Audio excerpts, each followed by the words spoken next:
به نام یاد خدا. سلام هموطنان عزیز، آرزو میکنم که صحت و سلامت باشین هر کجایی که هستین. بیننده آریانا هستین و ما هم از ولایت خوست با نشر زنده بازی‌های یک روزه جام افغانستان سرسبز با شما هستیم، با حضور بازیکنان ملی پوش، رده‌های سنی مختلف و همچنان بازیکنانی که در کلاس داخلی بازی میکنن. این رقابت‌ها را هر روز میتونید که از آریانا بیننده باشین، البته روز در میان، و رقابت‌هایی که امروز در بازی پنجم هستیم. پنجمین بازیه که امروز احتمالی که یک فینالیست مشخص شوه هم هست، احتمالی که قطعا امروز یک فینالیست قطعا مشخص میشه از بین هندوکش و میوند. ببینید که کدام یکی میره با فاینال، چون سومین بازی تیم میوند هست و آخرین امید میوند برای که بره با فاینال. اما قطعا در صورت باخت هم که نترندیت خود حفظ بکنه با بازی بعدی خواهد داشت. بریم سراغ دریس و صحبت‌هایش رو داشته باشیم. سلام، صبح بخیر دریس، څنګه هی؟ سلام سروش، تا ته ټول لیدونکو ته خپل سلامونه وړاندې کوم. خدای دې وکړي ساره په خیر پیل کړی وي. دلته نن ښایسته هوا، ښایسته فضا او د میوند او پامیر لوبډلې سیالۍ ده چې وروسته پیلیږي. ته چې نن یوه لوبډله مشخصیږي، که هندوکش لوبډله سیالۍ وګټي نو مشخصه سوله، خو که میوند لوبډله سیالۍ وګټي نو معلومه نه ده چې کومه لوبډله به پایلوبي ته ځي. وروسته دوهمه سیالۍ چې کومه د پامیر او د هندوکش ده، هماغه کې به بیا نو کتل کېږي چې کومه لوبډله فاینل ته ځي او کومې دوه لوبډلې البته مشخصیږي تر څو د جمعې په ورځ دغه لویه پایلوبه ترسره کړي.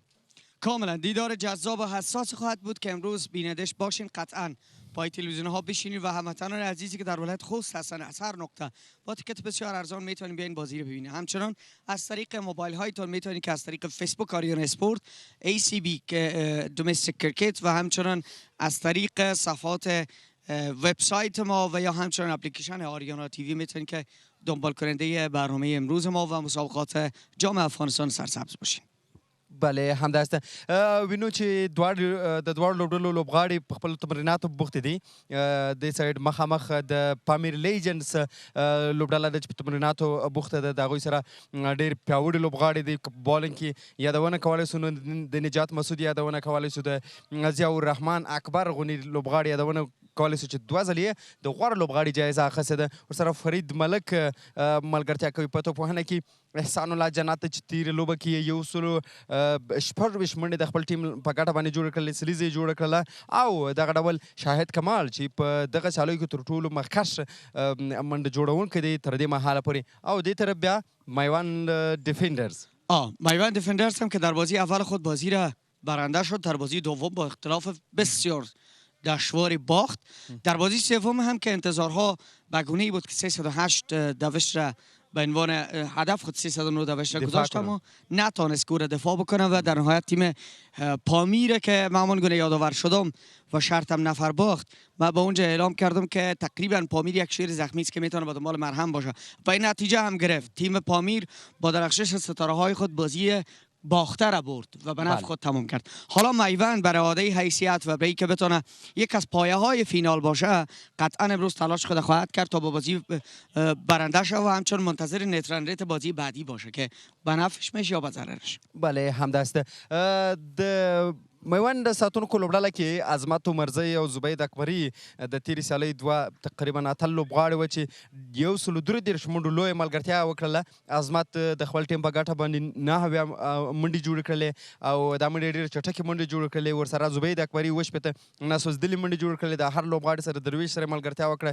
د هغه څخه وروسته د عظمت سره ملګرتیا وکړله. ورسره درویش 2 نیمه سلیزې لري په دې ټورنمنټ کې، په دې سیالیو کې د یادولو وړ دی او بهترین انینگزونه لوبولی دی. کاملا درویش رسولی هم که 71 دوش در بازی برابر تیم پامیر داشت و امروز هم قطعا به بتنگ او هم تیم میوند دل بسته که بتونه به نتیجه بگیره. اما در سوی مقابل فراموش نکنید که بخش بالرهای تیم میوند هم سوپر استار و بهترین بالرها امروز در اختیار تیم میوند هست، مثل مجیب الرحمن که همه تیم ها روی او حساب میبرن. اما ببینید که امروز در ترکیب اضافه خواهد شد یا نه.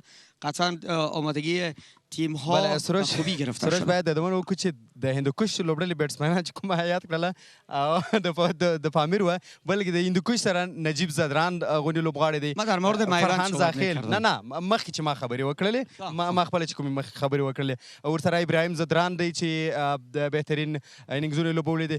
ښه خبر دا دی چې کریم جنت چې تېره سیالۍ کې نه و لږ څه خوږ و، نن بیا تمریناتو کې لیدل کیږي او نن بیا ممکن سیالۍ کې ووسیږي. فرحان زاخیل یو بل پیلیز توپونکی دی دغه لوبډلې چې حساب ورباندې کېدلی سي. خپله د نجیب بیرته ډېر حساب او ډېر چرا یک سوال خلق میشه؟ چرا باختای خودت به طرف جبران اشتباهی ما پیگیری میکنی؟ نه خبره تا وانخیستله. من گرفتم گپتانه اما من بردم گپ سر میوند، اما 2 باخت داشته تا حال.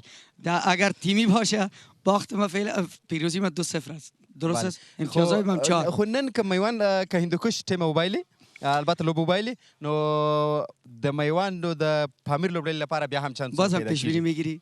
بکنیم یک پیش بینی؟ تو کوم تیم چې انتخابی او اول به انتخاب. من امروز میگم فینالیست مشخص میشه او هم یک از تیم هایی که قبلا گفته بودم. یعنی طرفدار هندوکش هستی؟ نه طرفدار هردوش هستم ولی کسی که رنگ طلایی داره. چې مشخص کیږي نو طبیعي خبره ده چې هندوکش دی. خو سید زما میوند شهزاد محمدي ریاض حسن او عظمت عمرزی ډېر ستوري لوبغاړي او ډېر هغه لوبغاړي چې دلته ځلیدلي لوبغاړي دي. کاملا زه به د دوی سره یم. من بازم به قول قبلی خود میگم که تیم میوند برای عاده حیثیت خود امروز میخواد قطعا باید برنده شود. بله. و منتظر نیتران ریت باشه در بازی بعدی خود که خواهد داشت. چیزی اگر آماده داریم همکاران عزیز لطف بکنید که بریم سراغ او. هایلایت بازی اول، اینینگز اولش آماده است که بازی اول بازی آخر، بازی قبل از زیر منظورم است. بازی روز شنبه را میریم با هم یک جا مرور میکنیم و باز هم با شما هستیم. ادامه برنامه از ورزشگاه کرکت خوست.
شهزاد ریاض حسن درویش رسولی شاهد الله کمال شبیر نوری احسان الله جنت لوبه پیلیدونکې ده میدان ته ښکته شوي دي لوبڅاران هم چمتو دي د فیلډ متقاوی ټیکن واټ ا کیچ واه ایجاو بله وکټ باندې قرار لري شارټ پیچ ښکلی پول کېږي شپږو منډو لپاره د باونډري لاین نه بهر اړتیا لري مقابل کې سید شهزاد یو ځل بیا اپیل او اینډ اپ اکرام علی خیل او په بیک فوټ باندې یو شپږو منډو لپاره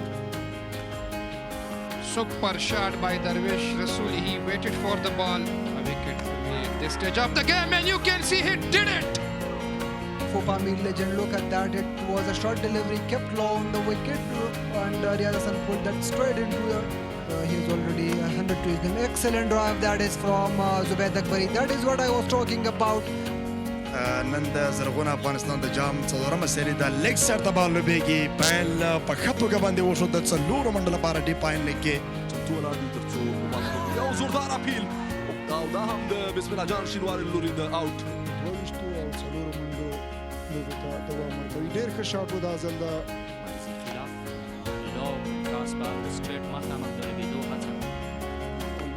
High up in the air, this is pulled away. The ball will land exceptional. This one is pulled away nicely on to the last delivery, and that is now driven nicely to the gap between. Played only 12 deliveries and scored 26 runs off them. کمال شبیر نوري احسان الله جنت محمد شهزاد ریاض حسن درویش رسولي د ښه شاټ هڅه شوې ده د ایکسټرا کور په لور باندې څلور منډې هم همغږي مهمه وي چې بیا هم په ښه انداز سره ډیپ سکول لیګ اصل ډېر ښه انداز سره بال کټ کوي او هیڅ کس د باندې ولو موقع نه وه ته به هم دې ګټه واخلي دا ځل اپیل کوي زوردار اپیل دی لوبڅار ته او بالاخره پایله مهم وکټ له لاسه ورکړه بال لاندې پاتې شو د غټ شاټ هڅه بال په ډیپ میډ وکټ باندې ټیم څلران او همدا شانتې اکرام اخلي لیکن درویش رسولي بیس فیلډینګ د یمین حمزي لوري بال په ډېرې چټکۍ سره سم دی ښه انداز سره بال اخلي د شپږو منډو لپاره لوبېږي د رحمت شاه له خوا نه Very well at the moment. This time uses his feet inside out to deep extra cover for 4. Plan sorted out excellently. That shot is played where Rahmat Shah Mujib is after the ball, and the ball wins the race and races away to the boundary. They are, big shot this time over the infield, and the ball will race away to the boundary for 4, and that will bring up ترتیب د وکټه پورې میدان د پاسه د څلورو منډو لپاره بالاخره د لانګ آن باونډرۍ ته بال رسیږي او دې سره ګورو چې اپیل شوی دی او لوبڅار هم خپله ګوته هوا ته پورته کړه ګوروالا ښکلی کټ ډېر ښکلی کټ بال ډیپ پوینټ باونډرۍ ته روان دی کیریل لري ځان سره ځدران او دلته بال بیا هم ایج اخلي ترډ مین باونډرۍ ته روان دی هڅه کوي عظمت الله عمر چې توانیږي او که نه بالاخره یو ځل بیا شرف احسان تروم یو ځل بیا واخیست دا ځل نو بال په هوا کې دی دوه فیلډران د بال هڅه او دا هم علا نور a complete batsman, but only thing and that is a direct hit and he is out. He's performed decent. So this is nice. This is very nice from Abdul Malik. This time Afish, will he take it? Yes, he will. So that is now outside edge and the ball to stop that delivery. Once again this was played over the point region, and the ball will once again race away for Go the match to the last over and clean ball. The ball. This time played it nicely, handsomely for a huge six. fusion of that shot from Abdul Wasi Noori. Once again, Singer Wasi Noori has to celebrate the first victory. what a game of cricket that was, a mouth-watering one. Wow, no one would have expected the game after محمد شهزاد ریاض حسن درویش رسولي شاید الله کمال شبیر نوري احسان الله جنت لوبه پیلیدونکې ده میدان ته ښکته شوي دي لوبڅاران هم چمتو دي د فیلډینګ مطابق او ایج ټیکن واټ ا کیچ واه ایج او بله وکټ باندې قرار لري شارټ پیچ ښکلی پول کېږي شپږو منډو لپاره د باونډري لاین نه بهر بیا لري مقابل کې سید شهزاد یو ځل بیا اپیل او اینډ اف اکرام علي خیل او په بیک فوټ باندې ځي او د شپږو منډو لپاره Super shot by Darvish Rasool. He waited for the ball. A wicket at this stage of the game, and you can see he did it. for Pamir legend. Look at that, it was a short delivery, kept low on the wicket, and Ariana pulled that straight into the. He is already 100 to his name. Excellent drive that is from Zubayd Akbari. That is what I was talking about. نن د زرغون افغانستان د جام څلورمه سری د لیګ سر ته بال لوبېږي پیل په ښه توګه باندې وشو د څلورو منډو لپاره ډیپ پاین لیګ کې پټو ولاړ دي تر څو یو زوردار اپیل او دا هم د بسم الله جان شینواري له لوري د آوټ 22 او 4 منډو لوبې ته دوام ورکوي. ډېر ښه شاټ و دا ځل د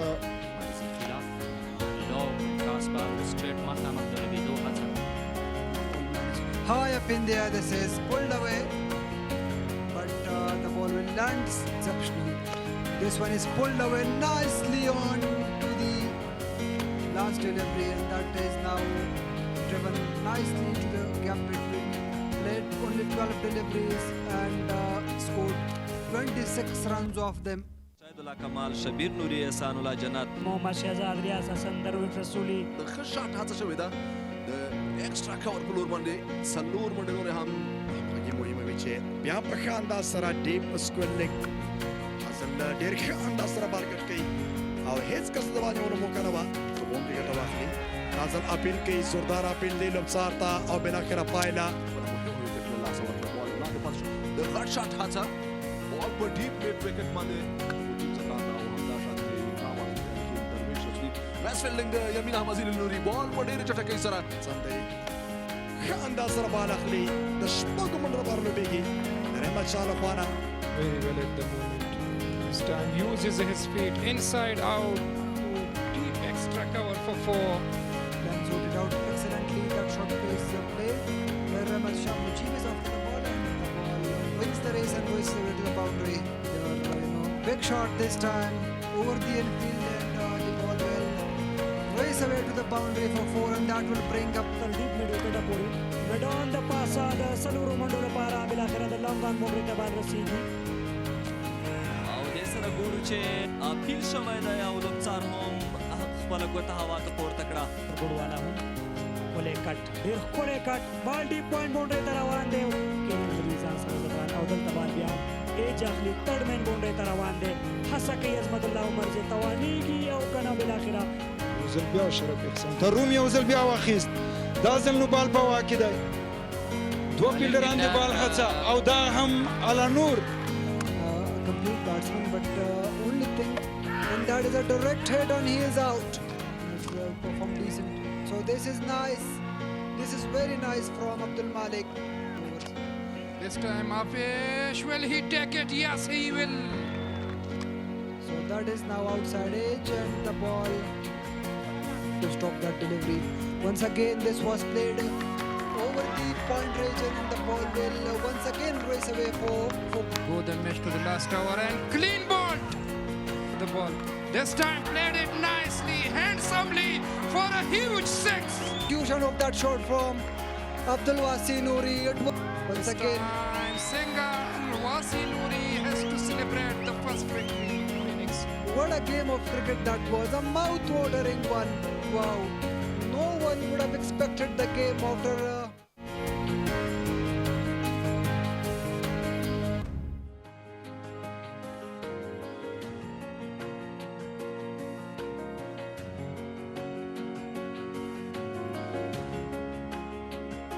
ادامه برنامه و باز هم در خدمت شما هستیم از ورزشگاه خوست. بازی مایوند دفندرز در مقابل هندوکش استرایکرز که امروز بازی جذاب دیدنی خواهد بود.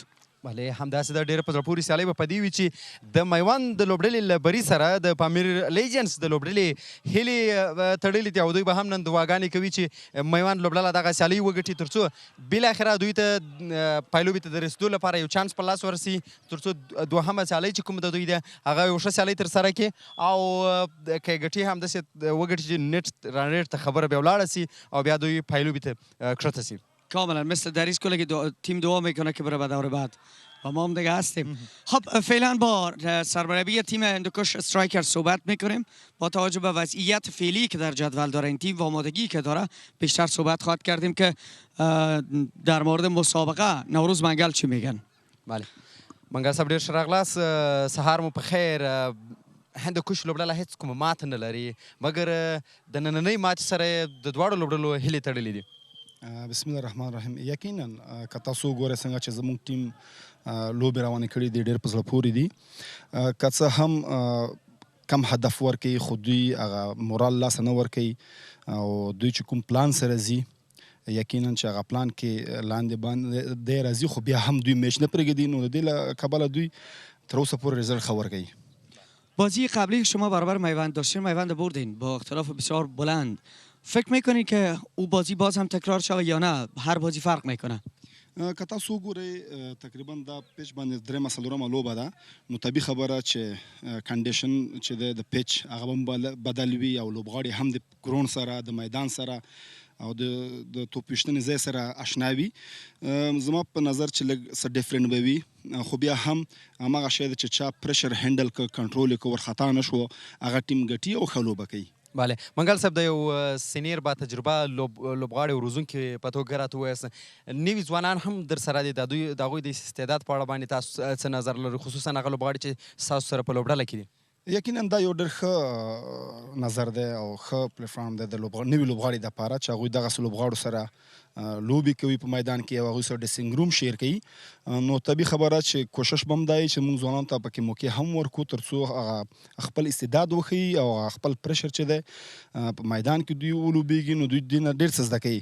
او د کرکټ بورډ موخه هم دغه ده د دې ټورنمنټ چې دوی ته یو ښه فرصت میلاو شي او خپل استعداد وښیي. نو کوشش به کوو هر یو ټیم هم دا خواهش ده چې نوی ځوانانو ته موقع هم پکې ورکړي. تیم حریفتان رو چطور بررسی کردین که امروز میوند چگونه بازی خواهد کرد؟ یقینا چې وګورئ ښه ټیمونه دي، دواړو ټیمونو کې ښه لوبغاړي دي، هغه ټیم کې هم ښه لوبغاړي دي، زموږ په ټیم کې هم ښه لوبغاړي دي. نو ما خبره وکړه چې کرکټ داسې ده چې نوې ورځ ده، نوې ورځ سره نوې پلان سره به ځي، هغه پلان باندې که لوبغاړي عمل وکړي او لاړ شي نو رزلټ یې ښه کېږي. بله په میوند لوبډله کې مجیب الرحمن شتون لري او د هغه باوجود په نوي ځوانانو کې ویلی سو چې عظمت عمرزی او زبید اکبري او درویش فوم کې دی، د دغه څلورو سیالۍ ډېره د پام وړ ده. تاسو ورته څه نظر او څه پلان به لرئ خامخا؟ یقینا که تاسو وګورئ په د ټیم هر ټیم کې څلور پنځه د ملي ټیم لوبغاړي دي او ښه ایکسپیرینس لري او ښه تجربې لري ځکه چې نړیوال لوبې کړي دي. او کوشش به هم دغه زموږ د لوبغاړو لخوا چې دوی ته چانس ورنه کړي او دوی زر وسوځوي. او موږ هم دا خبره کوو چې ښه لوبغاړي ته که تاسو موقع ورکړه نو هغه اننګز اوږد کوي. نو کوشش کوو چې کیچ راځي یا رن آوټ چانس راځي هغې باندې اټیک کوئ ونیسئ او که بالینګ درته کوي هغې سره لږه ګزاره کوئ. د ضیا اکبر په اړه باندې که راته ووایاست دغه لوبېدل دلته خورا د پام وړ دی، خصوصا تېرو وروستیو دوه سیالیو کې چې تاسو ته یې ګټلي دي. یقینا که تاسو ضیا وګورئ ضیا ډېر وخت ډومestic لوبې کوي او سپیشل بیا په خوست پیچز باندې هغه ډېر اشنا دی په ډومestic کې. نو هغه ته د دې پیچز یا د دې کنډیشن پوره معلومات دی. نو که تاسو وګورئ رزلټ هم ښه ورکوي. نو موږ هماغه خبره وکړه چې څومره یو لوبغاړی په یو ځای کې لوبه زیاته کړي هغه ته بالکل هغه کنډیشن داسې لکه هوم کنډیشن. که تاسو د امیر ټیم کې وګورئ شاید کمال د خوست هم دلته لوبه کوي او ښه انیزونه کړي دي، درویش هم دغسې هم دلته لوبې کړي دي. کوم چې دغه ډومestic لوبغاړي په افغانستان کې زیادې لوبې کړي دي هغوی به رزلټ هم ښیي. امروز منگل صاحب با توجه به نتایج قبلی که گرفتن 4 امتیازی هستین، صدر جدول فعلا با تمام جزئیات در اختیار شماست. امروز میخواین سنگ تمام بگذارین برین فاینال یا که حتما بازی بعدی هم فکر کردین؟ یقینا چې کله موږ سرکل مینهوالو ته چې کله سرکل جوړ کړو نو موږ لوبغاړو ته هم دغه یو خبره وکړه چې نن ډېره قیمتي ورځ ده، کوشش وکړئ چې دغه لوبه ښه په زړورتیا سره او خوند سره وکړئ، ورخطا نه شي تر څو دغه نن لوبه چې ګټو موږ تاسو فاینل ته وځو. نو لوبغاړو ته هم پلان ورکړی دی، خدای دې وکړي چې عمل پرې وکړي او رزلټ ښه راشي. بله یوه خبره منګل صاحب چې د هندوکش سټرایکرز لوبډلې ډېر کم هدفونه دفاع کړي دي، د نجیب د کپټنسۍ په اړه باندې راته ووایاست طبعا رول به ډېر زیات وي. یقینا دا یو حقیقت ده چې کپتان کولی شي هغه یو ښه منیجمنټ وکړي، یو ښه ډیسیشن واخلي. نو هماغه وجه ده چې نجیب کول دی، کام دی، ورخطا کېږي نه او هلکان هم دغسې تشویق کوي چې ورګوله موږ تاسو صرف افرټ کوی شو، کوشش کوی شو، رزلټ چې دا به یې وروسته ګورو. بسیار تشکر منگل صاحب. ډېره خوشحاله اوسئ. الله عزت. نو منګل د هندوکش سټرایکرز لوبډلې مشر روزونکی و چې د خپلې لوبډلې او د دغه سیالۍ په اړه باندې راته غږېده. همانگونه که از بازیکن خود کاپیتان زدران گفت، همانگونه خودشان هم کول است و انشالله که بله همدست نتایج همه تیم ها قابل قبول باشه. من تاکید به این دارم که از دیدن مسابقات هموطنان عزیز ما لذت کافی رو ببرن و کیف کنن، اما از همه زودتر پیچ ریپورت مسابقه بسیار مهم هست. بله زو دولت احمدزي په لور باندې چې پیچ ریپورت راته وړاندې کړي چې نن دغه پیچ د څه لپاره جوړ شوی دی او څه ورباندې لومړی مهم دی.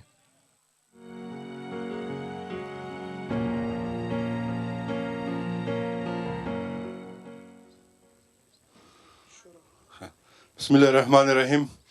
لکه څنګه چې دا پیچ موږ ګورو پیچ چې دا ډېر هارډ او ډېر زیات رول سوی ده او ډېر هیوي رول پې ګرځول سوی ده که څه هم سر نه ډېر وچ ښکاري خو ما ته لاندې بیا لږ لوند ښکاري نو امکان دی ولري چې بیټینګ پې ډېر ښه اوسي خو که هغه بیټسمینان چې په وخت پې تېر کړي او په دې وکټ باندې لږ وخت تېرېده چې دي ضروري دي او د خوست عموما اول 10 اوره 15 اوره ډېر زیات ضروري دي چې کوشش وشي چې 15 اوره کې هر ټیم چې راځي چې وکټ ترلاسه ورنه کړي نور پیچ چې دا بیټینګ پیچ ښکاري صرف یو اینډ چې ده هغه کې ما ته لږ سپین ښکاري چې هغه به په 2 منټس کې شروع کېږي او امکان یې ډېر زیات ده چې نن 250-260 رنزه هم ډیپینډیبلی او هم باید وسی مننه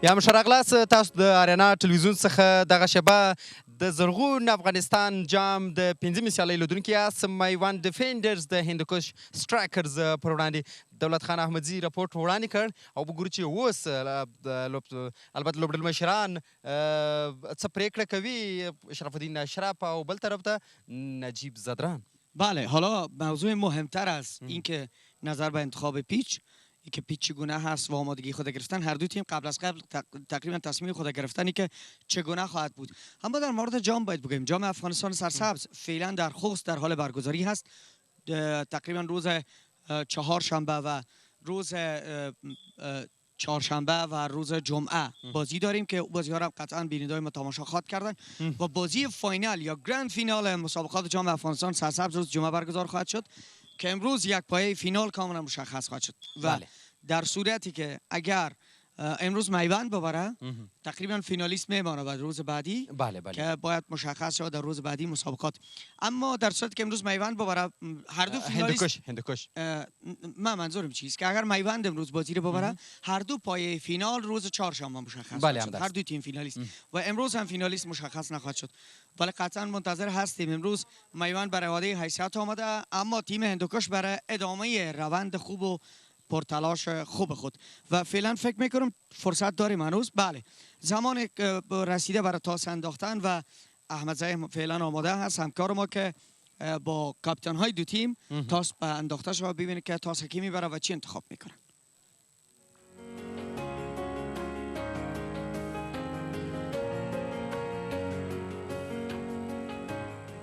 Rahman Rahim, it's a nice and sunny day at the National Stadium and you are for the 5th match of the Green Afghanistan One Day Cup 2022. It's a crucial match for my one defenders and I'm joined by the both skippers, Sharafuddin Ashraf and Afsar Zazi, the stand-in captain for the Hindokush strikers, as well as the match referee, Zarab Shah Zahir. So, my one defenders, Sharafuddin Ashraf is the home captain. Would you give it a flick, please? Tell the call. Tell is the call. Head. And it's heads. I won the toss. So, Sharaf, toss the wagata څه پریکړه کوي؟ موږ وکټ سره کوم ګورو موږ غواړو اول بیټینګ وکړو تیر میچ کې چې کوم غلطیانې موږ کړې وې نو ان شاء الله نن به کوشش کوو چې هغه غلطیانې ونه کړو. ښه تیر میچ کې 300 زیاتې منډې درنه پوره شو په 2 میننګ څه فکر کوي لامل څه کېدای شي؟ بالکل ټول نه خبر ده چې تیر میچ کې کومې غلطیانې موږ کړې وې او په دې بیټینګ وکټ دی چې ښه ټوټلز بیا موږ به بیا زو هم 300 رنزو پوري نو ان شاء الله نن به ډیپینډ کوو. دم ډیره مهمه لوبه تاسو ته دوه لوبې بایللې دي یو لوبه هم ګټلې ده دا لوبه حتمن ډیره مهمه تاسو لپاره مخکې به ځي تر څو دا لوبه وګټئ او مخکې تګ لپاره خپل چانسونه څه اضافه کړئ د لوبې په اړه څه وایاست؟ بالکل موږ به خپل کوشش کوو هر لوبغاړی به چې څومره هم د لوبغاړي لوبه ده کوشش کوو چې نن خپل پوره خواري وکړو چې ښه لوبه وکړو هر هلک خپله ذمهواري واخلي او انشاءالله نن میچ کې ټول هلکان پر اعتماد دي چې انشاءالله نن به ډېره ښه لوبه کوو. ښه لوبډله کې تغیرات په اړه راته تغیرات لرئ؟ تغیرات راغلي دي فاست بالینګ کې موږ سره افتاب عالم او ابراهیم عبدالرحیم ځای راغلی دی او موږ سره عبدالباقي لګ بریکر هم اضافه شوی دی نو د موږ بالینګ ماشاءالله نور هم قوي شوی. ښه ډېره زیاته مننه ښه بخت درته غواړو لوبه کې. مننه خوشحاله اوسئ. Thank you. ښه افسر ټاس مو وویل چې موږ ټاس ګټلی څه پرېکړه مو کوله؟ بسم الله الرحمن الرحیم که موږ هم ټاس ګټلی موږ لومړی بیټینګ کوو. ښه د نجیب د نشتون په اړه راته ووایاست. نجیب غوښتل چې ځوانو لوبغاړو ته چانس ورکړي، خپله قرباني ورکړه، د غوښتل چې ټول لوبغاړي لوبه وکړي. نو د همدې پلان سره موږ په ټیم کې نن ډېر چینجز هم راوستي دي. زموږ اول هم دغه پلانینګ و چې ټولو لوبغاړو ته موږ موقع ورکړو تر څو په دې سټیج کې خپل هغه استعداد وښیي. دا خو رښتیا هم ډېره غټه خبره ده. بل د خپل لوبو په اړه راته ووایاست، دواړه لوبه مو ګټلې دي. دې لوبې ته په کوم نظر ګورئ؟ حتمن مو ځوانان هم لوبډله کې انتخاب کړي. بالکل موږ دوه لوبې کړي، دواړه هم ګټلې دي، خو هغه موږ شاته اچولي دي. نن نوې ورځ ده، نوی میچ ده، نو انشاءالله موږ نوي پلان سره راغلي. کوشش کوو چې دوی 2.5 نه لاندې آوټ کړو. وکټ ښه ده نن بیټینګ ته ښکاري، نو انشاءالله چې 2.5 لاندې نه راګیر کړو نو انشاءالله نو اسانۍ سره به چیز کړو. او لوبډله کې تغیرات په اړه څه راته وایاست؟ تغیرات تقریبا ډیر دي. یوسف زازی ورسره بهیر محبوب، صدیق اتل او جمشید لوبه کې، کریم جنت هم لوبه کې. ډېره زیاته مننه د بریا په هیله. مننه. So the news from the host national stadium is that the Maiwand defenders have won the toss and they are batting first. بسیار تشکر احمد زیسه. و بله تیم میوند آنگونه که پیش بینی میشد، تیم میوند با توجه به پیچ ریپورت که ارائه شده بود امروز تاس برنده شد، انتخاب قرعه کرد و توانست که بیتینگ را اول انتخاب بکنه و ببینید که در مرحله اول اوپنینگش چگونه خواهد بود و چی نتیجه را میتونه که به دست بیارن و هدف تعیین میکنه. بله همداسته میوند لوبډلې تیره سیالۍ کې د پامیر پر وړاندې د 308 منډو هدف یې شوی و چې مقابل لوبډلې ورپسې پوره کړ، ترلاسه کړ او د لوبډلې ته یې ماته ورکړه. خو نن بیا شرف الدین اشرف د بیټینګ پرېکړه لومړی کړې ده. وګورو چې نن څه پلان سره ځي او سیالۍ کومې پایلې ته رسوي. باید یادونه وکړو چې نجیب زدران چې نننۍ سیالۍ کې نسته، لوبډلمشر د هندوکش، هغه لږ څه خوږ دی، خدای دې صحت ورته ورکړي. نو طبعا د نجیب نشتون به ډېر زیات تاثیرګذاره وي او د دغه حالات څخه به د میوند لوبډله هم ډېر استفاده کوي. د دوی لپاره یو زرین چانس یادولی سو. کاملا. حالا بریم سراغ یک وقفه کوتاه، بعدش برمیگردید دوباره هستی با شما به ادامه برنامه. جام افغانستان سرسبز از ولایت خوست را بیننده هستین از آریانا و آرزو میکنید که همیشه هر جایی که هستین خوب صحت باشین و بیننده مسابقات باشین. فقط چند لحظه دیگر باقی مانده، زیاد نه، 15 دقیقه دیگر، 20 دقیقه دیگر تا زمان برگزاری بازی و اولین بال مسابقه. اما فعلا هم با یک از بازیکنان تیم میوند صحبت میکنیم که با توجه به تاسی که بردن چی انتخاب کردن، بیتینگ انتخاب کردن، چگونه عمل کرده خواهد داشت امروز. زبید اکبری با ما بیشتر صحبت خواهد کرد در این باره. زبید مهرباني په خیر راسي. ټاس مو ګټلی دی، لومړی بیټینګ انتخاب کړی دی. دا چې تېره سیالۍ کوم 308 منډې دفاع نه کړی سوي. بسم الله الرحمن الرحیم. کوشش کوم سره ماشاءالله ډېر ښه بیټینګ دی او 250 280 چې وکړو ماشاءالله په دې وکټ ډېر غټ ټارګېټ دی. دا یعنې وکټ ته په کتو ده پرېکړه سوې ده؟ وکټ فعلا خو وکټ فعلا ښه ده په کتو باندې. بیټینګ ته اول ښه وه ځکه زموږ سره ماشاءالله بیټینګ ډېر زیات دی، په دې خاطر موږ بیټینګ انتخاب. امروز چقدر به نتیجه گرفتن برای که بتونید بازی رو ببرین امیدواری دارین؟ برای که بازی رو ببرن امروز چقدر امیدواری دارین که بتونید به نتیجه برسین؟ کوشش کوو موږ خپل په خیر چې ټیم ماشاءالله زموږ ښه دی، کوشش کوو 100% چې دا میچ په خیر وګټو. بله تېره سیالۍ کوم بهترین انینګز وکړه، تقریبا د درو لوبغاړو سره مو ډېرې غټې ملګرتیاوې وکړلې.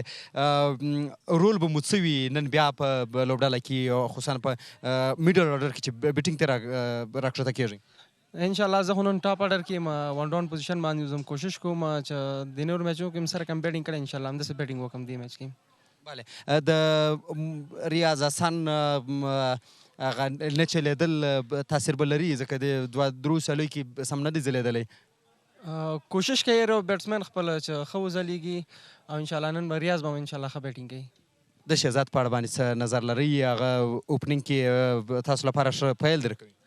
شهزاد ماشاءالله ښه بیټسمین دی او کوشش کوي چې هغه نن 100% مطمئن یم چې انشاءالله نن غټ انینګز کوي موږ ته. بله مقابل لوبډله کې مو ډېر پیاوړي بالران دي، د فرید ملک یادونه کولی سو، د نجات مسعود او د ضیا اکبر. دا هغه لوبغاړي دي چې یوه یوه سیالۍ تقریبا په یوه سر باندې اړولې ده. ستاسو په وړاندې به اغېزمن واوسي؟ موږ خو خپله انشاءالله خپل کوشش کوو چې ښې ولوبو او ښه ټارګېټ ورکړو. ډېره زیاته مننه، ښه بخت ولرئ. خوشحاله اوسئ. زبید اکبري د مایوند ډیفینډرز لوبډلې د ټاپ آرډر توپونکی تیر 2 سیالیو کې میډل آرډر کې تللی و، خو نن سیالۍ کې خپلوي چې وانډون به ځي او په ټاپ آرډر کې به سیالۍ ترسره کوي. نو بگویید چې چه پایله ترلاسه کویم. کاملا. و حالا هم با صدیق عطل بازیکن تیم هندوکش، تیمی که 2 بازی خود را برده و بازی سوم خود را انجام خواهد صحبت میکنیم. عطل صاحب سلام، صبح بخیر و در مورد مسابقه و تاسه که تیم حریف برده صحبت کنیم. بسم الله الرحمن الرحیم. سلامونه تاسو ته او ستاسو دوم سهار په خیري. نو ټاس خو چې دا عموما موږ چې دا تیر میچ ته وګورو نو لومړی چا بیټینګ کړی ده، پوره ښه ټارګېټ یې ایښی ده. نو دغه 2 لوبو کې تیرو کې نو دوی به هم همدغسې سوچ کړی، همدغه پلان سره به ځي چې غټ ټارګېټ موږ ته راکړي. بله، څه فکر کوئ د لوبډلې لپاره به مو څومره منډې کافي واوسیږي چې بیا توپوهنه کې وکولی سي چې هغه ترلاسه کړئ؟ زموږ خو بالینګ تیرو میچو ته په کتو ښه بالینګ هم کړی ده، ټولو ښه پرفارم کړی ده، ښه ریدم کې دي، که فاست بالران دي که سپینرز دي. نو 250 240 به دا موږ دپاره ښه چیزیبل ټارګېټ به وي. نو انشاءالله کوشش به زموږ دا وي، کیپټن به هم همدغه غواړي، کوچ هم چې همدغه ورځې پورې ټیم راایسار کړي. بله، ستاسو تیز بولینګ ډېر زیات سټرانګ دی. یوه ورځ نجات او بله ورځ فرید ډېر ښه ځلېدلی و، خو سپین کې د ضیا اکبر باوجود بل دغه سپین چې تاسو تکیه ورباندې وکړی سئ او ستاسو لپاره مهم کلیدي رول ادا کړي، څوک به وي؟ موږ سره خو ظاهر خان ده، چاینامین، واقعا چې هغه موږ ته ډېر مفید ثابتېدی سي، ځکه چې تر اوسه پورې هغه کوم لاین او لین چې د ده د هغه ته تر اوسه پورې نه ده راغلی. نو نن هم همدا هیله ده چې هغه خپل هغه بیسټ بولینګ وکړي او موږ سره نن یو بل اپشن هم اضافه ده سپین کې چې جمشید دا بریکر. نو انشاءالله ټیم هم بیلنس ده نن هم، نو کوشش به کوو چې ښه فایټ وکړو دوی سره. در 2 بازی قبلی که انجام دادید بازی را بردین، چگونه بود دو مسابقه قبلی و به نظر شما بازیکنانی که از کرکت داخلی ما رشد کردن آمدن در این رقابت‌ها در برابر بازیکنان با تجربه تیم ملی بازی میکردن چگونه بودن؟ واقعا ډېر ټول ولیده چې ډېر زیات ښه ځوان لوبغاړو ټول خپل پرفارمنس وکړه. نو همدغه ټورنمنټونه چې همدې دپاره په لاره اچول سوي دي چې دغه زموږ غوندې ځوان لوبغاړي بې تجربه لوبغاړي له ډېرو تجربهناک لوبغاړو منځ کې ولوبېږي، خپل ځان وګوري چې څومره یو موږ او د دوی منځ کې ګیپ څومره ده. نو واقعا ډېر ښه خپل هم نن لوبه کې هم کوشش مې ده چې انشاءالله خپل ټیلنټ او خپل قابلیت ټولو ته شو کړم. بله، په ټاپ آرډر کې ستاسو لپاره ابراهیم زدران په تیرو سیالیو کې ډېر ښه ځلېدلی دی، غټ انینګزونه یې کړي دي او ریدم کې ښکاري. دغه حالت په اړه باندې ستاسو نظر څه دی؟ څه فکر کوئ چې نن به څه ډول در سره ثابتېږي، خصوصا تا سره؟ واقعا ابراهیم زدران خو چې دا یو کلاس اوپنر ده، نو تاسې خپله هم وکوت چې بال یې میډل کېږي په دې تیرو میچو کې، خو څومره چې زموږ د ټیم ضرورت ده چې دی باید یو غټ انینګز وکړي، 100 پورې لاړ شي، 90 رنز وکړي، همغه یې تر اوسه نه دي کړي. نو انشاءالله ټول هم دا تمه ده چې د یو غټ انینګز وکړي موږ دپاره، او زه خپل هم کوشش کوم چې هغه سره په کریس یم او یو ښه پارټنرشپ ورسره وکړم، یو انینګز بیلډ کړو. بله، د نجیب زدران نشتون طبعا مس کوئ به او دغه نشتون به تاثیر ولري؟ واقعا ځکه چې هغه یو سینیر پلیر ده او موږ ټول ټیم هغه باندې راټول ده، هغه یو ډېر ښه ماحول موږ ته جوړ کړی ده کیپټنسي کې، خو هغه د یو خپله لوریانه ده چې موږ ځوان لوبغاړو باندې وکړه، خپل ځای بل پلیر ته پرېښوده چې تر څو هغه نن لوبه وکړي، ځکه چون موږ ډېر چانس لرو چې فاینل ته لاړ سو. نو دا د یو ښه خوی به نیت به وبولو چې زموږ لپاره یې لري. بس نور ښه چانس ولرئ. ډېره مننه، خوشحاله بسیار تشکر. صدیق عطل بازیکن تیم هندوکش و فوق‌العاده است. تیم‌های ما بازیکنانی که خب قطعا شما وقت بازیکنان با تجربه را در کلاس جهانی داشته باشیم، در کلاس داخلی هم بازی میکنن، کمک میکنن، دست کمک به سمت بازیکنان دراز میکنن که اونا باید برخیزن، استعدادشان رو کمک کنن بر تیم و یک پشتیبانی بسیار قوی برای تیم‌های مختلف ما باشن که از کرکت داخلی ما باید حمایت شود. بله، در رقابت‌های جهانی بدرخشان و رقابت‌های مختلف را از اونها تماشا کنیم. بله، همداسته د افغانستان کرکټ بورډ یو موخه همدا ده چې د افغانستان د کښته لیول یا د ډومېسټیک کورني کرکټ کوم لوبغاړي چې دي هغوی د نړیوال کرکټ او د ملي سیالیو لپاره عیار کړي. نو په همدې خاطر باندې د ملي لوبغاړو سره د هغوی لپاره سیالۍ برابروي، تمرینات برابروي، کمپونه برابروي تر څو د ملي لوبغاړو هغه تجارب چې هغوی په نړیواله کچه په نړیوالو لیګونو کې په نړیوالو لوبو کې د افغانستان په سیالیو کې ترلاسه کړي دي هغه دوی ترلاسه کړي، د دوی سره شریک کړي، تر څو سبا که صدیق عطل راځي، سبا که ضیا اکبر د ملي ټیم برخه ګرځول کېږي یا نور لوبغاړي ځوان لوبغاړي راځي، نو هغوی به په پوره توګه عیار وي او هلته په نړیواله کچه چې څه ډول باید ولوبېږي هغه تخنیکونه هغه هنرونه به یې یاد کړي وي.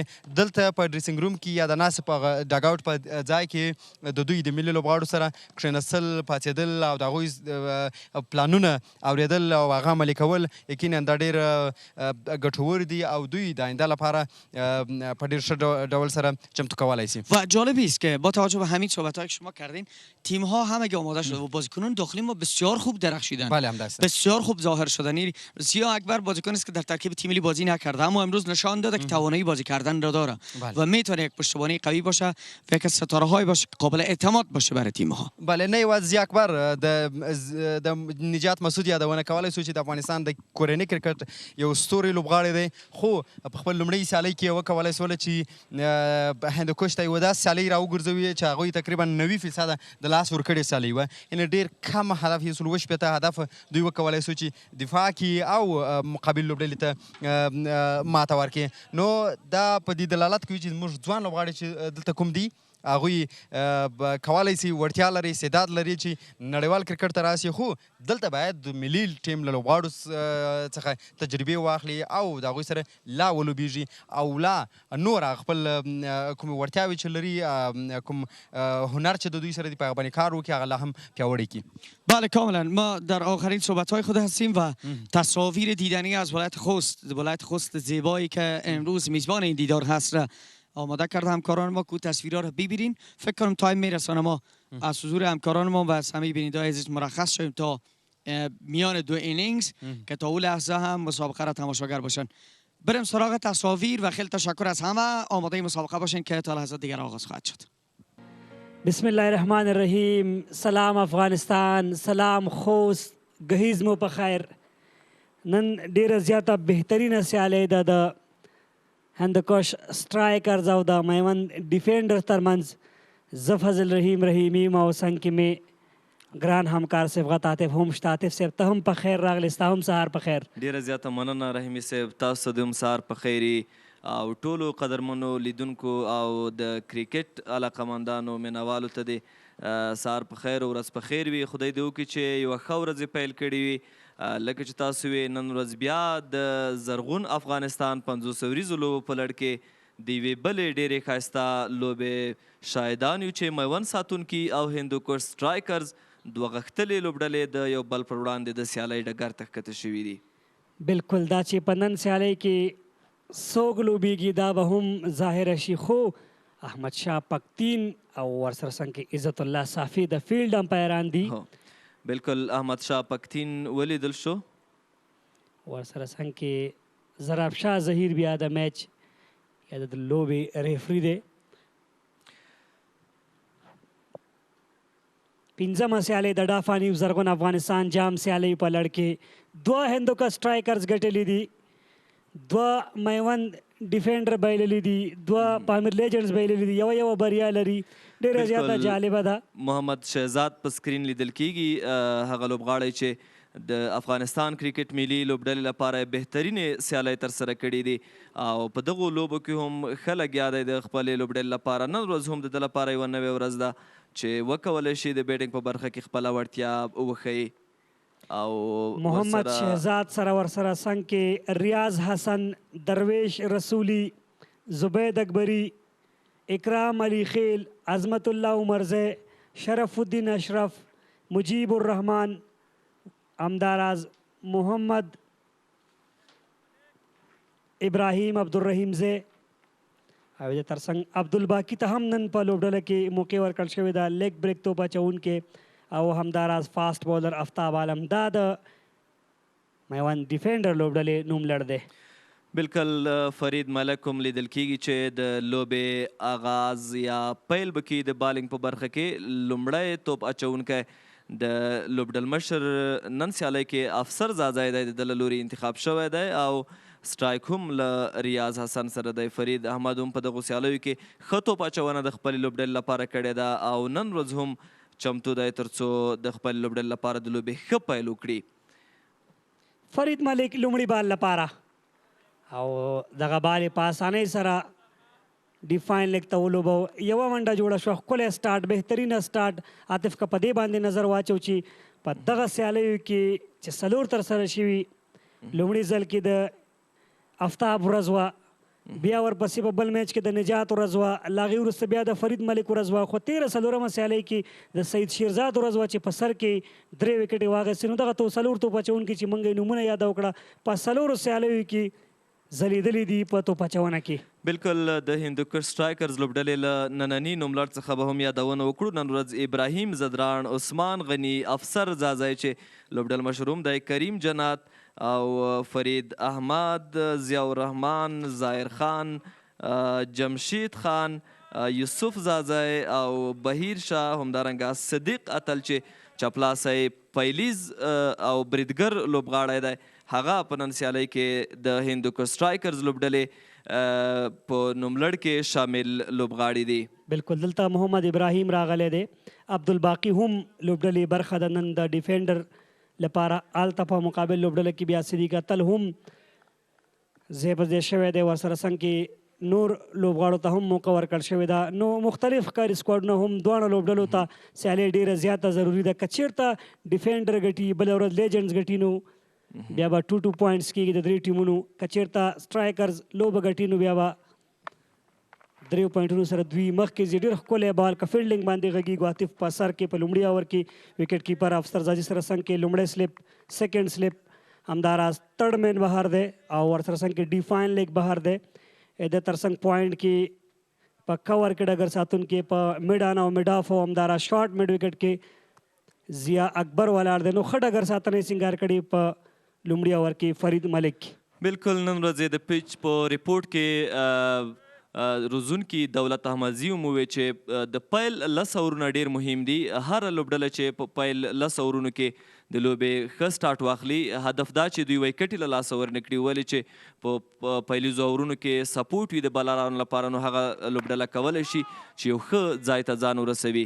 د نوموړي اټکل دا و چې که نن سیالۍ کې تر 260 پورې یوه لوبډله ځي، نو په نسبي توګه یو ښه هدف دی او دغسې یو هدف دی چې دفاع کېدلی هم شي. خو شرف الدین اشرف بیا ډاډه ښکارېده، هغه وویل چې د تېرې سیالۍ په څېر دوی تیار دي چې نن هم ان تر 300 پورې دوی مخکې ولاړ شي. خو ګورو چې نن ورځ په لوبه کې څومره هدف د هندوکش سټرایکرز لوبډلې لپاره ایښودل کیږي. که زرغون افغانستان جام په سیالیو باندې خبره کوو، نو تر اوسه پورې فقط په یوه سیالۍ کې چیسنګ شوی، هغه هم په امیر لیجنډ 13 ورځ 308 منډې پوره کړې چې احسان الله جنت ډېر ښه ولوبېدو، 126 منډې وکړې. نورې کومې 3 سیالۍ چې دي هغه البته که یاد وکړو چیسنګ په نه دی شوی، پیسنګ باندې میچونه ګټل شوي دي. ډېر ښکلی بال فرید ملک له انسایډ ایج شو بال او هلته وکټ کیپر توپونه کومه منډه جوړه نه شوه. په دغه وکټ باندې دویمه سیالۍ ترسره کېده د ډافانیوز چې په 10 منډو مقابل لوبډلې سیالۍ ګټلې وه. نن ګورو چې د هندوکش سټرایکرز او د میوند ډیفینډر ترمنځ دواړه یو ځلې مخامخ شوي دي، خو ما ته بیا ډیفینډر منلې وه. هندوکش خپل دواړه سیالۍ ګټي، نن 3مه سیالۍ ترسره کوي. بالکل د هندوکش سټرایکرز په لوبډله کې نن ډیر تغیرات لیدل کیږي، ځکه دوی برلاسي دي په دغو سیالیو کې، 2 پرلپسې لوبې ګټلي او نن ورځ به هم لیدل کیږي چې دوی څنګه لوبه ترسره کوي. خو میوند ساتونکو لوبډلې بیا خپل 2 لوبې بایللي او یوه یې ګټلې ده. او دلته په شاټ میډ وکټ کې فیلډر په موقع سره موجود دی، د منډې موقع نه برابرېږي. په دغه اوور کې د فرید احمد یو بال ډیر ان سوینګ شو چې محمد شهزاد څخه انسایډ ایج شو، خو ستونزه نه وه او د سره د فرید احمد یو بریالی اوور هم پای ته رسیږي. ډېر ښکلی سټارټ، په زړه پورې سټارټ د هندوکش سټرایکرز لوبډلې له لورې یوازې یوه منډه ترسره شوه. که نیچرلی وګورو د فرید ملک ډېر ښه آوټ سوینګ کېږي، خو دا دغه وړتیا لري چې ان سوینګ توپونه هم وکړي. محمد شهزاد او ریاض حسن 2 هغه نومونه چې د افغانستان لپاره په ملي کچه باندې لوبې ترسره کړي دي.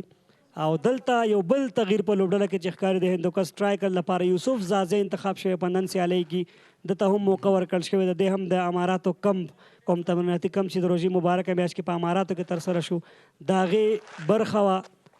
او ګورو چې نن ته هلته څومره خپل توپ اچونه کې تغیرات راوستي، څومره زده کړه کړې.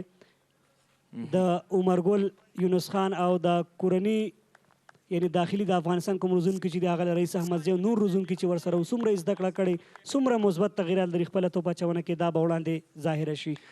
بالکل لکه چې تاسو وی یوسف زازی د کورني کرکټ یو مخکښ نوم دی له ډېره وخته کورني کرکټ کې بوخت دی او ښې لوبې کړي دي. دلته په تړمن اړخ ته دغه بال لیږنه د خو فیلډر په ځای سره موجود دی او یوه منډه ترلاسه کیږي.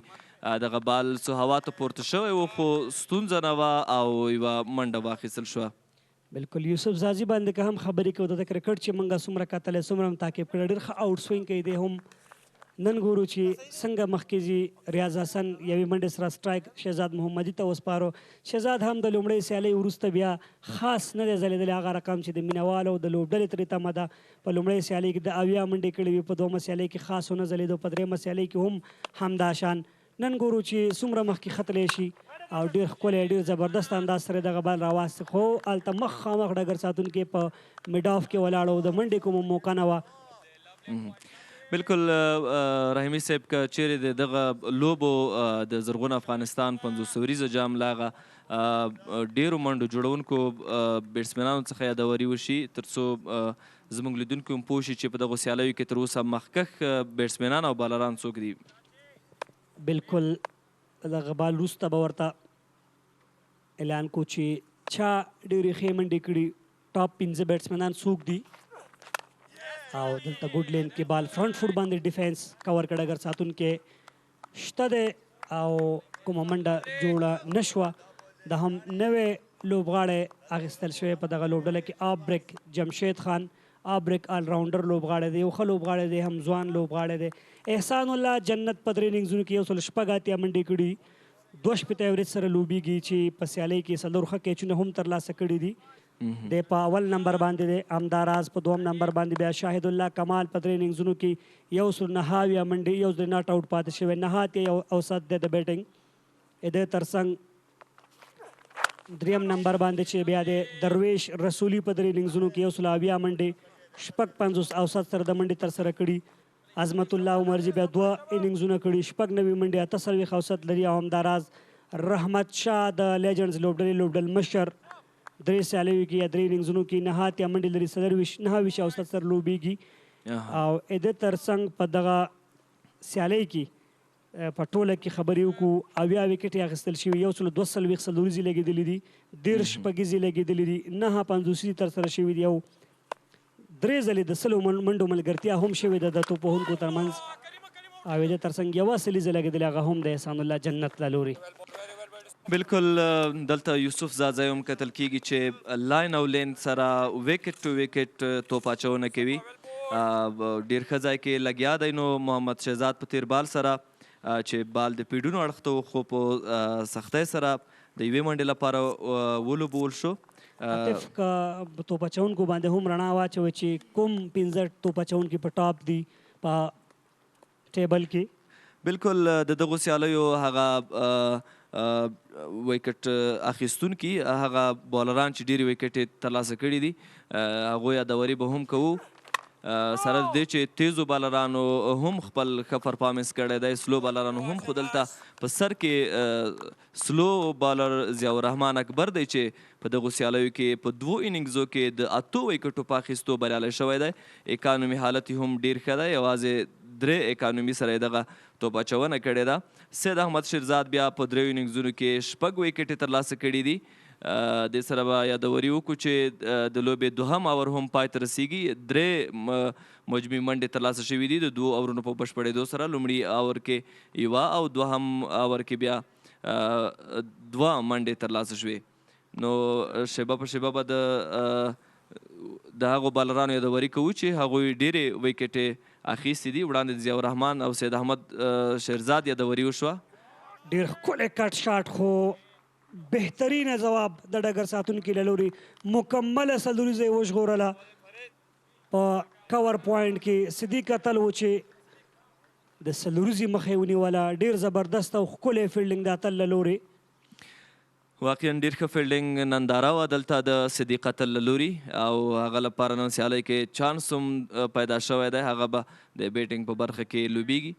ګلبدین نایب بیا هغه بالرانو له نوملړ څخه دریم بالر دی چې د 5 وکټ په اخیستو بریالی شوی دی. ورپسې یمین احمدزی دی چې دریو میچونو کې 15 وکټې ترلاسه کړي دي او اکانومي 15.8 ده. فرید احمد بیا 2 اننګزونو کې 4 وکټو په اخیستو بریالی شوی دی او اکانومي 3.23. نجات مسعود هم د 2 اننګزو په لړ کې 4 وکټې ترلاسه کړي دي او په 3.83 اکانومي سره یې توپ اچونه کړې ده. بالکل دا هغه معلومات و چې د روان زرغون افغانستان جام په سیالیو کې لوبغاړي ځلیدلي وو، توپ وهونکي وو، توپ اچوونکي. په توپ وهنه کې احسان الله جنت په سر کې 106 منډو سره او په توپ اچونه کې ضیاء الرحمن اکبر د 8 وکټو په ترلاسه کولو د پوینټ ټیبل په سر کې قرار لري. لومړي نمبر باندې یو ځل بیا فرید ملک د میډیا اینډ نه توپ اچونه کې شهزاد محمدي په سټرایک دی. بیا هم تډمین او ډي فاین لیگ بهر دی. ډېر ښکلی بال اوور پیچ بال و، هغه هم ډیفینس خو دلته په میدان کې ډګر ساتونکي کریم جنت ولاړو. بیا هم کومه منډه جوړه نه شوه. فرید ملک او ورسره څنګ کې یوسف زازی هغه توپ اچوونکي دي که چېرته ته ترې منډې هم ترلاسه کړې خو تا ته لاین او لین نه پرېږدي.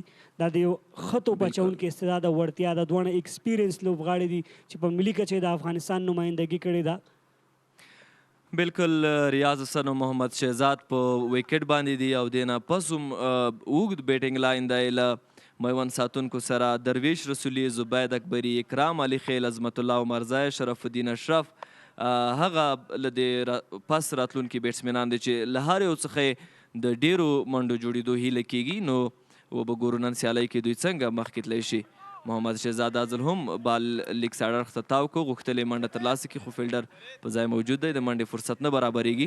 بالکل فرید احمد هڅه کوي چې بالاخره بیټسمنان شاټوالو ته مجبور کړي، وکټ ټو وکټ توپ اچونه ترسره کوي او هڅه به یې دا وي چې د پیل په دغو اورونو کې چې یو څه له بالرانو سره کومک شته د دواړو اوپنرانو دغه ملګرتیا ماته کړي، خو وبګورو چې کوم بالر دغه ملګرتیا په ماتولو باندې بریالی کیږي.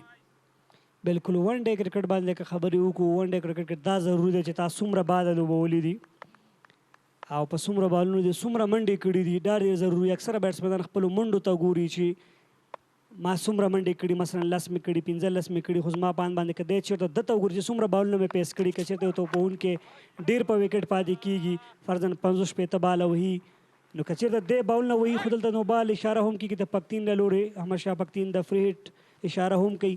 که چېرته ته په وکټ پاتې کېږي 50 بالونو لوبیا، نو ظاهره ده چې ته به منډې هم کې، خو که چېرته ته خپلو منډو ته ګورې شاید په 10 بالونو باندې 20 منډې وکړي یا مثلا په 150 بالونو باندې 20 منډې وکړي، نو ضروري دا ده چې ته باید بالونه وګورې چې څومره بالونه لوبولی، څومره په وکټ پاتې کېدلی شي، څومره چې ډېر بالونه وهي همدومره به ښه ځلیږي. لکه تېره ورځ احسان الله جنت ثابته کړه، په وکټ پاتې شو، سټرایک روټیشن یې وساته، یو ښه اننګز یې وکړو، هماغه و چې لوبډلې بریا ته ورسوله. نو شهزاد او ریاض حسن ته به ګورو چې نن د څومره منډو ملګرتیا کوي په دغه مهم حالت کې. بیا هم فری هټ دی، موقع ده د شهزاد لپاره چې د خپل بیټ خاموشي ماته کړي. بیک فوټ سره ښکلی کټ، څلورو منډو لپاره بال د ډیپ پوینټ باونډرۍ څخه بهر. بې جوړې شاټ د شهزاد محمدي لري. فرید ملکي مکمل مطالعه که کوم ځای کې دی ما ته توپ اچونه کوي، وړاندې یو څه مخکې راغی، بیرته شاته لاړو. که تاسو بیا هم په ریپلی کې ګورئ د سره د توپ اچوونکي هغه ذهن یې خراب کوو او یو څه بال پورته هم و، په ښه انداز سره یې کټ کړ د 4 منډو لپاره. لومړنۍ څلوریزه ترلاسه کېږي په دغه روان 15مه سیالۍ کې او په ټوله کې په ټورنمنټ کې 143مه څلوریزه وه چې د شهزاد محمدي له بیټ څخه راغله په مجموعي کې. بالکل محمد شهزاد د دغسې شاټونو لپاره مشهور دی. هغه له دغه فری هټ څخه ښه استفاده وکړه او 4 منډې د خپلې لوبډلې په ګټه ترلاسه کړې. شاته ولاړ، ځان ته یې ځای جوړ کړو او ډیپ پوینټ اړخ ته یې له یوه ښایسته شاټ وروسته دغه څلوریزه ترلاسه کړه. دلته ایج لګېدلی دی او دوم سلیپ دی چې نه توانېږي دغه کیچ ترلاسه کړي. دلته نو فرید احمد د فیلډر یا د توپ ټولونکي له دغه حادثې خوښ نه دی، پرته له شکه چې دلته یو کیچ مس کړل شو او یو ژوند دی د محمد شهزاد لپاره.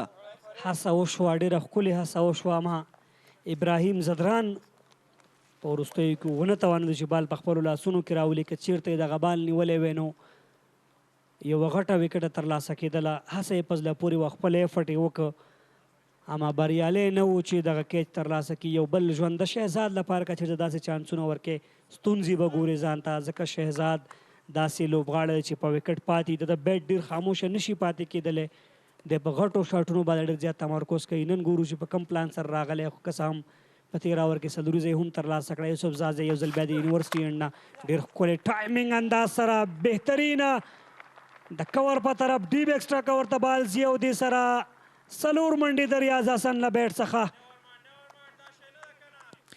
بالکل ریاض حسن و چې د یوسف زازی دغه بال یې په ښه توګه ډرایو که، 2 فیلډرانو هڅه کوله بال د بونډرۍ را ایسار کړي، خو د بال سرعت او د بال میډل کول عالی وو او یوه ډېره ښایسته څلوریزه ترلاسه شوه. سټایلش کور ډرایو. ریاض حسن که په توپوهنه باندې خبرې کوو چې دی موږ څومره کتلی په خصوصا په آف سټمپ باندې ډېر زیات ښه لوبي. کور ډرایو ډېر فیورټ دی، همدغه سټرانګ زون هم دی، په همدغه ایریا کې ډېر ښه لوبه کوي. دی چې کله موږ په 19 کلنه ملي لوبډله کې ولیدو، له هغې وړاندې چې کله په د کورني کرکټ سیالیو کې لوبېده، لسټۍ سیالیو کې هلته هم په یوه سیالۍ کې د سلیزه کړې وه، هلته هم د تر ټولو ډېرې منډې چې د ترلاسه کړې په آف سټمپ باندې ترلاسه کړې وې. نو عموما په آف سټمپ کې ډېر زیات ښه لوبېږي او یا دا ځل یې د ښه بال احترام وکړه. بالکل کله چې د ځوانو توپوهونکو له بیټینګ څخه په دومره ښه او تخنیکي شاټونه لیدل کېږي، د هیله یو ټکی دی. موږ په دغو سیالیو کې ګورو چې د افغانستان د ځوانو توپوهونکو که ورڅخه یو څه یادوري کوو، احسان الله جنت، ریاض حسن، ابراهیم زدران، درویش رسولي او یو شمېر نور هغه ځوان توپوهونکي دي چې هغوی له اعتماده ډکه تخنیکي لوبه ترسره کوي او د هغه څه دي چې په 500 وریزو لوبو کې د افغانستان لپاره د یو ښه راتلونکي زیری له ځانه سره لري. د هندوکش سټرایکرز لوبډل مشر نن هم افسر زازی دی، نجیب الله زدران په نن سیالۍ کې نشته. یو ځل ښه راتګ، یو ځل بیا د یوسف زازی له لورې. بالکل نن ورځ د هندوکش سټرایکرز لوبډلې سره 11 کسیز لوبغاړي دي: ابراهیم زدران، عثمان غنی، بهرشاه محبوب، صدیق اتل، کریم جنت، جمشید خان، فرید احمد ملک، یوسف زازی، ظاهر خان، ضیاء الرحمن اکبر او د نن سیالۍ لوبډل مشري د افسر زازی په غاړه ده. نجیب زدران نن وغوښتل چې ځوانو لوبغاړو ته د موقع ورکولو لپاره خپله له هغه 11 کسیز سکواډ څخه ځان لرې کړي او نورو لوبغاړو ته چانس ورکړي. دلته یوې بلې منډې سره سټرایک روټیټ شو، بیا هم لیګ بای منډه وه او دلته شرف الدین اشرف د میوند ډیفینډر لوبډل مشر، محمد شهزاد محمدي اوپنر بیټسمن، ریاض حسن هم ورسره، درویش رسولي به میډل کې راځي. اکثره توپوهنې دپاره یو بهترینه توپوهونکی دی او په هغه ټاپ سکوررانو کې هم شتون لري. زبید اکبري لیفټ آرم آل راونډر چې ښه پرفارمنس یې کړی په دغه روانو سیالیو کې د خپلې لوبډلې په ګټه باندې. یوسف یو ځل بیا ډېر ښه بال، خو په ښه انداز سره شهزاد محمدي دا بال ولوبو او هلته په ډیفاین لیګ کې ډګر ساتونکي او یوه بله منډه هم جوړه شوه. یوه 2 منډو همغږي د ریاض او د شهزاد ترمنځ روانه ده. منډو لړۍ هم دې سره پورته کېږي 14 ته. بالکل زه په یقین سره ویلی شم که ریاض حسن چې اوس مهال سټرایکر دی که دی په وکټ پاتې کېږي، زموږ لیدونکي او همدارنګه هغه تماشه جان چې په میدان کې له نوموړي څخه به د ډېرو ښو شاټونکو د ډېرو ښو شاټونو لیدونکي اوسي، په دې چې ریاض حسن په خپل بیټ کې د یو ځوان توپوونکي په توګه ډېر ښه شاټونه له ځانه سره لري.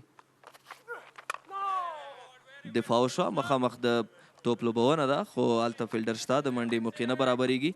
بیا هم وایي چې یوسف زازی او فرید احمد رحیمي صاحب په لاین او لین توپ واچونه کوي. لوز بالونه ډېر دوی نه دي لیدل شوي، هماغه دي چې د هندوکش البته د میوند ساتونکي دواړه اوپنران له ډېرو منډو ورکولو راګرځولي دي. څلورو نه د لوبې بشپړ شوي او 14 منډې دي، 15 او 6 باندې دواړه بیټسمنان په میدان کې سیالي کوي. ما مخکې اشاره وکړه چې فرید ملک او یوسف زازی دوه هغه توپ اچوونکي دي چې که ته ترې منډې هم ترلاسه کړې خو لاین او لین تا ته نه پرېږدي او دا د یو ښه توپ اچوونکي استعداد او وړتیا ده. ملک یو ځل بیا لږ څه باونډ سره په دفاعي حالت کې شهزاد د ولوبه ورشو د ښه بال احترام یې بیا هم وکړه او په کار هم د ورته کا چېرته یو ښه هدف یو ښه ټوټل په سکور بورډ باندې ورکوي د هندوکش سټرایکر لپاره خصوصا دغه سیالۍ چې کوم د میوند ساتونکو لپاره ډېره زیاته ضروري ده چې تر څو ویې ګټي که چېرته بیلي نو له ستونزو سره به مخامخ کېږي که چېرته بله سیالۍ بیا لیجنډز ګټي د سټرایکر نه بیا به دوی فاینل کوي که چېرته نن دوی ګټي او بیا لیجنډ سیالۍ بایلي بیا به د هندوکش سټرایکرز او د ډیفینډر ترمنځ فاینل کېږي که چېرته نن سیالۍ هم هندوکش سټرایکرز بایلي بله ورځ د لیجنډز پر وړاندې هم بایلي نو بیا به درې لوبډلې دو پوینټس ولري چې بیا به د ښه نیټ رنیټ په اساس باندې دوه لوبډلې پای لوبه ترسره کوي هیڅ نه ویل کېږي په ټورنمنټ کې چې کله تېره ورځ لیجنډز بریا خپله کړه کم بیک یې وکړو نو په ټورنمنټ کې یو خوند او رنګ بیرته جوړ کړ بالکل نو رحیمي صاحب که نن ویکټ څخه یادوري کوو د پیج ریپورټ کې هم ولیدل شول چې د نسبت هغه لومړنیو سیالیو ته چې په دغه ویکټ باندې ترسره شوې اوس په نسبي توګه ویکټ د منډو جوړولو لپاره سازګاره ده او له دغې ټکي به اوس نو د میوند ساتونکي هم ګټه اخلي تر څو په لوبه کې ښه مخکې ولاړ شي اټکل څه داسې دی چې له 250 شپېتو بره هدف یو هغه هدف دی چې دفاع کېدلی شي نو وکټ ته هم وګورو عاطف ډېر زیات ګراس پې نشته خړه وکټ ده نو په سر کې به د فاسټ بالرانو لپاره یو څه مرسته کوي خو وروسته د 1500 شلو اورونو وروسته د سوکتو پاچونکو سره ډېره زیاته مرسته وکړي ځکه برک کېدلی شي په دغه وکټ کې او دغه وکټ چې څومره لمر وهي همدومره زمینه مساعده د توپوهونکي لپاره بیا خو که چېرته عموما وګورو په دغسې وکټو باندې په روان جام کې چې دومره سیالۍ ترسره شوې وه ډېر ښه بریک شوی او د توپ اچوونکو سوکتو اچوونکو لوري بریالي هم نن ګورو چې آیا دغه وکټ هم د تیر په څېر همداسې یو څه رنګ انتخابوي که نه که خوست وکټ یې وګورو په عموما کې د ورځ په مختلفو برخو کې هغه رنګ بدلوي خپل بالکل هندوکش سټرایکر سره د سلو بالینګ په برخه کې هم د ظاهر خان او همدارنګه د ضیاء الرحمن اکبر په څیر مخکښ او بریالي توپ اچوونکي شته چې کولی شي د میوند ساتونکو لپاره ستونزې جوړې کړي بال انسایډ ایچ کېږي ریاض حسن کوشش وکړو چې بال د کور اړخ ته ولوبوي خو په سمه توګه بال میډل نه شو او په خپله فرید احمد دی چې دغه توپ ترلاسه کوي که چېرته په دې باندې خبره کوو چې هندوکش سټرایکرز لوبډلې دوه بریاوې خپلې کړي دي نو د ضیاء الرحمن اکبر رول پکې ډېر زیات مهم دی په دواړو سیالیو کې ډېره زیاته بهترینه توپ اچونه وکړه چې په ټوله کې په دوو سیالیو کې 8 لوبغاړي سوځولي دي د ترڅنګ د دوی نور توپ اچوونکي همداراز توپوهونکي خو ضیاء الرحمن اکبر پکې یو مهم رول لوبولی په بریا کې د خپلې لوبډلې سټرایکر لپاره او نن هم دی په لوبډله کې شته دی ورسره څنګ کې چې تاسې یاده وکړه ورته نور سپینر یا سوکتو پاچونکي هم لري کریم جنت هم نن د لوبډلې برخه ده آلراونډر لوبغاړی بالکل په فیلډینګ شعبه کې چینج ولیدل شو دوم سلیپ تغییر شو او دې سره زبردسته هڅه په پوینټ کې شارټ پوینټ کې کوشش وشو تر څو دغه څلور زه ترلاسه شي خو د ډګر ساتونکي هڅه د ستایلو ده چې یوازې دواړه بیټسمینان یوه منډه ترلاسه کوي ډېره یوه ښه هڅه په پوینټ کې د ولاړ فیلډر فکر کوم صدیق اتل به اوسي هوښیاري وکړه فرید ملک زکریا البته ضیاء الرحمن اکبر چې ډېره ښه هڅه وه د نوموړي لخوا او وایي کولی شو چې یوه څلوریزه د خپلې لوبډلې لپاره راایساره کړي ریاض په آف سټمپ باندې ډېر ښه لوبېږي خصوصا په کور ایریا باندې فرید هم وړاندې د سلیپ نه ډګر ساتونکی یو څه مخکې راوستو په کور کې ځکه هغه په دغه ایریا باندې ډېر ښه لوبېږي نو تقریبا 4 ډګر ساتونکي بیا هم په آف سټمپ باندې اغوستي دي ګورو چې په کوم لین سره توپ اچونه کوي یو ځل بیا هم د شهزاد محمدي له لورې دغه بادلو چټکه سنګل او ډایرکټ هیټ شوی او دې سره اینډ اف محمد شهزاد غوټه وکټه ترلاسه کېږي دلته د سټرایکر لپاره شهزاد محمدي کله چې بال ولوبه وکور کې په ډېرې تیزۍ سره خپله کال وکړ ډګر ساتونکي ډېره خطر وکړه ډایرکټ وکټ ولګېدلی او دې سره د محمد شهزاد یوه غټه وکټه غټ لوبغاړی په دام کې راګیر شو بالاخره د ده د اننګز خاتمه اننګز ته یې د پای ټکی کېښود د 14 وروسته د یو لوبغاړي په زیان بیا هم انلکی و شهزاد محمدي په نن سیالۍ کې هم ریپلی ګورو ته تلویزیون په پرده باندې ډېره خطرو وشوه. بالکل محمد شهزاد نن د یوه اوږده اننګز لوبولو په موخه میدان ته ښکته شوی و. د نوموړي له بیټینګ څخه ښکارېده ریسک یې نه اخیسته، هڅه یې کوله آرام ولوبېږي، خو دلته په رن آوټ سره خپله ویکټ له لاسه ورکوي. د فیلډر هڅه کاملا د ستایلو وه، ډایرکټ هیټ و او د سره د میوند ساتونکو لپاره لومړی زیان د محمد شهزاد په رن آوټ سره له میدانه بهر کېدل دي. یوازې بیټینګ او بالینګ باندې سیالۍ نه ګټل کېږي یا د لوبې اړخ نه کنټرول کېږي. بیټینګ، بالینګ، فیلډینګ، ډسپلین دا هغه څه دي چې که چېرته یو لوبډله ولري نو کولی شي چې ښه لاسته راوړنه ولري، کولی شي چې ښه وځلیږي. د ډګر ساتنې برخه په کرکټ کې ډېره زیاته مهمه ده او د هندوکش سټرایکر لوبډلې چې ګورو تر دې دمه پورې ډېره ښه ډګر ساتنه کړې، ډېر ښه فیلډینګ یې کړی. لوبډل مشر او توپ اچوونکي بیا هم د ستایلو دي چې دغه فیلډینګ بالینګ مطابق یې فیلډینګ ځان ته سیټ کړی دی او دا د یو ښه توپ اچوونکي او د ښه لوبډل مشر هغه استعداد او وړتیا ده. وړاندې چې موږ وکتل لکه څنګه چې مې یاده وکړله د یو ښه ترو په نتیجه کې وکټ راغله. ریاض حسن ته بیا هم بال وشو. درویش رسولي نوی بیټسمین راغلی چې درویش رسولي په 3 اننګزونو کې 180 منډې کړي، 56 اوسط لري، ډېر ښه لوبغاړی دی، بیزي پلیر دی. تېره ورځ چې دی کله راغی په سخت حالت کې په میډل کې چې د دوی 3 وکټې دوی د لاسه ورکړې وې، ډېر تیز لاړو. هماغه و چې نیمه سلیزه یې په مهم وخت کې د خپلې لوبډلې لپاره ترسره کړه. یو ښه ټوټل یې ورکړه د لیجنډز لوبډلې لپاره، خو ویې نه شو کولی چې بیا بریا خپله کړي. لیجنډز ښه توپوهنه وکړه، احسان او رحمت شاه ډېره بهترینه ملګرتیا وکړه. په آخره کې شاید کمال یو څه ناڅه منډې او د عبدالواسي هغه شپږیزې سره بیا دوی وکولی شول چې بریا خپله کړي.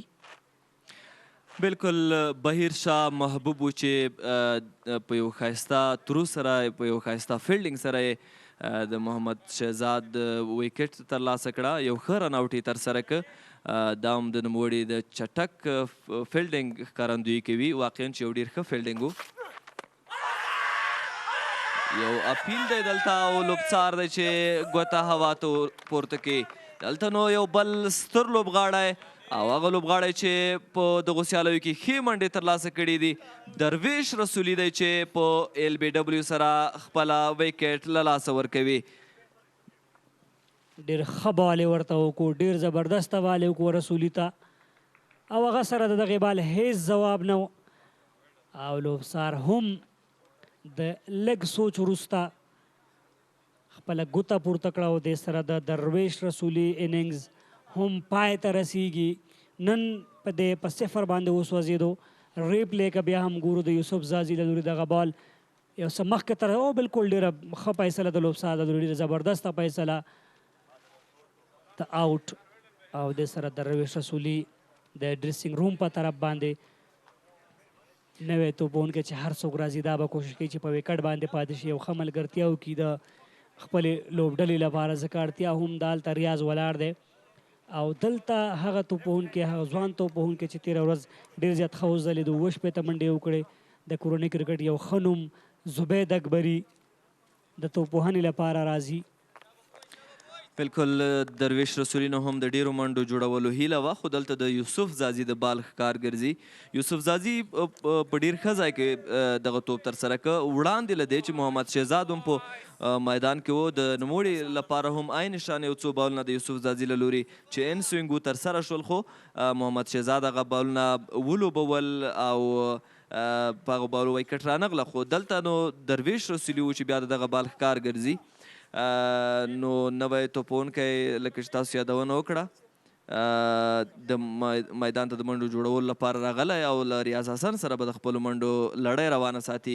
2 ویکټې په مهم ځای کې او دغسې یو حالت چې میوند ساتونکي به له دې وروسته تر یوې شیبې تر یوې مودې له فشار لاندې لوبه کوي. په لیګ سټمپ باندې ګارډ غواړي زبید اکبري فکر نه کوئ عاطف چې نن د رسولي یو څه مخکې راغی دغه فیصله د کفتان څنګه ارزوئ؟ په تېره کې موږ وګورو په میډل کې دی چې کله توپوهنې ته راغی ډېر ښه ځلېدلی او زبید اکبري قسم موږ وګورو ټاپ آرډر بیټسمین دی په میډل کې راځي هغه ورځ باندې 5م نمبر باندې توپوهنې ته راغلی او نن په 2 ډاون باندې راغی. فکر نه کوئ چې د توپوهونکو هغه پوزیشنونه یو څه ګډوډ شو؟ رښتیا دا ده چې د لوبډل مشر دغه تصمیم څه ډول چې د هغه هیله وه اغېزمن او ښه نه و، خو شاید دا فکر شوی وي لکه څه ډول چې درویش رسولي په دغه ویکټ ډېر پاتې شوی دی، منډې جوړې کړي دي او بل اړخ ته د لومړی اورونو یا د ویکټ په لومړیو اورونو کې له تیزو بالرانو سره هم کومک کوي.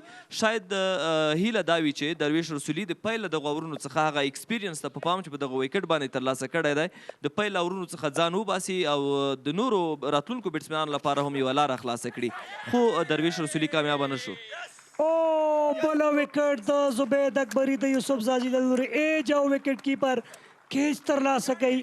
ما مخکې مې یاده وکړه چې د توپوهونکو پوزیشنونه درویش په 1 ډاون راغی، زبید اکبري په میډل کې په 2 ډاون باندې او دې سره بله کامیابي هم ترلاسه کوي. یوسف زاځي قسم ډېر زیات ښه لاین او لین سره توپ اچونه کوي.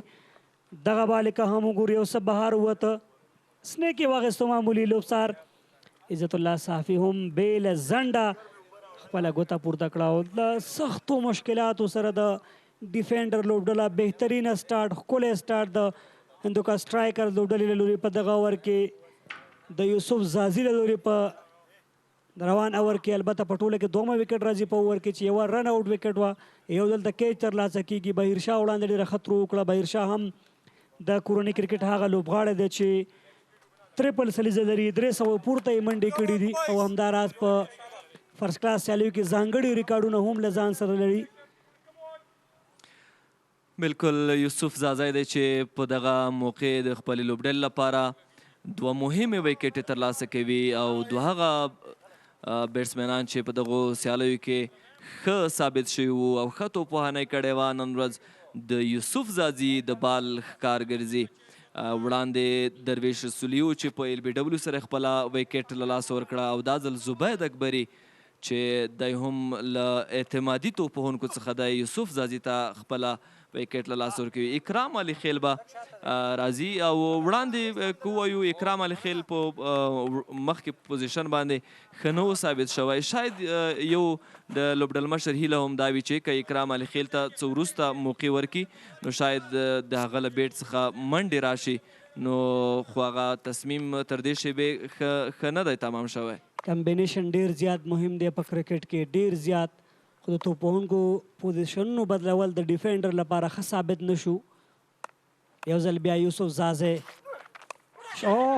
زبردست عجیبه شاټ د اکرام علي خیل له لورې او دلته ډګر ساتونکي څه وکړل هغه څه چې په کار ورته ونه توانېده. د اکرام علي خیل لپاره یو ښه چانس، یو ښه فرصت.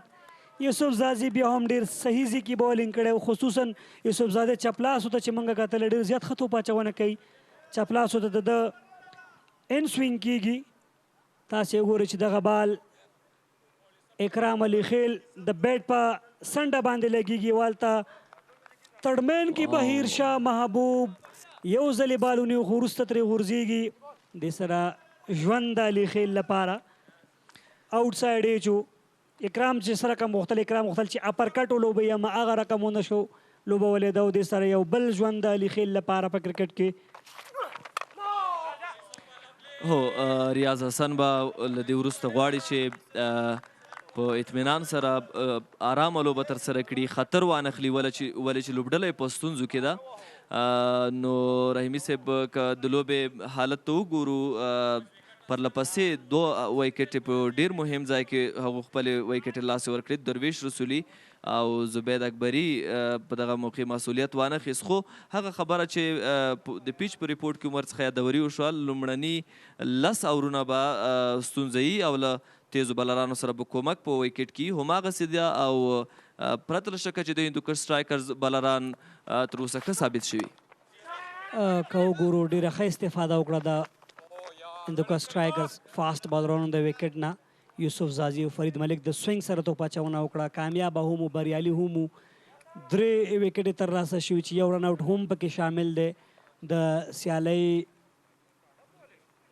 بالکل رحیمي صاحب په دغه سیالۍ کې یوسف زازی په دغو سیالیو کې لومړی لوبه ده چې دته موقع ورکوی کیږي.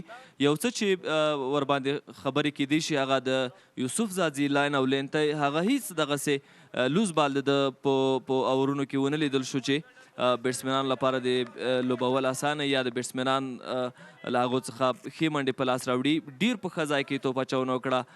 تاسو وکتل چې یو کیچ د نوموړي ډراپېږي او 2 ډېرې مهمې ویکټې هم ترلاسه کوي. نو نن سیالۍ کې یوسف زازي ته په موقع ورکولو سره بالکل یو زبردست ډرایو دا ځل هم د ریاض حسن له لوري او مخکې له دې چې فیلډر ورسیږي بال له بونډۍ بهر د 4 منډو لپاره ځي. دا ځل هم د کور اړخ ته زبردست شاټ او 4 نورې منډې هم د میوند ساتونکو په منډو کې د ریاض حسن په دغه ښایسته کیچ سره اضافه کیږي. فرید ملک باید په دې پوه شي چې ریاض ته په آف سټمپ باندې بهر بال کې نو نتیجه به دا رقم ګوري. ریاض حسن موږ مخکې مې یاده وکړه چې سټرانګ زون دی دغه کور ایریا کور ډرایو به فیورټ دی. ډېر زیاتې ښه لوبوي.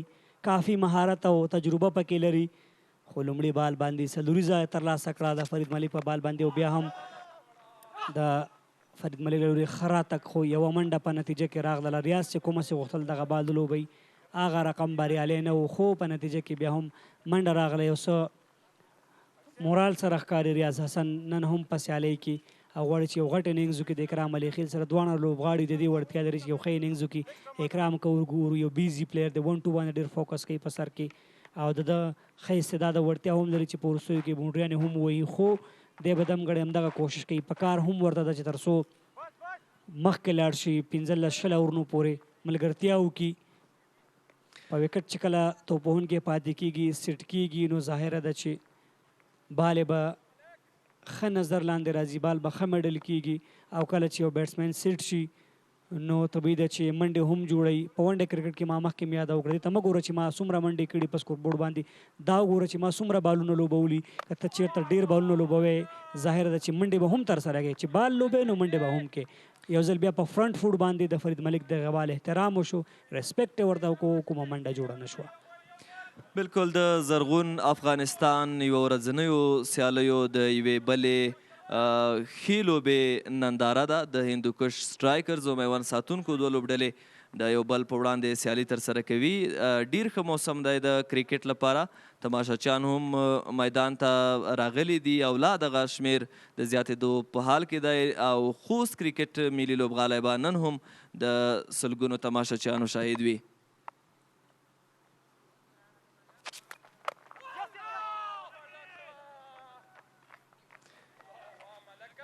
که چېرته نږدې یاست خو سوال راشئ لوبغالي ته خپل ملي اتلان له نږدې وګورئ خپل ملي اتلان تشویق کړئ.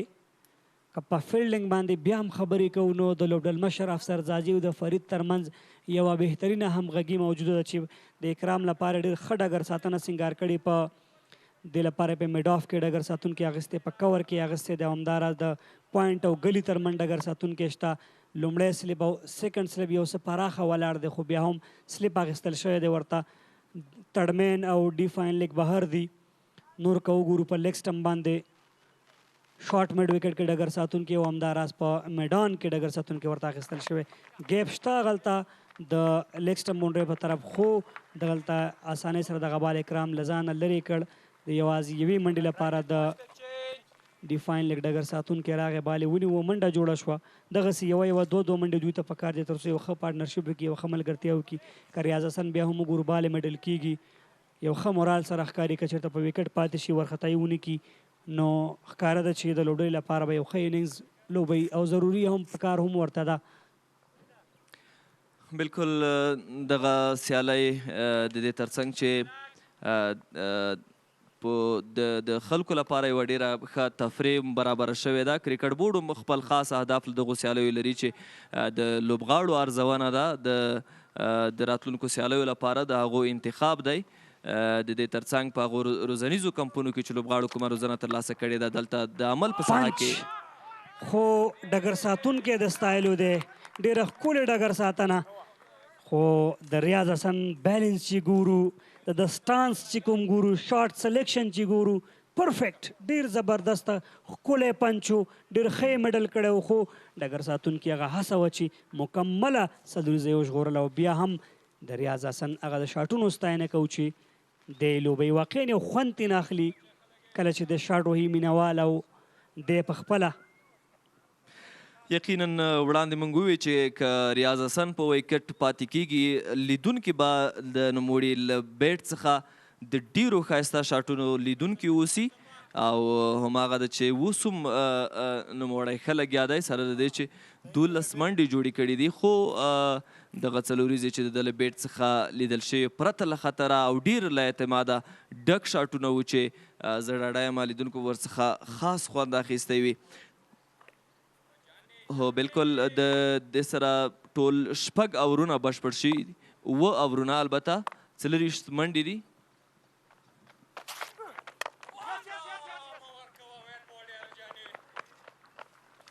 اکرام علي خیل او ورسره ریاض حسن به له همدې ځایه د ملګرتیا بنسټ ږدي وړاندې به ځي او وبه ګورو چې کولی شي د ډېرو ښو توپونکو په توګه خپله لوبډله دغه ستونزمن حالت څخه راوباسي که څنګه بالکل پکار هم ورته همداسې ده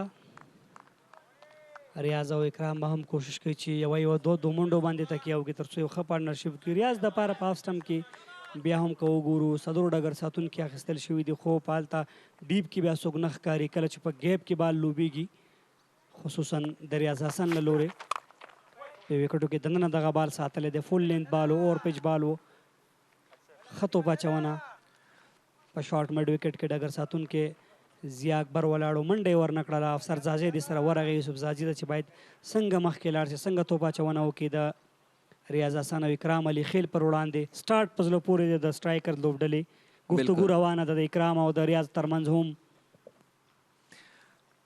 بالکل یو دوه دغسې ملګرتیا ته اړتیا ده که چیرې میوند ساتونکي په سیالۍ کې د غټ هدف د ایښودو هیله لري نو دغه چاره ریاض حسن او اکرام علي خیل ډیره ښه ترسره کولی شي خو دا ځل په لیګ سره توپ اچونه ده فاین لیګ ته بال لیږل دي د 4 منډو لپاره دغه بال په ښه توګه له بونډرۍ څخه بهر د 4 منډو لپاره ولیږل شو دغه بال چې په لیګ سټم یا په پیټ سره ترسره شوی و په اسانۍ سره کټ شو او 4 ښې منډې د ریاض حسن له بیټ څخه لیدل کیږي زبردست کټ دا ځل هم د 4 منډو لپاره لوز بال و ښه استفادې ترې وکړه ریاض هم هلته وکتل چې ډي فاینل کې فیلډر یو څه شاټ ولاړ دی په اسانۍ سره وکولی شول چې دغه څلوریزه ترلاسه کړي ضروري څلوریزه د خپلې لوبډلې لپاره لانګان او لانګ آف بیا هم نشته که چېرته په خالیګاه کې شاټ لوبیږي نو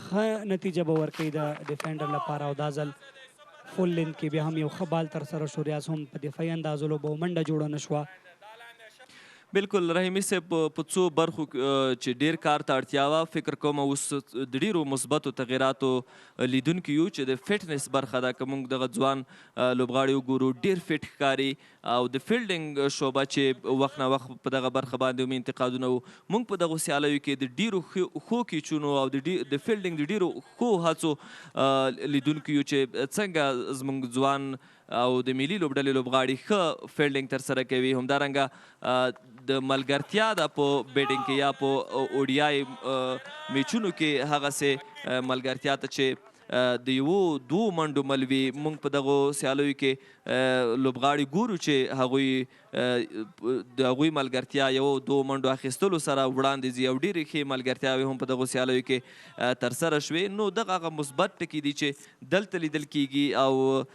زه مطمئن یم چې په نړیوال سټیج باندې هم چې دغه لوبغاړي راڅرګندېږي هغوی هلته به هم دغسې د افغانستان ښه استازولي کوي او هغه ستونزې چې په 500 وریځو لوبو کې لیدل کیږي بالاخره په تدریج سره به هغه له منځه ځي بالکل سټرایک روټیشن ډیره مهمه برخه ده په ون ډے کې چې په دغه روان زرغون افغانستان جام کې موږ ګورو د لوبغاړو ترمنځ ډېر ښه ده کله چې تمریناتي کمپ په اماراتو کې ترسره شو له هغې وروسته چې ځینې لوبغاړي دغه تمریناتي کمپ برخه وه د ترڅنګ ځوان نور لوبغاړي چې په کورني کرکټ کې ښه ځلیدلي وو دوی هم یوې دوه منډو هغه سټرایک روټیشن ډېر ښه انداز سره مخ پر مخ ویوړو نو مهمه خبره وه او موږ په غټه کچه باندې دغه سټرایک روټیشن ستونزه لرله ډاټ باولونو به زموږ ملي لوبډلې عموما په اکثره وخت کې ډېر زیات راوستل خو دلته په دغه جام کې چې موږ ګورو له کله چې تمریناتي کم ترسره شوی هغه لوبغاړي چې دغه تمریناتي کم برخه وو ډېر زیات ښه لګیا دي دواړه لوبغاړي چې دمګړی په کریس موجود دي دوی هم د اماراتو د تمریناتي کم برخه وو دوی ته د ترمنځ ګورو چې هغه سټرایک روټیشن هم روان دی د ښه بال احترام کوي د لوز بال نه استفاده کوي کرکټ همدا دی چې په ذهن سره مخکې لاړ شي په فکر سره مخکې لاړ شي پلان مطابق بالکل رحیمي صاحب په اوس وخت کې د نړیوال کرکټ غوښتنه هم دا ده چې یو لوبغاړی باید له ټولو اړخونو پوره او یو مکمل لوبغاړی چې ملي لوبډلې ته ځي ځکه په هغه سټیج کې که د خپلې لوبډلې استازولي کوي نو باید ډېر ښه واوسئ فرید احمد لا هم لګیا دی خپله توپ اچونه کوي لیګ سټم اړخ کې یو ډېره ښه هڅه وه ډګر ساتونکی افسر ځای دی چې یو ښه هڅه کوي د ویکټ ساتنې په برخه کې خو لوبڅار دلته د وایډ بال اشاره کوي چې د میوند ساتونکو لپاره یوه اضافي منډه راغله دا فانی زرغون افغانستان جام سیالۍ به ټول ټال 14 ورځې دوام وکړي اووه سیالۍ به پکې ترسره کیږي درې لوبډلې پکې شتون لري سټرایکرز لیجنډز او میوند ساتونکي هر لوبډله به په لومړی راوند کې دوه سیالۍ ترسره کوي البته دوه سیالۍ د یوې لوبډلې سره ترسره کوي چې په ټوله کې د دوی څلور لوبې راځي ټاپ دوه لوبډلې به پای لوبې یا فاینل ته لار مومي نو هره لوبډله به په دغه سیالیو کې دوه ځل د خپل مقابل لوبډلې سره مخامخ کیږي که وګورو او لومړی سیالۍ چې د ډیفینډر او د سټرایکر ترمنځ ترسره شوه سټرایکر لوبډلې وګټله دوهم ځل دی چې دوی بیا هم مخامخ شوي دي که چېرته نن سټرایکرز بریا خپلوي نو بې له شکه چې پای لوبې ته به لار مومي که چېرته میوند ډیفینډر بریا خپلوي سبا ته د بله ورځ باندې د لیجنډز او د سټرایکر ترمنځ لوبه ده که چېرته هلته لیجنډز بایلي نو د ډیفینډر او د سټرایکر ترمنځ پای لوبه کېږي که چېرته لیجنډز سیالۍ ګټي نو بیا به د دریو لوبډلو دوه پوینټه کېږي چې د نیټ رن ریټ په اساس باندې دوه ښه لوبډلې به پای لوبې ته لار مومي مننه ډېر ښه معلومات او اړین معلومات چې لیدونکي هم غواړي په دغه حالت باندې پوه شي چې کومه لوبډله په کوم سټیج کې ده یوه چټکه منډه ترلاسه شوه ښه همغږي دلته د دواړو بیټسمنانو ترمنځ که د لیدونکو لپاره یاد کړو نن ورځ ریاض حسن اوپننګ ته راښکته شوی له محمد شهزاد سره نو سوځېدلی په میدان کې دی 14 منډې لري او محمد شهزاد 20 توپونو ته ولاړ و د 20 توپونو مخه یې وکړه اووه منډې ترلاسه کړې په رن اوټ سره خپله ویکټ له لاسه ورکړه بهیر شاه محبوب و چې د رن اوټ یې ترسره که درویش رسولي په 0 سره خپله ویکټ له لاسه ورکړه زبید اکبري هم د یوسف زازي د بال ښکار شو هغسې چې د درویش رسولي ویکټ هم یوسف زازي اخیستې وه او له هغې وروسته اکرام علي خیل دا دی چې ناسوځېدلې لوبه کوي له اوپنر ریاض حسن سره بالکل همداسې ده یوسف زازي هم وکټ ترلاسه کړی یو وکټ په رن اوټ کې راغلی بیا هم ښه شاټ د ریاض حسن ترمنځ یس نو خو په وروستیو کې ریاض حسن په ډېرې تیزۍ سره ځان رسوي اپیل هم کېږي دلته چې کله د فیلډر د بال موانع شي خو که چېرته دا کار قصدي وي بیا نو امپایر به خامخا خپل هغه فیصله اخلي خو زه فکر کوم چې ریاض حسن دلته د بال نه ځان وژغورو چې خوږ نه شي په کرکټ کې یو ډول اوټ شته چې کله ته د بال موانع شي یا په بال مخکې قصدي ډول باندې راشي دلته که چېرته د توپ اچوونکو هغه لوبډله چې د اپیل کوي نو دلته لوبسار بیا هغه حالت ته ګوري که چېرته حالت داسې وي چې قصدي توګه باندې یو څوک د ویکټو مخې ته راغلی یا د بال مخې ته راغلی نو لوبسار بیا هغه خپله فیصله کوي خو دلته زه فکر کوم چې ریاض حسن کوشش کوو چې دغه بال نه ځان وژغوري تر څو خوږ نه شي یقینا بالکل او دلته ریاض حسن او اکرام علي خیل هم دمه اخلي خو لوبسارانو لا وړاندې خپل تصمیم نیولی دی ستونزه نشته د ریاض حسن لپاره ترو شوه په ویکټ باندې خو ریاض حسن د دې لپاره چې ژوبل نشي توپ مخه ونیوه خو په هر حال سره د چې یو اپیل هم شوی و د لوبڅار لپاره تر څو ریاض حسن آوټ حساب کې خو لوبڅار تصمیم دا و چې هغه لپاره مشکل نشته ټول ټال 32 منډې دي د لوبې درې مهم لوبغاړي میوند ساتونکو له لاسه ورکړي دي او د لوبې د 9 اوور جریان دی. یو رن آوټ او 2 وکټې بیا د یوسف زازي په توپ سره. فیزو هم لوبغالي ته راغلی خو ریاض حسن کومه ستونزه نه لري، لا به هم خپلې توپوهنې ته دوام ورکوي. فرید به توپ اچونه کوي، اکرام علي خیل ته دمګړی ټولې 32 منډې دي د سیالۍ 9 اوور ترسره کیږي. 19 باندې ریاض ولاړ دی، په 4 باندې اکرام علي خیل، 3 لوبغاړي سوځېدلي په ټوله کې. نو ښه سټارټ دی د هندوکش سټرایکر لوبډلې له لوري. مهمې وکټې زبید اکبري، درویش رسولي، محمد شهزاد، 3 هغه غټې وکټې چې دوی ترلاسه کړي. بیا هم ښه بال، ډېر ښه بال باونډ سره بیټسمین په جمپ سره دغه بال دفاع کړه. بیا هم کومه منډه جوړه نه شوه. لاین او لین سره توپ اچونه پیس سره د فرید ملک له لوري.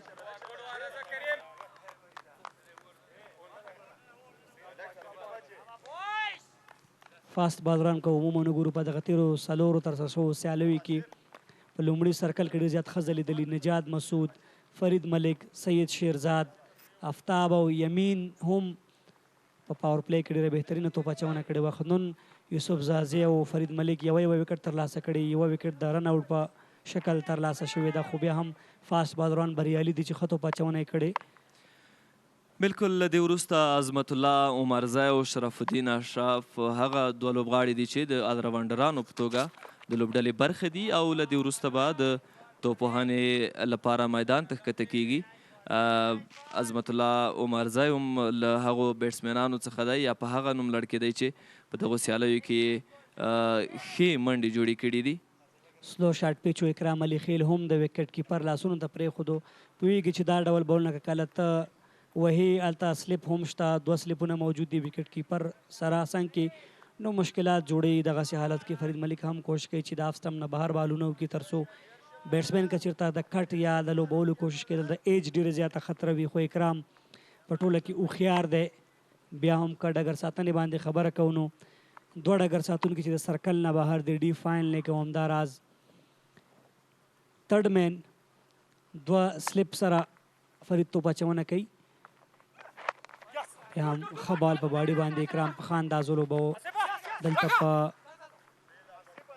ډي سکویر لیګ فیلډر په ډېرې تیزۍ سره راځي. د یوې 2 منډو ښکلې رننګ بټوین د وکټ، ډېر زبردست رننګ، ضروري منډې د میوند ډیفینډر لپاره په چټکۍ ترسره کړې اکرام او د ریاض ترمنځ. بالکل نن یوه موقع وه د درویش رسولي لپاره چې هغه د ډیرو منډو جوړونکو بیټسمینانو سر ته ځان راولي. هغه 180 منډې جوړې کړې وې په داسې حال کې چې احسان الله جنت 186 چې د سر بیټسمین دی تر اوسه، شاهد الله کمال بیا 109 دوهم بیټسمین، خو درویش رسولي په 3م نوم د درویش رسولي و. خو نن ورځ بیا بدبختي و چې هغه په 0 سره خپله ویکټ له لاسه ورکړه او 4م بیټسمین بیا په ډېرو منډو جوړونکو کې عظمت الله عمرزی دی چې له دې وروسته به د منډو جوړولو لپاره میدان ته راځي.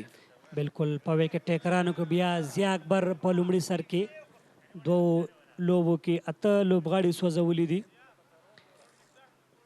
او همداراز سید شیرزاد بیا 6 وکټې لري په 2م نمبر باندې، نایب 15 وکټې په 3م نمبر، یمین احمدزي په 3 سیالیو کې 15 وکټې لري، 4 سیالیو کې البته 15 وکټې په 4م نمبر باندې دی.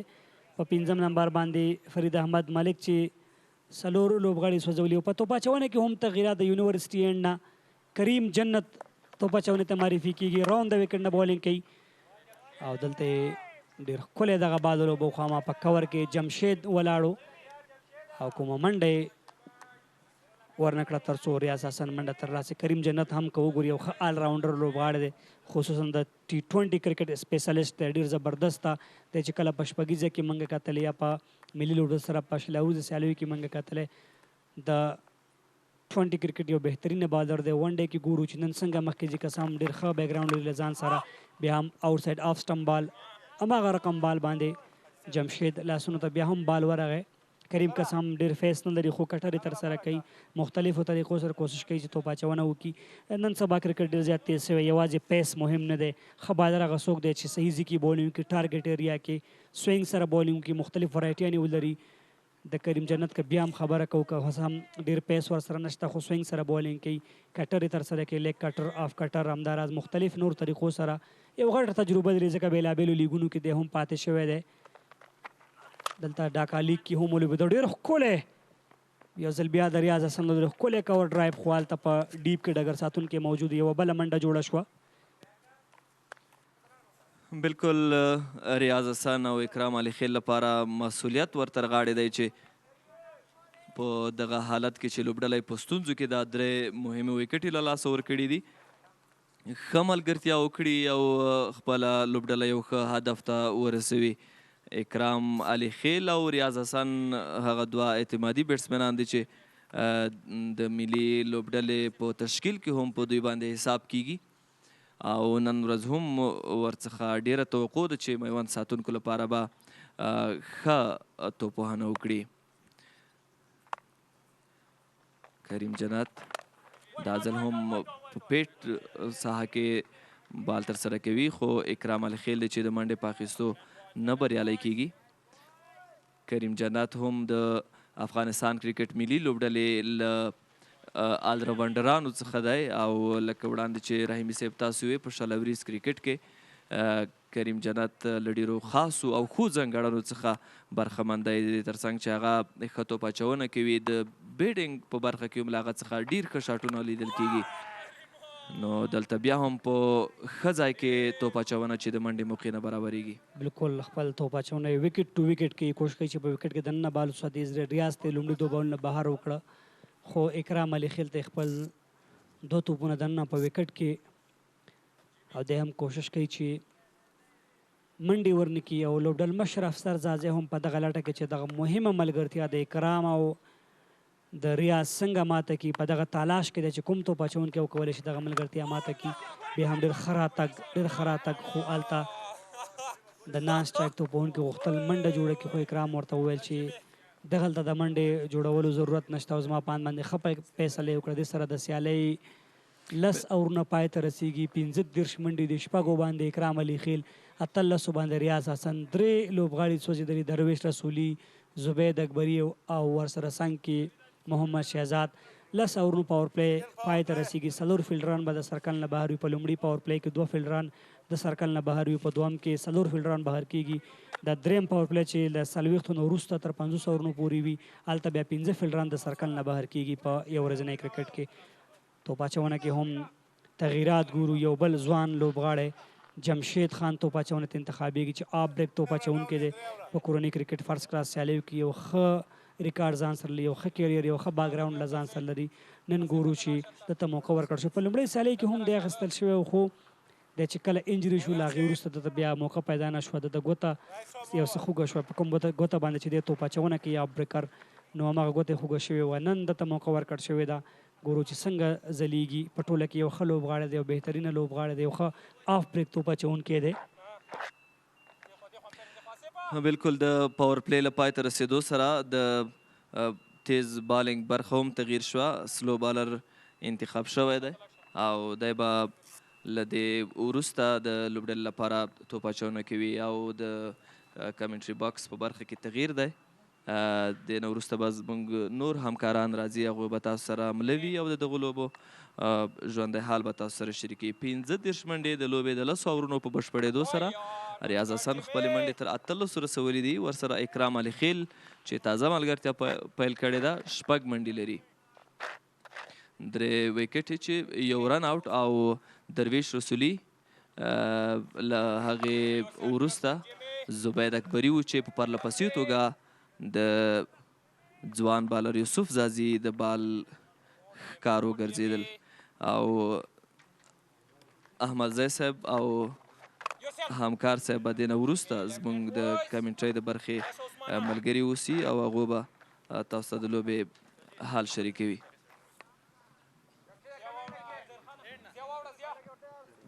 Thank you so much, Mr. Atif and Mr. Rahimi, for your commentary for the first 10 hours. You're watching the 5th game of the Green Afghanistan One Day Cup 2022 between the Maiwand defenders and the Hindokush strikers, live from Khost National Stadium. It's the 5th outing at this event and a crucial one is for Maiwand defenders who are there to win their last game and keep their hopes alive in the event. I've got my partner, Mr. Shira Gamkar. Welcome, mate. Bismillah ar-Rahman ar-Rahim. Thank you, Mr. Hakim, and good morning, Sahar Mupakhair, everyone. Today is the fifth match, as you have mentioned rightly, between Hindokush and strikers and Maiwand defenders. So much important game for Maiwand. Hindokush already got four points in the table, but much needed win for Maiwand defenders. They will be looking forward to win this and will hope that they can qualify to the final after the decider match of the last match between Hindokush and Pamir. But this is also a very important game, especially for Maiwand defenders to win it. If you see, there are lots of changes in both squads, Mr. Hakim. They have been given opportunity to the emerging players, especially in Hindokush. They have got 4 to 5 changes. Ibrahim Zadran is there, Usman Ghani, Afsar Zazai. He is the standing captain in today's match. Najib Zadran is not playing. Karim Janat is back. Farid Ahmad Malak, Ziaur Rahman Akbar. This time played it nicely, straight to the deep point region for 4. It was high in the air for a while, but he was lucky that it went into the gap for 4. Much needed boundary, and it will release the pressure from both sides. Riaz Hassan, he is playing well for his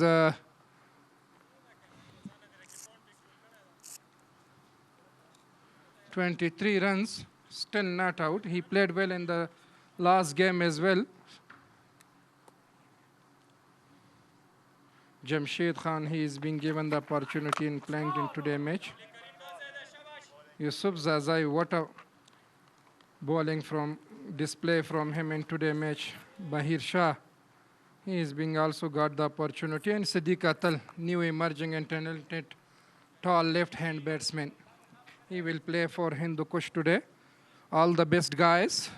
But if you see Yusuf Zazai, he has bowled brilliantly well with the new ball in hand. He got 2 important wickets for his side. Change in the bowling, Karim Janat, a very good all-rounder, intelligent player. And he has got all those skills that we were talking about. He can bat, he can bowl. So we will see if he can deliver a wicket at this stage of the game and break this partnership. So we are into the 12th over of this specific encounter between Hindokush striker and the Maiwand defenders. Karim Janat into his second over. This time played it into the gap, and the batsman will come back for the second one. Good running between the wickets. Riaz Hassan, he is playing well, especially when they lost 3 wickets and 3 important ones. Mr. Hakim, Muhammad Shehzad, Darvesh Rasuli, well-informed batsman, and also Zubaid Akbari.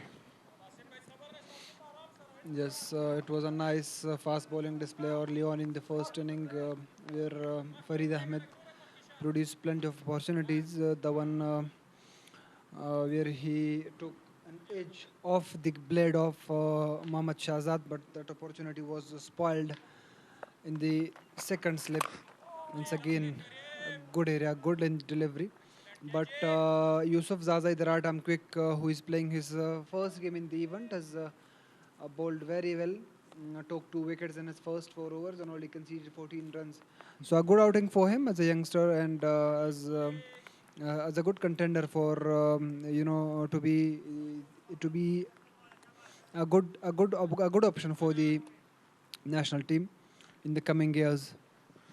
Yeah, indeed it is. He is, and he played well this time. Cut it to deep point region. The fielder is there. Will they come back for the second one? Yes, they will. Good running between the wicket. Impressive batting by Riaz Hassan. He is playing and targeting those gaps and taking 1s and 2s. So, as you have mentioned, yeah, definitely Yusuf Zaza, he has bowled well. We'll see in the later stage of the game how he finish. His spell is very much important. But with the new ball in hand, he has bowled brilliantly well. Got 2 important wickets. Zubair Akbari and Darvesh Rasuli, both of them were in great form. Jamshed, he is playing his first game in this tournament. Will bowl from the pavilion. And this time played it nicely by Ikram Ali Khil. He has already got one opportunity as well at the third man region. He was dropped by Bahir. He is lucky and he needs to utilize this and take benefit from that drop catch. Let's stay there with the Riyaz Hassan. He is playing well and build a partnership, which is the demand of this situation. He was struggling in the first 3 matches, didn't score or didn't put any impression in this tournament from Ikram Ali Khail. But today he has got the opportunity and he needs to impress everyone. It's definitely the first ball he faced. He uppercut that straight to the deep third man fielder, but he was dropped and got a new life out there. So he will be definitely there to score some runs and something and put something for himself in this event, as he failed to deliver with the bat on frequent occasions.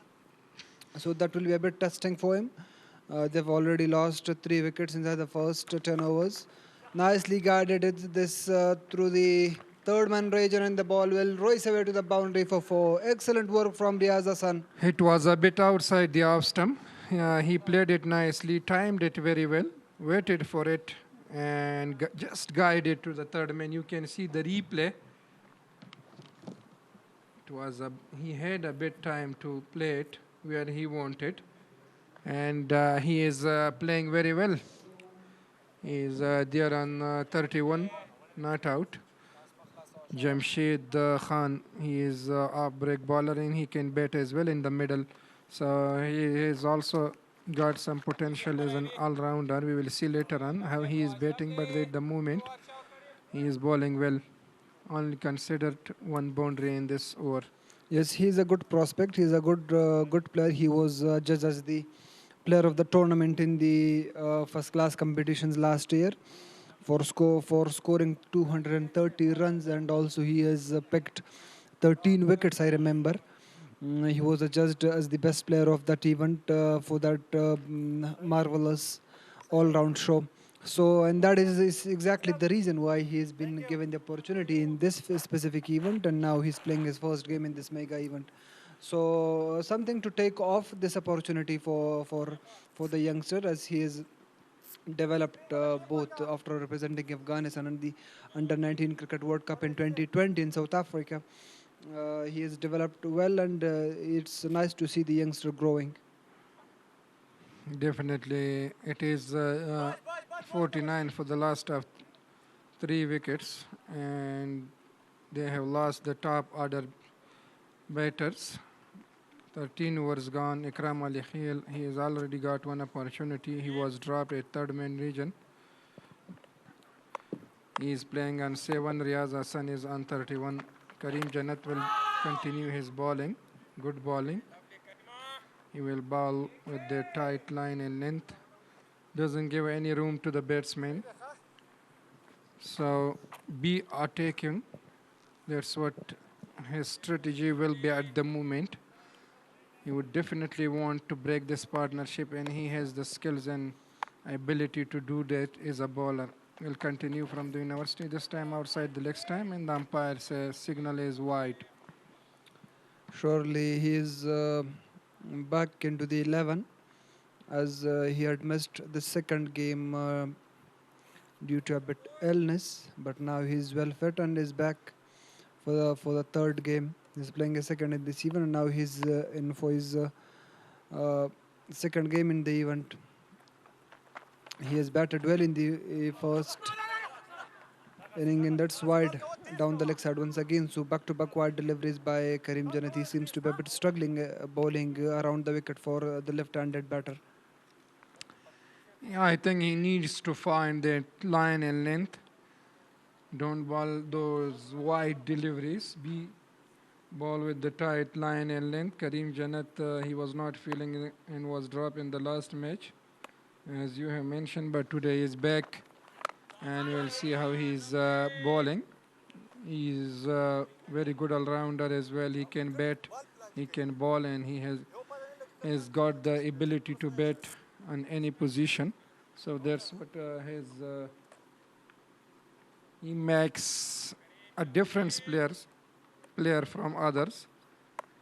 And when you have potential skills, you got all those skills in all-rounder, so you can deliver your performance at any stage. Sometime you might be struggling. Great running between the wicket, a risky one. They have already lost one wicket, Shehzad Mohammadi, and he was also a run out. What a loss of wicket that was. That was unnecessarily, totally. There wasn't a run to take, and Shahzad did lost his wicket in attempt to run that cheeky run. Najibullah Zadran is not playing today. It's a nice gesture to see him make way for the youngster to come in and play. He said that I'm already there. I have already played lots of good cricket, and now it's time for the youngster to come in and play alongside some senior cricketers to come and enjoy this event. It is an excellent gesture. He has made way for some youngsters. Siddiqullah Atal is playing a young left-handed batting prospect. Excellent to see him in the 11 today. Bahir Shah is also a very good prolific batsman, right-handed, a good batter with some nice techniques, as well as Yusuf Zazi is into the 11. So I'm very impressed with the decision of Najibullah Zadran that he has made. And Yeah, that is something that all the senior cricketers must follow. There's great spirit from Najibullah Zadran that he is being sacrificing and giving opportunity to the youngster. This time was a bit short delivery and played it nicely for a single. So that's what we were talking about, that the senior players, they have always cooperated to support the youngsters, and they should do it because they know that they are the future of Afghanistan, and they will come to the nationality side and will represent Afghanistan. So it's a great stage for them to learn and prove themselves, perform well at this stage and also in this tournament. So this is a great platform, great opportunity for them to deliver their performance. Still, Karim is struggling with his line and length and the third wide in this over.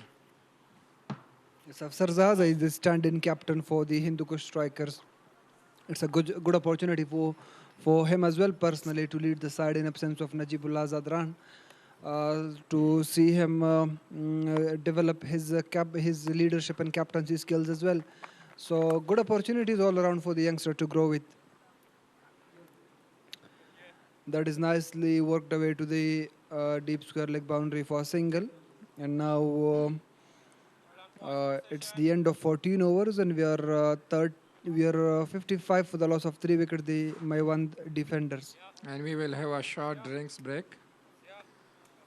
So talking about today's innings, Maiwand defenders, they have lost also the top order batsmen, the 3 wickets. And they were expecting that their top orders will give them a good start, which they really needed, especially in it's their 4th game in the last one of the in the last one. So we will see whether they can win this and qualify to the final or not. It's still a long way to go because Pamir has got one more game, and you can see the highlights of the first 14 overs. Some lovely drive, great shot, impressive one by Riaz Hassan. And he is the one man who is still there, and you can see some drop catches. Shehzad Mohammadi run out.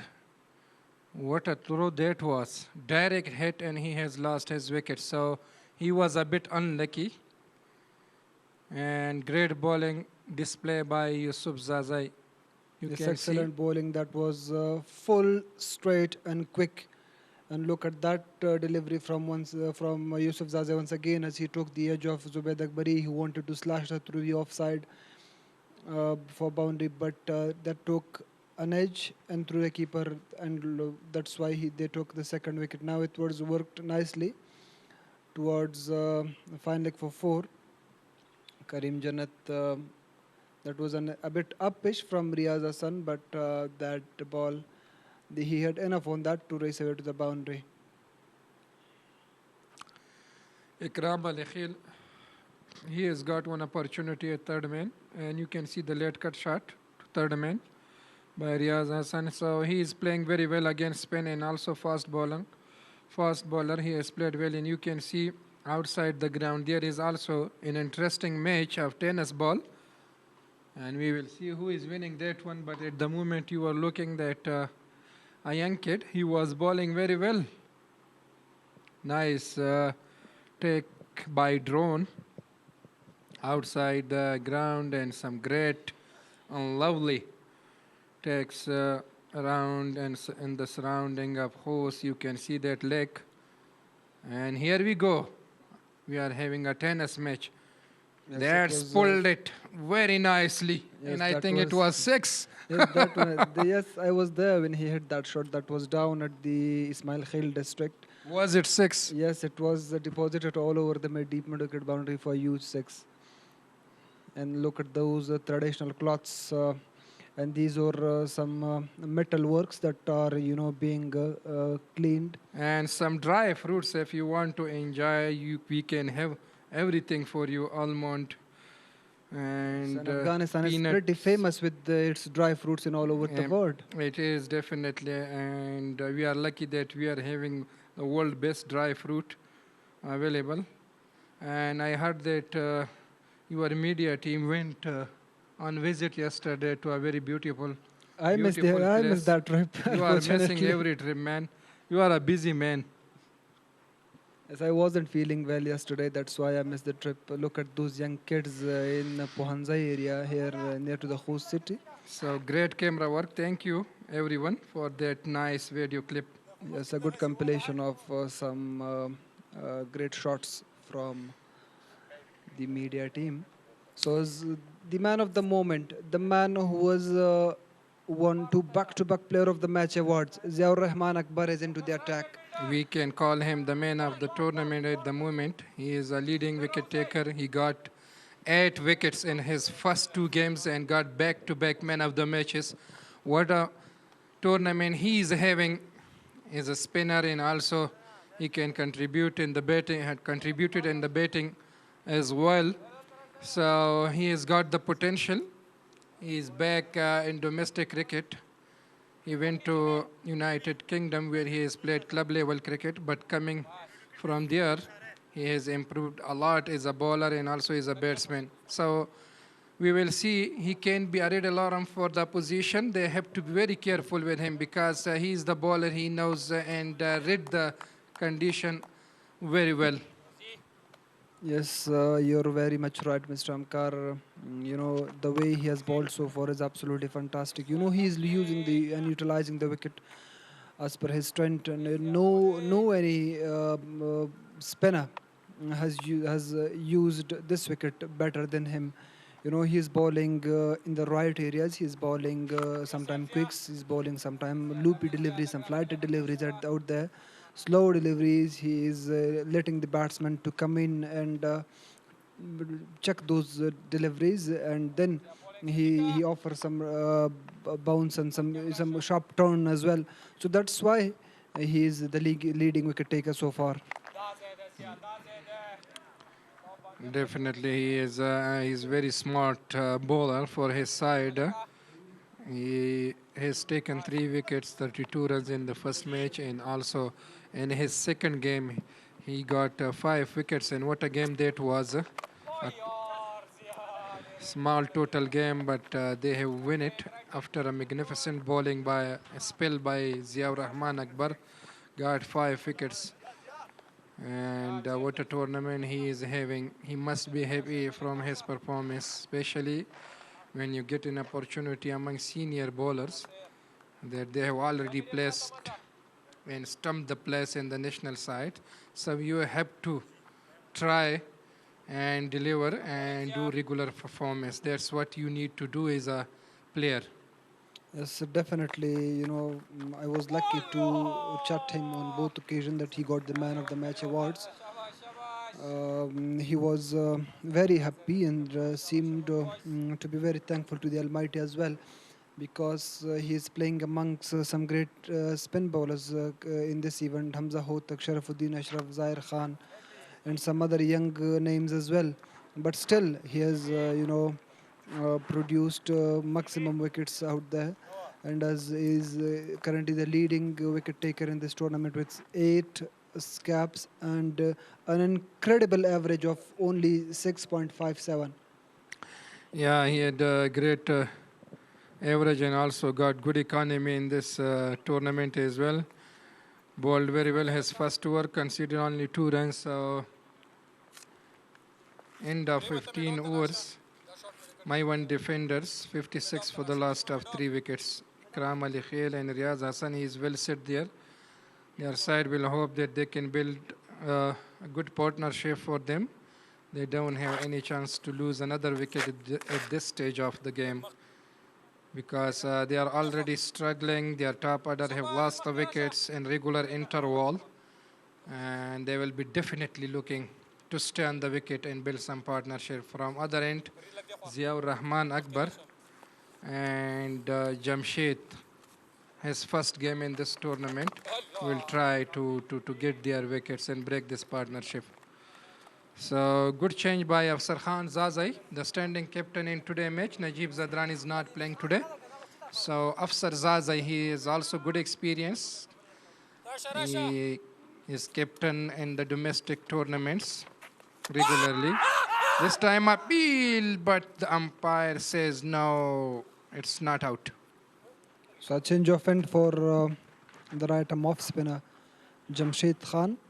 He is now introduced into the attack from the university end, where he will be trying to get some help from that specific end. He has a good bowling action. He is a tall boy, and he will be definitely very handy with the way he is bowling. He will be definitely getting some sort of bounce as well, the way he's releasing the ball from a very high point of view. And definitely there will be a little bit of help for him. But since the youngsters are developing and growing their skills, and they're working on their capacities, and the competition level is very high out there, he needs to be working very hard, and he need to work on his batting as well to become a good all-rounder, and can be a good option for the longer format team especially. Yeah, definitely he should. And as you have mentioned that there is big challenging for the youngsters to come and take the place and replace a senior or the current player of national team. He has to perform double and twice. They should perform regular. So that's what I have mentioned earlier, that as a young and emerging player, you shouldn't lose your expectation and hopes, because if you have got the potential, you can grab that place anytime by your performance. So depend totally on you as a youngster, how your preparation is going on and how much you are working hard. So that is the important point. I think that you have to work hard, try your best, play regular matches, perform. So there we go. You can find the place in any team. So today, this tournament is also, so we want to see that the gap between the youngsters and also the seniors, that how much gap is there. And also it's a great tournament for the and practice matches for those players who are traveling to Zimbabwe. So that is also an important tournament for Afghanistan.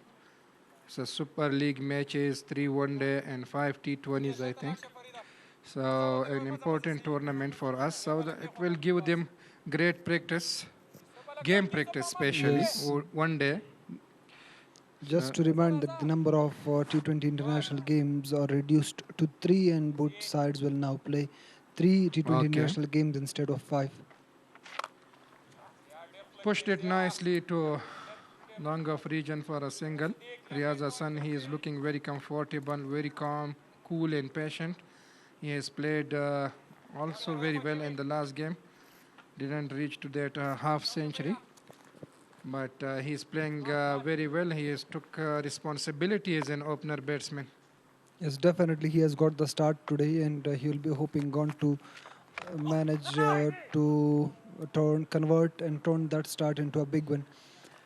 Munir Kakar is someone who was traveled down to UK to play some club cricket out there, and yesterday he became the first Afghan cricketer among the 10 or 12 players that have traveled to UK to score 100 in his first ever outing on UK soil. That was a very good inning, and he is playing for Bowie Cricket Club. He came into bat where his team was 3 down for only 2 runs, and then helped his side to a good respectable total, scored 100, and then and helped them to clinch a nail biting finish as well. Yeah, definitely Munir is a talented wicket-keeper batsman, and he continue his run feats in the tournament as well. So he's a very good player, especially when he is he's taking those singles and twos and rotate the strike very well. He is very quick as well between the wickets. So that's why if you are a good player and you believe on yourself that you can perform in any stage in any tournament. So that's, I think, a good news for us as well, that our domestic players are going to United Kingdom and they are playing in different clubs and then coming back with those experience and challenging. And also they are adapting themselves with different condition and they are performing there. So that's also very good and useful for Afghanistan cricket and also helpful for us as well. Definitely. It is some excellent and welcoming news for the Afghanistan and for the development of the game and for the development of the domestic cricketers and for the growth of them in Afghanistan. Shafiqullah Ghaffari is another young all-round prospect who has also clinched his second 5-wicket haul in that specific club cricket. He is playing for Richmond. Yes, for Richmond Shire for Cricket a local Club. Yes, for a local cricket club called Richmond Shire in UK, and that is something you would definitely expect him to do. He has got all the skills, very good leg spinner. He's got wrong ones. He has got very sharp leg spinners. So definitely he will be there to turn the things around himself. Ziaul Haq Parwani is another one who has also got into some runs. He has already scored 3 half centuries with the best of 92, and has also being among some wickets as well. He has took 2 4-wicket hauls so far. So very good news for the Afghan cricket and for the growth of these young Afghan cricketers to play in UK and have to get some experience. Thank you, from Mr. those Rakim. It was useful as well. information that you have shared with us. And it's also great news for Afghanistan cricket that our domestic players, they are going, our first-class players, they are going and playing in different leagues in UK and also in other countries. So definitely it is very good and helpful for them as well. So they will come back and will bring some experience of that condition. And especially when we are having future tournaments in the United Kingdom, so they will be already familiar with that condition and will be easy for them to play there in UK, United Kingdom condition. So it is, and it shows that how much potential we are having in domestic cricket, how much talent we are having, how much we have worked on the domestic cricket. It shows that some youngsters, some talents are there, but they will come with the passage of time to the different teams of Afghanistan, and they are also going outside and playing in other leagues. So overall, it was good news and great to hear it. Thank you. Yes, coming back into this specific game at the end of say 18 overs, the Maiwand defenders are 61 for 3, with Riaz Hassan leading the way with 36 runs. He has already faced 49 deliveries and has struck 5 boundaries in his way to 36. Ikram Ali Khail, after getting an opportunity early on his first delivery, is now looking well set. He's already faced 37 deliveries but has scored only 10 runs. He seems to be adapting to the situation, to the condition, and to the track. He will definitely have some deliveries to face early on, but will be there to accelerate later on in the inning. Good delivery that was by Ziaur Rahman Akbar, and you can see that the batsmen, they are playing him very carefully because he is a wicket-taking bowler, and that's why the captain has introduced him and want him to break this partnership. So you can see down the legs, and this time played it beautifully high, handsome for a super shot by Riaz Hassan. He waited for the ball, come down and connected it very well. Yes, that was very well played by Riaz Hassan. Excellent execution of that shot from him. Look at the replay. How well he managed to get into the position down the wicket, and that was deposited nicely over the long on fielder for a huge six. And the first one of this innings as well for my one defender. This time he's using his feet very well. He is coming and trying to reach to that ball, because Ziaur Rahman, once you have stand on your position, so it's very difficult to play him. You have to move in your crease. And with that specific shot, the 50-run partnership between these two also came up. And that is something that you can consider as a positive sign for the Maiwand defenders going forward to the later stage of the game. I was talking to their skipper Sharafuddin Ashraf about at the toss. He was expecting to score another 300 run this time again, and so try something out to win this game on a big margin and have their chances for the qualification to the final. But they have lost 3 wickets in the first 10 overs.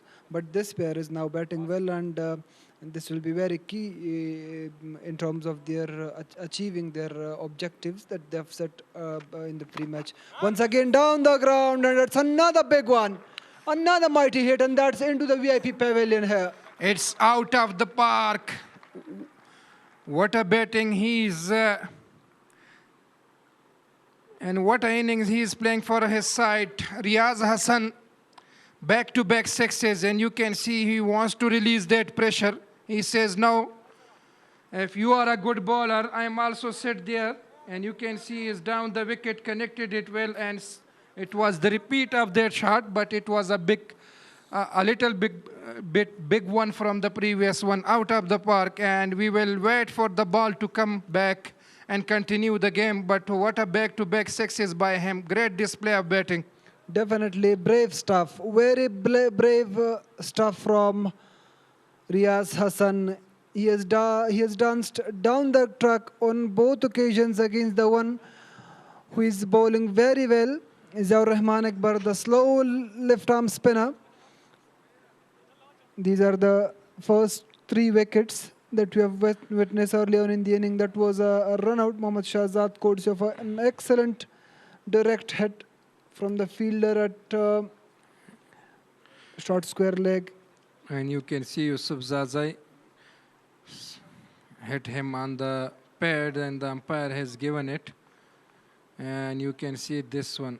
So it was an LBW decision by Izzatullah Safai, and you can see this one outside edge and taken nicely by the wicket keeper. So it was the highlight of first 3 wickets, but what a back-to-back, coming back and talking about those 2 sixes. So he saw that Ziaur Rahman Akbar is their successful bowler. He got wickets, and that's why I think he wants to put pressure on Ziaur Rahman Akbar to miss his line and length by hitting those 2 sixes and put pressure on him. Don't let him to get his wicket. So he has attacked on him, which is, I think, good strategy, but he uses his feet very well, come down the track and connecting the ball very well for those two shots. Yes, definitely. That is what we were missing in the first two occasions when Ziaur Rahman Akbar was bowling in the first two games. It's a nice move from Riaz Hassan in their own perspective, just to go after him and not to let him settle in and settle his line and length for the next 7 overs or so to go with. It's a good gesture from him, just to try attack on Ziaur Rahman Akbar and deposit him back for a couple of sixes. So it's also a bit of an alert for Ziaur Rahman Akbar, just on to not to be very confident from the first two games. He need to work hard and he need to deliver back with the ball. Yeah, magnificent, those two sixes by Riaz Hassan to release the pressure, and they are building a very nice partnership. So first half century for Riaz Hassan in this tournament, in a very good one, an important one. So well played, young man. So that's what I think their side were expecting from him, that stay on the wicket, build a partnership, and as an opener, so he has given a very good start. He's the one who is playing very well at the moment. So great half century. Yes, excellent batting display that was from Riaz Hassan early on in this inning, and the way he controlled his inning and controlled things after losing 3 wickets. From the other end, he lost 3 partners, but still kept on and kept going well and very well. That's why he brought on his half centuries of just 55 deliveries. Ikram Ali Khil has already got one opportunity, needs to stay there and build some partnership with Riaz Hassan. From other end, we have just saw the first milestone, the century from Ihsanullah Janat, that he made his first century of this tournament. So what a knock that was by Ihsanullah Janat, some super shot and a well-composed inning by him in the last match. I heard from the Daulat Ahmad Zaid that he has promised me that he will play 100 balls for me as an opener, and he has done that. He played 100 balls, but he made a century and also implemented the message and plan was given by the coach very well. So great batting that was, and they have won and chased a big total of 308 pardon. 308 was the target, and they have chased it down. So we have seen some magnificent innings we were witness of by Azmatullah Umar Zai and also Ihsanullah Janat. Rahmat Shah, he has played well for his half century. Today we will see that can Riaz Hassan reach to that milestone, and as a young, I would love to see him making that second century of this tournament. So he has the potential. He has reached to his half century. So he handled the pressure time very well. So now he's well set there, and he can achieve that milestone. Play for your 100, stay there, don't take any risk. So you have the energy, you can run, you can stay for a long time, and you can achieve that milestone that we are looking for, the second 100 maybe of this tournament. So he has to be smart and clever. From other end, change in the bowling, as we were talking about that.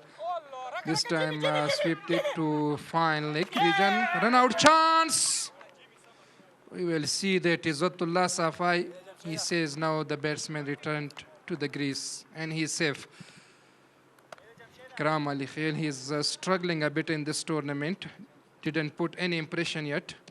He will be looking forward to make some runs and get his form. 79 for the last 3 wickets. Very good analysis, Mr. Amkar. And now at the end of 20 overs, there are 78 for the loss of 3 wickets by 1 defenders. Now we would like to bring on a change in the com box with Bahar Samsor and Mr. Farid Hotak to get into you with the remaining 10 overs or so. So welcome, Mr. Samsor.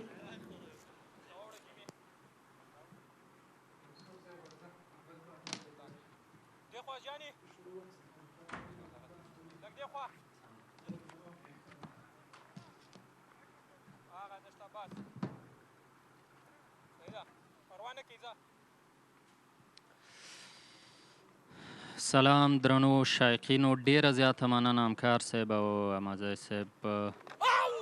لوبه روانه ده د زرغون افغانستان د لوبو په لړ کې د هندوکوش سټرایکرز او ورسره د میوند ډیفینډرز د لوبډلو ترمنځ لوبه روانه ده. ټاس میوند ډیفینډرز ګټلی، لومړی توپانه کوي، 88 منډې لري. د لوبې 21 ورونه پای ته رسېدلي. هوتک صاحب په خیر راشي.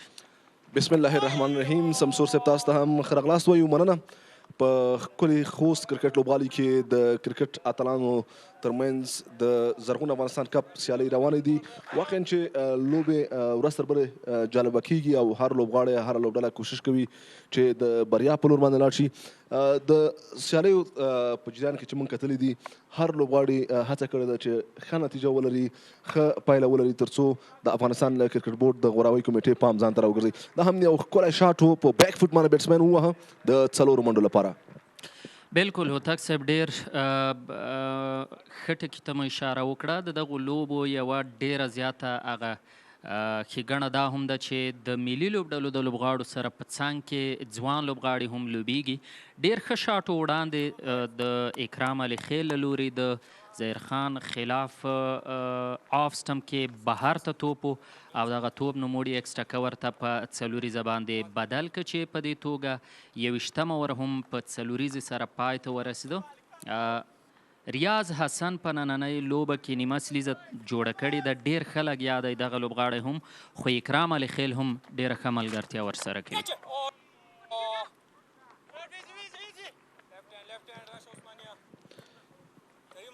بالکل لوبغاړو هڅه روانه کړې ده، بالخصوص ریاض حسن چې د لوبډلې یو څه د فشار لاندې وه، اما دغه لوبغاړي وشوه کولی چې هغه فشار یو څه کنټرول کړي او نیمه سلیزه پوره کړله. اکرام علي خیل هم یو له ښو توپوهونکو څخه ده. سمسور صاحب د افغانستان د ځوان لوبغاړو څخه شمیرل کېږي چې د افغانستان لپاره ښې لوبې ترسره کړي دي. بیا هم د سکویر لیګ په لور باندې د 2 منډه هڅه کوي، خو فیلډران اجازه نه ورکوي. بالکل هوتک صاحب، ریاض نن د دغه ټورنمنټ زیاتې ویکټ اخیستونکی لوبغاړی توپ اچوونکی ضیا اکبر ټارګیټ کړ او وړاندې اوور کې د نوموړي خلاف ډېر ښایسته شاټونه نندارې ته وړاندې کړل چې دا هغه څه و چې د ریاض حسن هغه قوي نقطه په ډاګه کوي، خو کولی شي ضیا اکبر چې بیرته ښه راتګ هم وکړي، ځکه دی د ټورنمنټ زیاتې ویکټ اخیستونکی توپ اچوونکی هم دی. بالکل په روانو سیالیو کې به ووایو چې کوم لوبغاړو ښه توپ اچونه کړې ده، زیاتې منډې تر ټولو زیاتې منډې جوړې کړې دي، کوم لوبغاړو تر ټولو زیاتې ویکټې اخیستې دي. البته دا مهالویش کې د نن لوبې په جریان کې هم تغییرات راتلی شي، البته د لوبغاړو پرفارمنس کې. خو احسان جنت هغه لوبغاړی دی چې په روانو سیالیو کې تر ټولو زیاتې منډې جوړې کړي، 186 منډې چې ایوریج 2 ده. ورسره څنګ کې شاهد الله کمال په 109 منډې جوړې کړي. په دویم مقام کې ځای لري چې 9 ایوریج ده. سټرایک ریټ 4.43 ده. ورسره څنګ کې درویش رسولي 120 منډې جوړې کړي دي په 3 اننګزونو کې. البته 3 واړو لوبغاړو 3 اننګز کړي دي. عظمت الله عمرزي په 2 اننګزو کې 9 منډې جوړې کړي دي چې ایوریج 48 او سټرایک ریټ 103.23 ده. رحمت شاه زرمتي په روانو لوبو کې په 3 اننګزونو کې 9 منډې جوړې کړي دي چې دی په 5م مقام کې په ټوله کې ځای لري او درته ویلی شم چې 29.8 ایوریج ده او 90.82 سټرایک ریټ ده. سمیع الله شینواري په روانو لوبو کې 6م مقام تر اوسه له ځان سره لري او 9 منډې جوړې کړي دي. زبید اکبري بیا 6 منډې جوړې کړي په 2 اننګزونو کې چې د 1 مقام تر اوسه خپل کړی ده. د روانې سیالۍ په جریان کې د دې امکان شته چې په دغه برخه کې تغییرات رامنځته شي. توپ اچونې برخې ته راځو.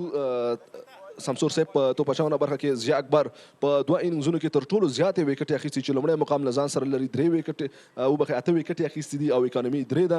ایوریج 6.15. سید شیرزاد تر ټولو زیاتې ویکټې په 2م مقام کې چې اخیستې دي هغه 6 ویکټې دي. په 3 اننګزونو کې ګلبدین نایب 15 ویکټې اخیستې دي چې په 2 اننګزونو کې دغه وکټې ترلاسه کړي دي او یمین احمدزي په 3 اننګزونو کې 15 وکټې ترلاسه کړي. فرید ملک په 2 اننګزونو کې 4 وکټې ترلاسه کړي. نجات مسعود چې په لومړۍ لوبه کې د تر ټولو ښه وځلېده، ډېره ښه توپ اچونه یې وکړله. په 2 اننګزونو کې نوموړي 4 وکټې ترلاسه کړي، په 6م مقام کې ځای لري. نننۍ سیالۍ کې یوه خاص توجه چې اخلي هغه دا هم ده چې نن ډیفینډرز لوبډلې د ټاس له ګټلو وروسته توپوهنې ته مخه کړې ده او دوی په توپوهنه کې تر دې مهاله که څه هم په لومړیو کې ویکټې ژر ګزار شوې، خو دا مهال د ریاض حسن او ډېر ښه شاټ و دغلته د ریاض حسن له لوري.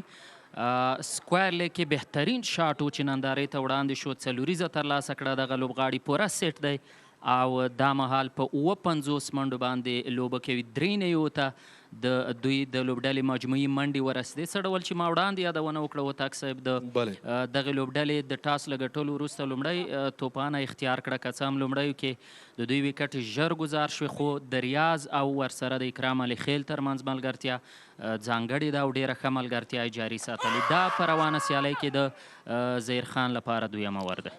بالکل ښه ټکي ته مې اشاره وکړله چې په ټوله کې که وګورو سمسور صاحب ځوان لوبغاړي چې ګورو یا هغه لوبغاړي چې په دې وروستیو کې په عربي متحده اماراتو کې تمریناتي کیمپ کې ونډه اخیستې وه، هغوی په وکټ د دوی سټې ته چې ګورې ډېره ښه روانه ده. 1-2 منډو جوړولو ته چې ګورې په ډېر ښه ترتیب سره روان دي او هغه څنګه چې لوبه کې اړتیا وي همغه شانتي دوی لوبه ترسره کوي. نو واقعا چې دغه تمریناتي کیمپ هم د لوبغاړو لپاره ډېره ګټه رسولې ده، ډېر مفید تمام شوی ده چې په هغې کې تمریناتي کیمپ کې ورسره د روزنې په برخه کې یونس خان او ورسره څنګ کې عمر ګل هغه څوک چې د خپلې لوبډلې پاکستان لپاره په خپل وخت کې ډېرې ښې لاسته راوړنې درلودلې دي او د روزنې په برخه کې هم کافي تجربې لري. بالکل یو بله ښېګڼه دا ده چې هغوی دواړه پښتانه دي او لوبغاړي هم ورسره تر ډېره پورې په خبره باندې ډېر ښه پوهېدلی شي، ځکه په روزنه کې کوچینګ کې دغه مهم ټکی دی. ډېر ښه توپ ښي اړخ ته د میدان ولوبېده، شارټ تړمین کې دغه بال ترلاسه کېږي. چټکه منډه وه د ریاض حسن له لوري او ډېره ښه ملګرتیا یې وکړه اکرام علي خیل او که څه هم هڅه وشوه د رن آوټ، خو بیا هم تیزه منډه یې ترلاسه کړه. چاینامین ظهیر خان چې موږ به یو وخت په تلویزیون باندې په بیګ باش او نورو مهمو سیالیو کې لیده، نن د خوست پر لوبغالي باندې د خپل هیواد د خلکو او مینوالو سره ډېر نږدې لوبه کوي او دوی ترې د نوموړي له لوبې څخه خاص خوند اخلي. دغلته یو څه ایج هم و، خو ظهیر خان دغه کیش ته لاس نه شو کړی. بالکل سره له دې چې ظهیر خان هڅه وکړه اما بریالی نه شو. وبګورو چې دغه 2 ځوان لوبغاړي د خپل لوبډلې لپاره څومره ملګرتیا مخ ته وړلی شي، غځولی شي تر څو هغه فشار، هغه ستونزه چې دوی لپاره رامنځته شوې وه هغه له مخې پورته کړي. نو تر اوسه چې ګورو 4 نوي منډې دي او 3 لوبغاړي له لاسه ورکړي دي. 23م امر هم پای ته ورسېده. نو وګورو چې دغلته بیرته بیا هم جمشید کنه ضیا اکبر باندې تکیه کوي افسر زازی چې نن د نجیب زدران پر ځای باندې د دغې لوبډل مشري پر غاړه لري. د یې ویکټ ساتونکی او ښیلاسی توپهونکی دی افسر او له ډېر پخوا د افغانستان د کرکټ ملي لوبډلې غړی پاتې شوی. د هغه تجربې هم د ځوانو لوبغاړو لپاره ډېرې زیاتې مهمې دي او نن کولی شي ډېر څه ځوان لوبغاړي هم په میدان کې ترې زده کړي. بالکل په توپ اچونه کې یو ځل بیا تغییرات ګورو. سلو توپ اچونکی چپلاسی هغه څوک چې په 2 لوبو کې د غوره لوبغاړي جایزه ترلاسه کړې ده، نن بیا هڅه کوي چې د خپل لوبډلې هندوکش لپاره ښه وځلیږي. ضیا اکبر د افغانستان د ملي لوبډلې ځوان لوبغاړی چې په دې وروستیو کې دته هم ځینې فرصتونه ورکړل شوي دي او وبګورو چې څومره ښه ګټه ترې پورته کولی شي. افسر زازی په فیلډینګ کې تغییرات راولي. فیلډینګ چې وګورو څنګه چمتو شوی د هغه میډ وکټ او د لانګ آن فیلډر رامخکې شو، ورسره څنګ کې پوینټ او لانګ آف کور ایکسټرا کور، ورسره څنګ کې تھرډ مین فاین لیگ ډیپ سکویر لیگ وبخښئ ډیپ پوینټ فیلډران دي چې هغه چمتو شوي دي. بیټسمین چپلاسی و، ما کور ویلې هغه فیلډر په میډ وکټ کې او ورسره څنګ کې توپوهونکي ته نه و کتلي، بالر ته هم صرف کتلي وو او همداراز دغه فیلډینګ چې موږ وکته په د بالینګ په مطابق باندې چمتو شوی ده. وبګورو چې څومره ښه تمامېدلی شي. بالکل نو اوس هغه څه ډول چې تاسو وړاندې یادوري وکړه هماغه ډول فیلډینګ شو، ځکه ښیلاسی توپوونکی ریاض حسن سټرایک باندې و. دغه بال یو څه ایج واخیست، سلیپ هم شتون درلود خو 2 منډې وې په ډیپ تړمین کې دغه بال را ایسار کړل شو. 2 چټکې منډې د ریاض او اکرام علي خیل ترمنځ. یو بله یادوري چې وکړو تک صاحب هغه دا ده چې لوبغاړو دپاره بیټوین د ویکټ رننګ یا د ویکټو ترمنځ منډه چې ډیر مهم رول لوبوي. یوه ښېګړه چې ده هغه د ریاض حسن او اکرام علي خیل دا ده چې دوی ځوان دي، فیټ دي، ستونزه نه لري او فیزیکل فټنس یې پوره برابر دی. نو په همدې اساس باندې ډیره ښه ملګرتیا د دوی ترمنځ لا هم دوام پیدا کوي. ځکه که ته ستړی کېږې په توپانه کې منډو کې ستړیږې نو هماغومره د ریدم هم کمیږي او بیا درنه لوبه هم خرابېدلی شي. خو ډیره ښه ملګرتیا په منځنۍ د لوبې منځنۍ برخه کې د ریاض او اکرام علي خیل ترمنځ. یوه بله یادوري چې وکړو هغه دا ده چې ریاض او اکرام هم د هماغه د اماراتو د کیمپ برخه وو او ډیر نوي څه دوی زده کړي دي په خاصه توګه د سټرایک ریټیټ په برخه کې، د سنګل او ډبل د اخیستو په برخه کې. بالکل په دغه برخه کې دوی کافي ښه شوي دي او دا هم نو بال د لوبڅار لوري یو ښه چانس یا فرصت د اکرام لپاره. وبګورو چې اکرام له دغه فرصت څخه څومره ګټه پورته کولی شي، سره د دې چې تجربه لرونکی بالر ورته مخامخ دی. او همداراز درته ویلی شم چې پیچ هم د نورو لوبو په پرتله باندې یو څه تغییرات لري. په لومړیو کې په فاست بالرانو لپاره مرسته کولی شوه خو په دویم اننګز کې به داسې خاص مرسته ونه کړي ځکه چې یو څه نمي پیچ کې د لاندې د خوا نه هغه لاندې برخه کې لیدل کېږي. ځکه د لوبغالو شاوخوا سیمه ډېره لمده شوې وه نو خامخا به یو څه نم کش کړی وي چې هغه په لومړیو کې یو څه ستونزه راولاړولی شوه. بالکل ډیر ښه شاټ مخامخ له دغه فری هیټ څخه استفاده شوې ده. بال بونډۍ ته روان دی، را ایسارېږي. ډیره ښه هڅه د ځوان لوبغاړي جمشید له لوري 2 منډې واخیستې په دې فری هیټ سره. په دې توګه د لوبې 40 اوور هم پای ته ورسېده. 104 ته د مایوند ډیفینډرز د لوبډلې منډې رسېدلې دي او خپل 3 لومړني لوبغاړي هم له لاسه ورکړي چې نن بیا هم شهزاد وروسته له هغې چې په لومړنۍ لوبه کې دغه ټورنمنټ په اوپن لوبه کې نیمه سلیزه جوړه کړې وه خو راوروسته لوبو کې داسې خاص لوبه او بیټینګ نندارې ته وړاندې نه شو کړی. ریاض حسن د نوموړي ملګری و چې تر دې مهاله په میدان کې ولاړ دی. ناټ آوټ 4 شپېته منډې جوړې کړې، 9 شپېته توپونه یې لوبولي، 6 څلوریزې 2 شپږیزې د نوموړي بیټینګ شاملې دي. شهزاد په 20 توپونو یوازې 7 منډې جوړې کړې او خپله ویکټ یې په رن آوټ سره له لاسه ورکړې وه چې بهیرشاه د نوموړي ویکټ په رن آوټ سره اخیستې وه. بلې هو په روانو لوبو کې ډېری لوبغاړو ښې لوبې ترسره کړې دي، ښه پرفارمنس یې کړی دی. لکه څنګه چې موږ تاسو مخکې د ځینو نومونه هم واخیستل چې په کوم مقامونو کې یا په کوم ځای کې ځای لري. چینمین ظاهر خان بیا د توپ اچولو لپاره انتخاب شوی دی. د فاین لیګ په لور باندې ریاض حسن بال ولوباوه. توپ وهونکي پوره چمتو دي چې ملګرتیا ته دوام ورکړي او د خپل لوبډلې لپاره ګټور او ښه ثابت شي. نن د افغان کرکټ یو بل ستوری توپونکی درویش رسولي هم چې تیرو لوبو کې ښه لوبېدلی و، نن په 0 باندې نوموړي خپله ویکټ له لاسه ورکړې وه. LBW شو د یوسف ځاځي له لوري او زبید اکبري چې هوتک صاحب 13 سیالۍ کې د خپل لوبډلې لپاره ډېره ښه توپانه ترسره کړې وه، هغه هم نن ژر وسوځېده. خو اکرام علي خیل د دوی وروسته د ریاض حسن ملګرتیا ته راودانګل او تر دې مهاله ډېر ښه لګیا دي. یوه د دوی د ملګرتیا مهم ټکی دا هم دی چې لیفټي او رایټي توپوهونکي یعنی ریاض حسن ښیلاسی توپوهونکی دی، ورسره اکرام علي خیل چپلاسی توپوهونکی دی. نو دوی بیا د سټرایک په بدلون سره د ځان لپاره د سنګل او ډبل اخیستو او د ګیپ پیدا کولو لپاره ډیر ښه فرصت لري. همدغه وجه ده چې لوبډل مشر افسر زازای هم په نږدې په هر توپ سره د دوی لپاره فیلډینګ سیټاپ باندې فکر ساتي او فیلډران وخت نه وخت تغیروي. ډیر ښه شاټ په ایکسټرا کور کې او دغلته 2 منډې ترلاسه شوي دي. د دریمې منډې هڅه هم وشوه، بریالي شوه. بالکل دوی په ډېر ښه شکل باندې 3 منډې ترلاسه کړلې او همداراز کومې لوبې چې نجیب زدران په مشرۍ کې هندوکش ترسره کړلې او ویې ګټلې په هغې کې نجیب زدران واقعا چې ډېره ښه لوبډله مشري ترسره کړله هغه څنګه چې په کار و هماغه شانتې لوبې وکولې د خپلو تجاربو نه یې کار واخیسته اټیکینګ لوبه چې کوم ځای کې په کار و هغسې لوبه وکوله په کوم ځای کې چې په وروستۍ کې که تاسو کتلي منډې دومره زیاتې نه وې پاتې اما د فیلډینګ ډېر راټول کړ رامخکې کړ په تېره لوبه کې چې هندوکش ترسره کړله هماغه و چې فیلډینګ چې راټول شو رانږدې شو د یوې دوو منډو مخه ونیول شو نو بیټسمینانو لپاره د شاټ زمینه نه برابرېدله او یو دوه منډو پسې نه شو تللی همدا و چې دوی د فشار لاندې راغلل هم یې خپلې ویکټې له لاسه ورکړلې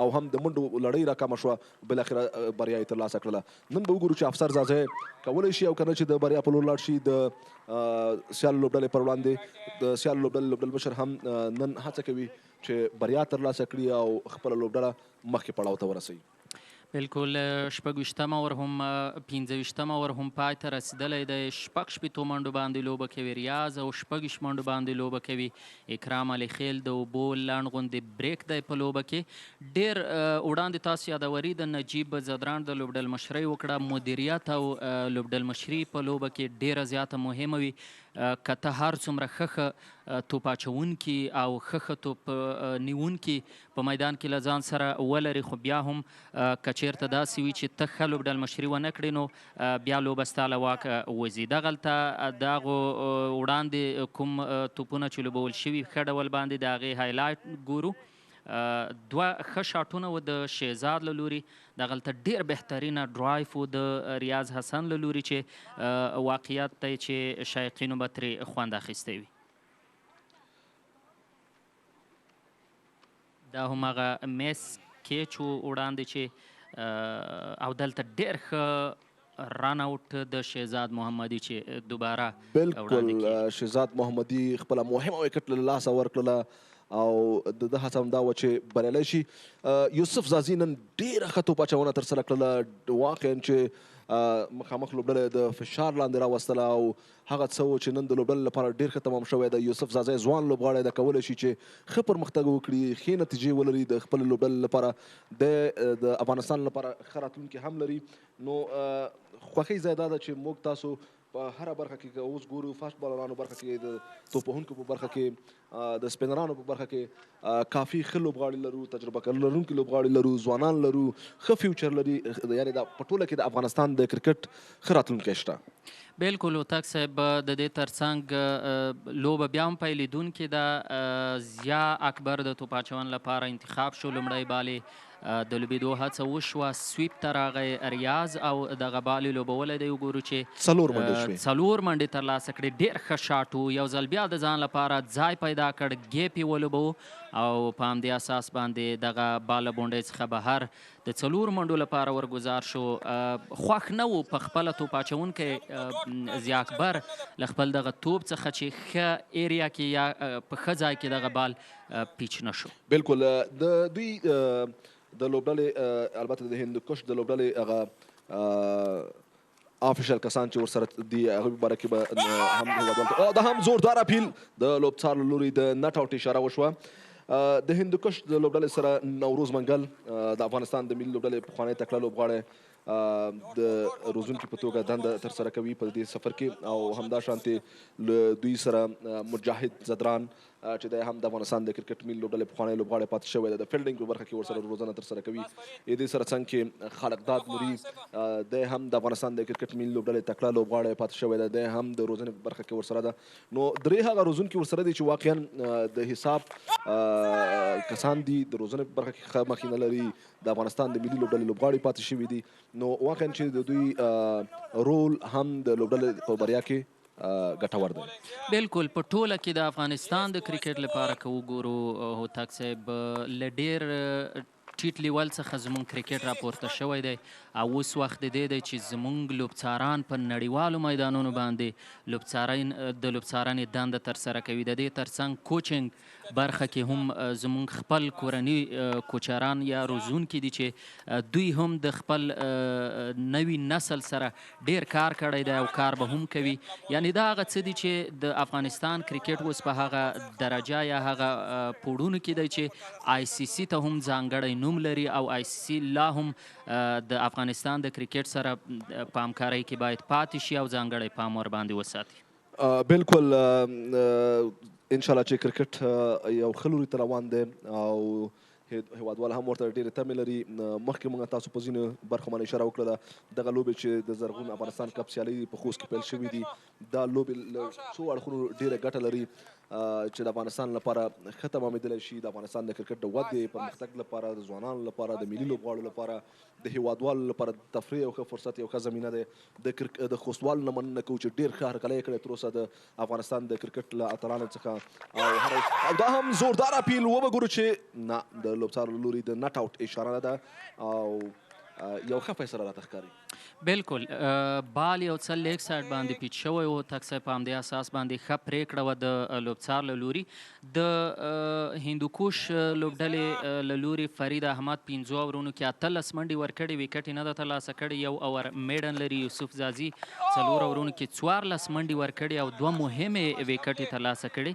کریم جنت بیا 3 اورونو کې 15 منډې ورکړې دي کومه ویکټ نه لري. جمشید خان بیا 6 اورونو کې 14 منډې ورکړې دي ځوان لوبغاړی دی او ښه آینده لري. ضیاء الرحمن 15 اورونو کې نن 11 منډې ورکړې او د لومړنۍ ویکټ د اخیستو په هڅه کې دی. ظهیر خان چې خپل 4م اور جاري ساتي د لوبې د 28م اور لپاره انتخاب شوی دی. ده هم 3.3 اورونو کې 18 منډې ورکړې دي.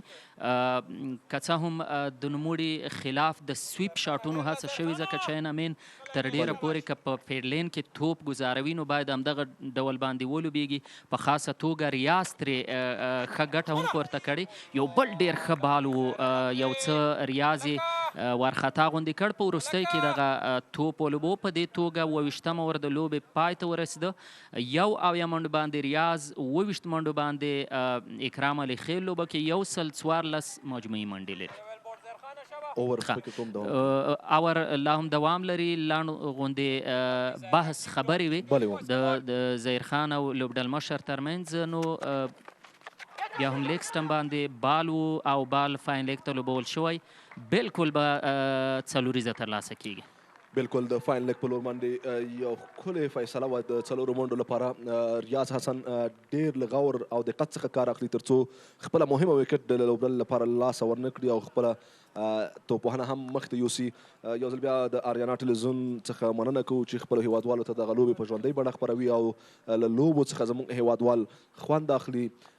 دا مخکې ما تاسو ته وویله چې سمسور صاحب د څو اړخونو نه دا لوبې ګټورې دي. یو اړخ دا هم ده چې هیوادوالو لپاره د تفریح یو ښه فرصت کېدلی شي. بالکل په خاصه توګه د خوست د کرکټ د مینوالو لپاره له دوی نه هم مننه چې لوبغالي ته په ډېر مینه راځي او خپل لوبغاړي تشویقوي. د دې ترڅنګ د کرکټ بورډ څخه مننه چې په ډېر مهم وخت کې دغه لوبې په خوست کې په لاره واچولې. همداشان د اریانا تلویزیون له تخنیکي ډلې مننه چې د خوست د ښایسته سیمو هغه انځور هم په ډېر ښه شکل سره هیوادوالو ته په کور دننه او بهر په نړۍ کې وړاندې کوي.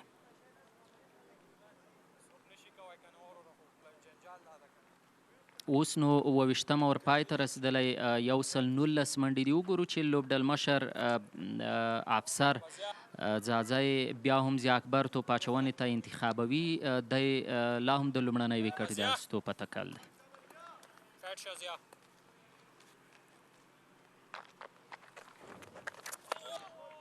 بال ګورو یو څه لاندې پاتې کېږي په ټوله کې. نو دغه برخه هغه څه دي چې د توپوهونکو لپاره ستونزه زیږولی شي او همداره چې توپوهونکي ډېر په ډاډه زړه باندې په بال باندې نشي راتللی. تر ډېره دغه بال ته موږ تاسو وکتل سره دی چې یو څه وروسته پیچ شو اما بال ډېر لاندې پاتې شو.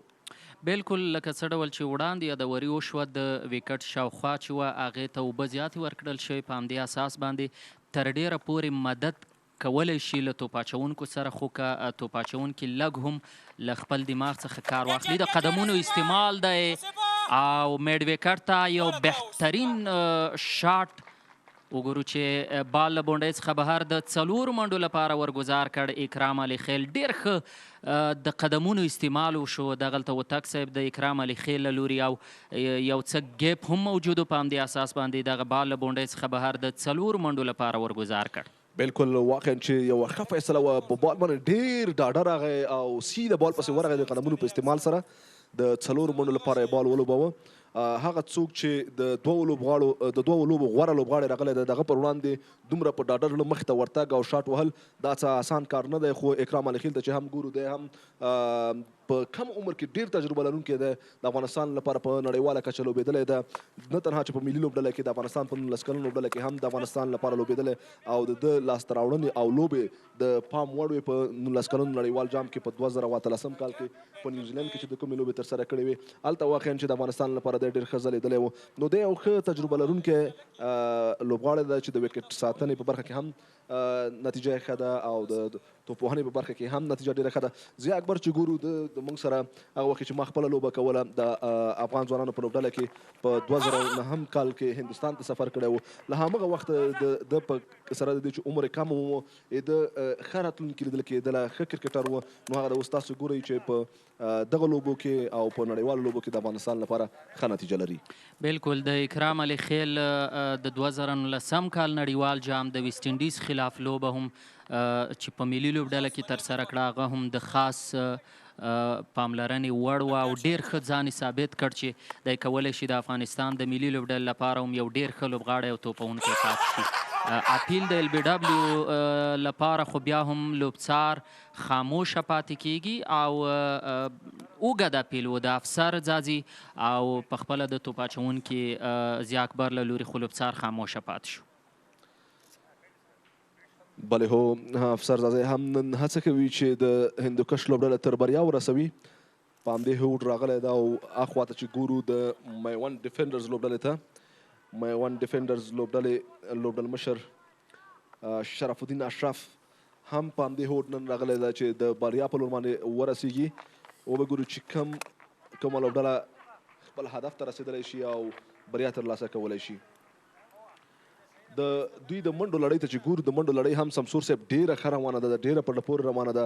یعنې مخکې موږ تاسو په دې باندې بحث درلود، خبرې مو کړلې چې لوبغاړي ماشاءالله ډېر ښه شوي دي. 1-2 منډو لړۍ ډېره ښه ساتلی شي، په ویکټ باندې ډېره ښه سټې کولی شي، ملګرتیا کولی شي د یو بل سره. په ټولو لوبو کې چې ګورو پوره اورونه لوبول شوي دي. یعنې داسې نه ده چې یو لوبډله په کمه منډه سوځېدلې وي او یا هغه پلان په سمه توګه نه وي عملي کړی. بالکل تیره لوبه کې که وګورو د احسان جنت لوبه چې هغه له پیله تر وروستۍ پورې ډېره ښه توپانه نندارې ته وړاندې کړه او د همدغه څه ډول چې وړاندې تاسو یادوري وکړه د احسان جنت هماغه ډبل سینګل اخیستل د دې باعث شول چې هم د اسلیزه جوړه کړي او یو غټ هدف یو 308 منډې د خپل لوبډلې د چیس کولو لپاره د خپل لوبډلې لپاره اسانه کړي. نو دا هغه څه و چې د لوبغاړو هغه مهم کمې زیاتې ستونزې چې درلودلې د سینګل ډبل په اخیستو کې هغه تر ډیره پورې حل شوي دي. خو لا هم په دغه برخه باندې بس ضرور کار کیږي او کار په کار هم دی. د دې ترڅنګ د شاهد کمال لوبه چې په تیرو 3 لوبو کې چې خپله لوبډله یې د بریا تر پوړیو نږدې کړې وه خو په وروستیو کې به د ویکټې په ګزارېدو سره هغه لوبه د دوی د لوبډلې له واکه ووته. هغه هم په فریشر حالت کې د دا ډول سینګل ډبل اخیستو په برخه کې ډېر ښه ځان ثابت کړ چې دا هغه څه دي زموږ د لوبغاړو لپاره چې د سینګل ډبل د اخیستو ستونزه چې د ملي لوبډلې لوبغاړو به درلودله هغه به ډېر ژر هوتک صاحب حل شي. بالکل. اوس نو ظهیر خان راغلی د لوبې 29 اور دپاره 28 منډو باندې ریاض حسن لوبه کوي او 32 منډو باندې اکرام علي خیل لوبیږي. 128 منډې دي. وګورو چې ظهیر خان چې د هم د ضیا اکبر وروسته کومه ویکټ ترلاسه کړې نه ده هغه ویکټ ترلاسه کولی شي او که نه. چاپړخ کې شارټ فاینل کې دغه بال ترلاسه کیږي بیا هم د منډې موقع نشته.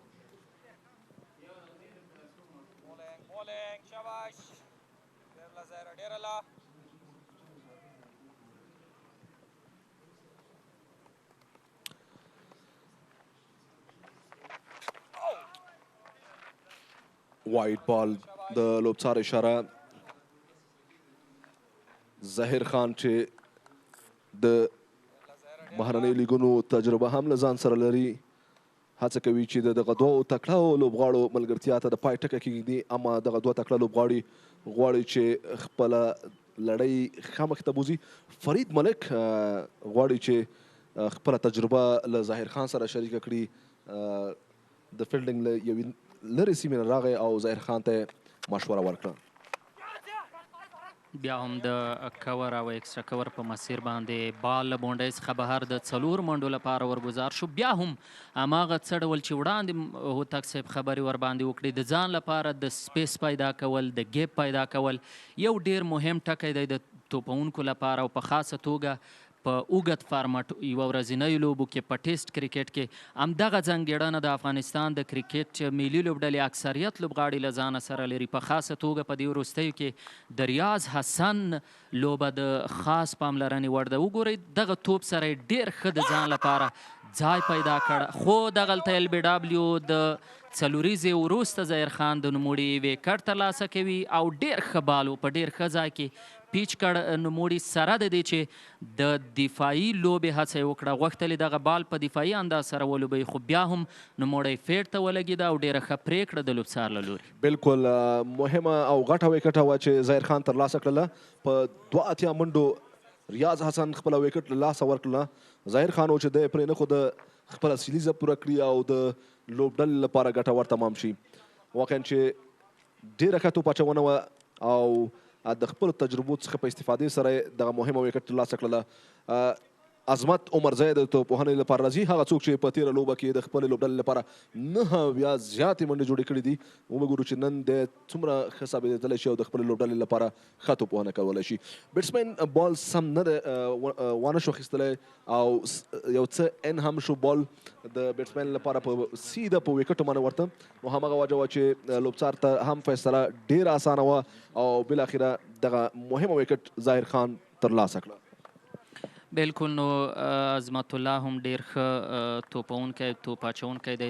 د خوست قدرمن والي صاحب هم نننۍ لوبې ته راغلی، ښاغلی عمري صاحب هغه هم په لوبغالي کې ناست دی او د دغې لوبې نندارې ته راغلی چې د ده نه هم مننه کوو.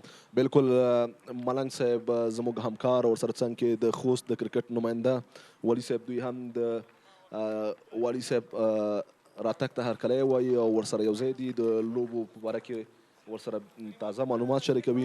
نو خوښ یو چې دغه لوبې دلته په ډېر ښه شکل باندې روانې دي او د لوبو نه تر اوسه پورې تماشا کوونکو لوبغاړو ډېر ښه خوند اخیستی ده او په ښه فضا کې دا لوبې الحمدلله روانې دي او دا لوبې به انشاءالله چې ډېرې ګټورې تمامېږي. د دې وروسته د افغانستان کرکټ بورډ په کندهار کې د زونونو 3 ورځنۍ لوبې پلان کړي دي او همدا شانتې په نور ولایتونو کې لوبې پلان شوي دي چې انشاءالله د کال په جریان کې به په ډېرو ولایتونو کې په مختلفو فارمټونو کې په مختلفو کچو باندې لوبې ترسره کیږي چې دا هغه څه دي چې ځوانان به نور هم روزل کیږي، ځوانان برابر سره کیږي او د افغانستان د کرکټ د ودې او پرمختګ باعث به کیږي. بالکل، ظهیر خان د دغه ور یو بل ډېر ښه توپ هم ګزار کړ، سلیپ هم واخیستل شو د لوبډل مشر له لوري، ځکه چې عظمت الله نوی میدان ته توپانې ته ښکته شوی دی. په دې توګه د لوبې 9 ور هم پای ته ورسېده، 133 منډې دي له یوې زبردستې لوبې او ښې ملګرتیا وروسته ریاض حسن د اکرام علي خیل سره خپله ملګرتیا پرېښوده. ظهیر خان و چې د نوموړي ویکټ یې ایل بي ډبلیو ترلاسه کړه او دا لومړی ویکټ و په روانه سیالۍ کې د ظهیر خان لپاره. دغلته یو ځل بیا هم ځوان توپ اچونکی داسې ښکاري چې جمشید د توپ اچون لپاره انتخاب شو. دی د کندوز ولایت سره تعلق ساتي. د افغان کرکټ د ځوانو لوبغاړو په منځ کې یو ښه نوم دی، یو ښه لوبغاړی دی او ښه آینده له ځانه سره لري. بالکل ماشاءالله په دې وروستیو کې ځوانان ډېر ښه لوبېږي، ډېر ښه ځلیږي چې د هغه جملو څخه یو هم دغه ځوان لوبغاړی ده چې اوس د خپلې هندوکش لوبډلې لپاره به توپ اچونه ترسره کوي. سره د دې چې نوی توپوهونکی عظمت عمرزی راغلی ده د اکرام علي خیل ملګرتیا ته، وبګورو چې دغه دواړه خپله ملګرتیا څومره ښه مخې ته بیولی شي. د هغه 2 ځوان لوبغاړي دي چې بیا هم یادونه کوم په دې وروستیو کې د افغانستان د لوبډلې لپاره په سکواډ کې شامل شوي ول، د افغانستان نمایندګي وکړه، استازیتوب یې وکړ او همدا راز درته ویلی شم چې دواړو نتیجه هم ښه وه. جمشید اکرام علی خیل خلاف دی، خلاص آب بریک یا آف سپین توپ اچونکی دی او خلاصي آف سپینران ضرور د چپلاس توپونکو لپاره یو څه سخت وي لوبولي، خو بیا هم اکرام علی خیل چې خپله کومه تجربه د ملي لوبډلې له ځانه سره لري او تر ډیره پورې د ښو روزونکو تر روزنې لاندې نوموړي تمرینات کړي دي، د هغې تجربې څخه په ګټې اخیستنې به دی هم هڅه اوس د دې کوي تر څو له عظمت الله سره خپلې ملګرتیا ته دوام ورکړي. خو د هندوکوش د لوبډلې لپاره د یو ښه هدف په تعقیب سره د عظمت شتون هم ډیر زیات مهم دی. دی ښه په فارم کې هم دی، یو ډیر ښه ټولچاره یا آلونډر دی، هم چټکه توپ اچونه کوي او هم ښي لاس باندې ښه توپاهنه ترسره کولی شي چې د نړۍ په کچه ډیر کم داسې آلونډران دي چې هغوی د په یو وخت کې هم په توپانه او هم په توپ اچونه کې د خپل لوبډلې لپاره لاسته راوړنې له ځانه سره ولري. اکرام دغه بال میډ آف ته ولوبو خو هغلته سیده فیلډر توپ ترلاسه کړ او د منډې چانس نه و. جمشید د نوموړي خلاف دا ځل د سویپ هڅه ده، د ډیپ سکویر لیګ ساتونکی هڅه کوي تر څو بال را ایسار کړي. شارټ فاین لیګ کې ولاړ فیلډر بال ترلاسه نشو کړی. 2 منډې په دغه سویپ شاټ سره ترلاسه کړي اکرام علي خیل او په دې سره د دوی د لوبډلې مجموعي منډې 130 ته رسیږي. 4 لوبغاړي له لاسه ورکړي، 13 اور لا هم جریان لري.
زهیر خان د 11 اور دپاره راغلی، چپ اړخ ته دغه بال ولوبېده او منډه وه د عظمت له لوري چې ترلاسه شوه. سټرایک ته سیټ توپونکی اکرام علي خیل ورغی او دی به وګورو چې د 11 اور دویم بال څه ډول ترسره کوي. لوبډل مشر افسر زازی چې د ویکټ ساتنې دنده هم په مخ وړي، هغه د فیلډینګ سیټ اپ برابرولو لپاره بوخت دی. چپ اړخ ته بیا هم منډه ترلاسه کیږي. د هوتک صاحب د چپلاسي او ښیلاسي توپونکي ملګرتیا د مقابل لوبډلې فیلډینګ سیټ اپ ضرور ګډوډولی شي، یو نه یو ځای کې سپیس او ګیپ د ځان لپاره پیدا کولی شي او په ډېرې اسانۍ سره دوی د ځان لپاره منډې ترلاسه کوي. بالکل دا هغه څه دی چې ډګر ساتونکي له ستونزو سره مخامخ کولی شي او په بیټسمنانو لپاره ګټه رسولی شي. په ډېره نړۍ کې که تاسو لیدلي وي، د نړۍ په کچه ډېرو هېوادونو هغه پیلیز لوبغاړي چې وي چپلاسي او خلاسي وي، تر څو هغوی همدغه شانتې ستونزه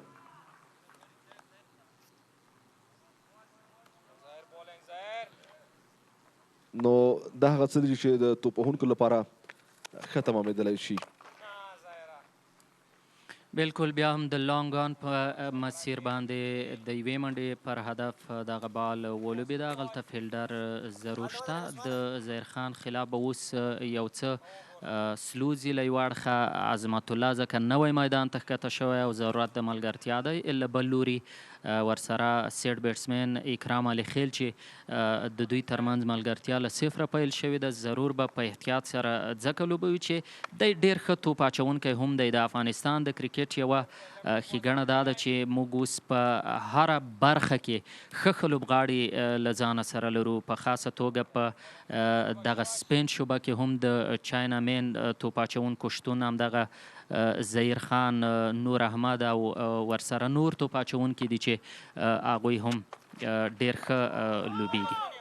په بال باندې بیټسمین مخې ته راغی، په فرنٹ فوټ باندې او په ډېر ښکلي انداز سره په دفاعي انداز سره یې واخیسته او کومه غلطه فیصله یې ونه کړله ځکه چې د دوی د آوټ چانس موجود و.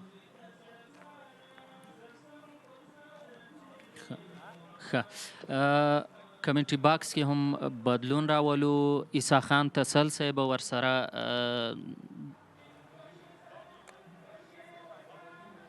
رحیمي صاحب ورسره دی. دوی به کمنټري باکس کې له تاسو سره وي. مننه.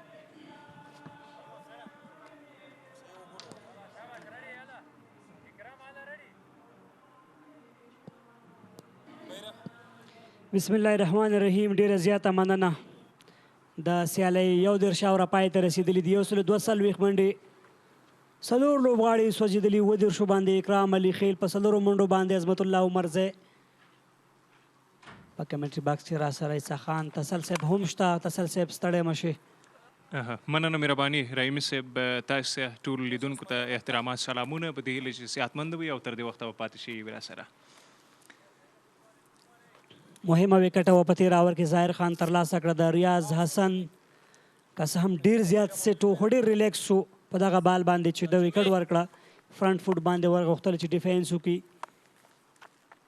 هماغه و چې خپله وکټ یې ورکړه او کله چې بیټسمین ډېر زیات ریلیکس شي اوور کانفیډنټ شي نو دا ډول ستونزې ورته کېږي لکه وړاندې چې د خپل وکټ په مهم وخت کې له لاسه ورکړه. نو قدرمنو لیدونکو تاسو معلومات کیږي مایوند ډیفینډرز لوبډله یو سل 4 منډې لري. 4 لوبغاړي دوی لاس ورکړي. 11 اورونه د لوی پای ته رسېدلي. بهترینه شاټ دی دا ځل. بال له بورډ څخه بهر د 4 منډو لپاره ورګزار کړ. هیڅ یو فیلډر ته د بال نیولو چانس نه و. عظمت الله هم هوښیاره دی او کله چې شاته توپونه کې خصوصا سوکت توپ اچوونکي والته په ډیپ سکویر لکه ستا ډګر ساتونکي هم نه وي نو سزا به همدا وي. جمشید دغه والې څه شاته پیچ کو. عظمت هم هوښیاره توپ وهونکی دی او په ښه انداز سره یې راواخیسته. لیګ سټمپ باونډرۍ ته هلته که ګورو بیا هم هېڅ فیلډر هلته نه و نو په ټوله کې ویلو چې یو لوز بال یو ښه بال و. عظمت ته باره ډالۍ و. عظمت هم استفاده وکړه. پلایټ سره دغه بال ترسره که آن سایډ ته ولوبېد د یوې منډې لپاره. که وګورو ملګرتیا د اکرام او د ریاض حسن ترمنځ ډېره زیاته په زړه پورې وه. په سر کې د دوی 3 وکټې شهزاد محمدي، زبید اکبري، د ترڅنګ درویش رسولي ډېر زر وسوځېدل. یوه وکټه یوسف ترلاسه کړه. یوه فرید ملک یوه په رن آوټ کې راغله. خو د ریاض او اکرام ترمنځ په زړه پورې ملګرتیا ترسره شوه. اکرام اوس هم هڅه کوي د عظمت سره ملګرتیا جوړه کړي او په کار هم ورته ده ځکه بیا هم لوبډلې په کار ده چې یو څه ناڅه ملګرتیا وکړي. تقریبا 40-42 اورو پورې که چېرته لاړ شي کولی شي یو ښه ټوټل د مقابل لوبډلې لپاره په سکوربورډ باندې وټاکي. بالکل. نو هندوکش سټرایکرز لوبډله دا مهال بال کوي. دوی خپل بال جاري ساتي. وړاندې خالیګا پیدا کړو په دغه بال اپیل دی امپایر ګورو او په دې سره LBW آوټ. 5م لوبغاړی هم له لاسه ورکړ په روانه لوبه کې او بریالی شو بالر په خپله اپیل وکړ. افسر زازي دغه اپیل له نوموړي سره بدرګه کړه او امپایر مجبوره شو چې ګوته پورته کړي ځکه بیټسمین مخامخ راغلی و.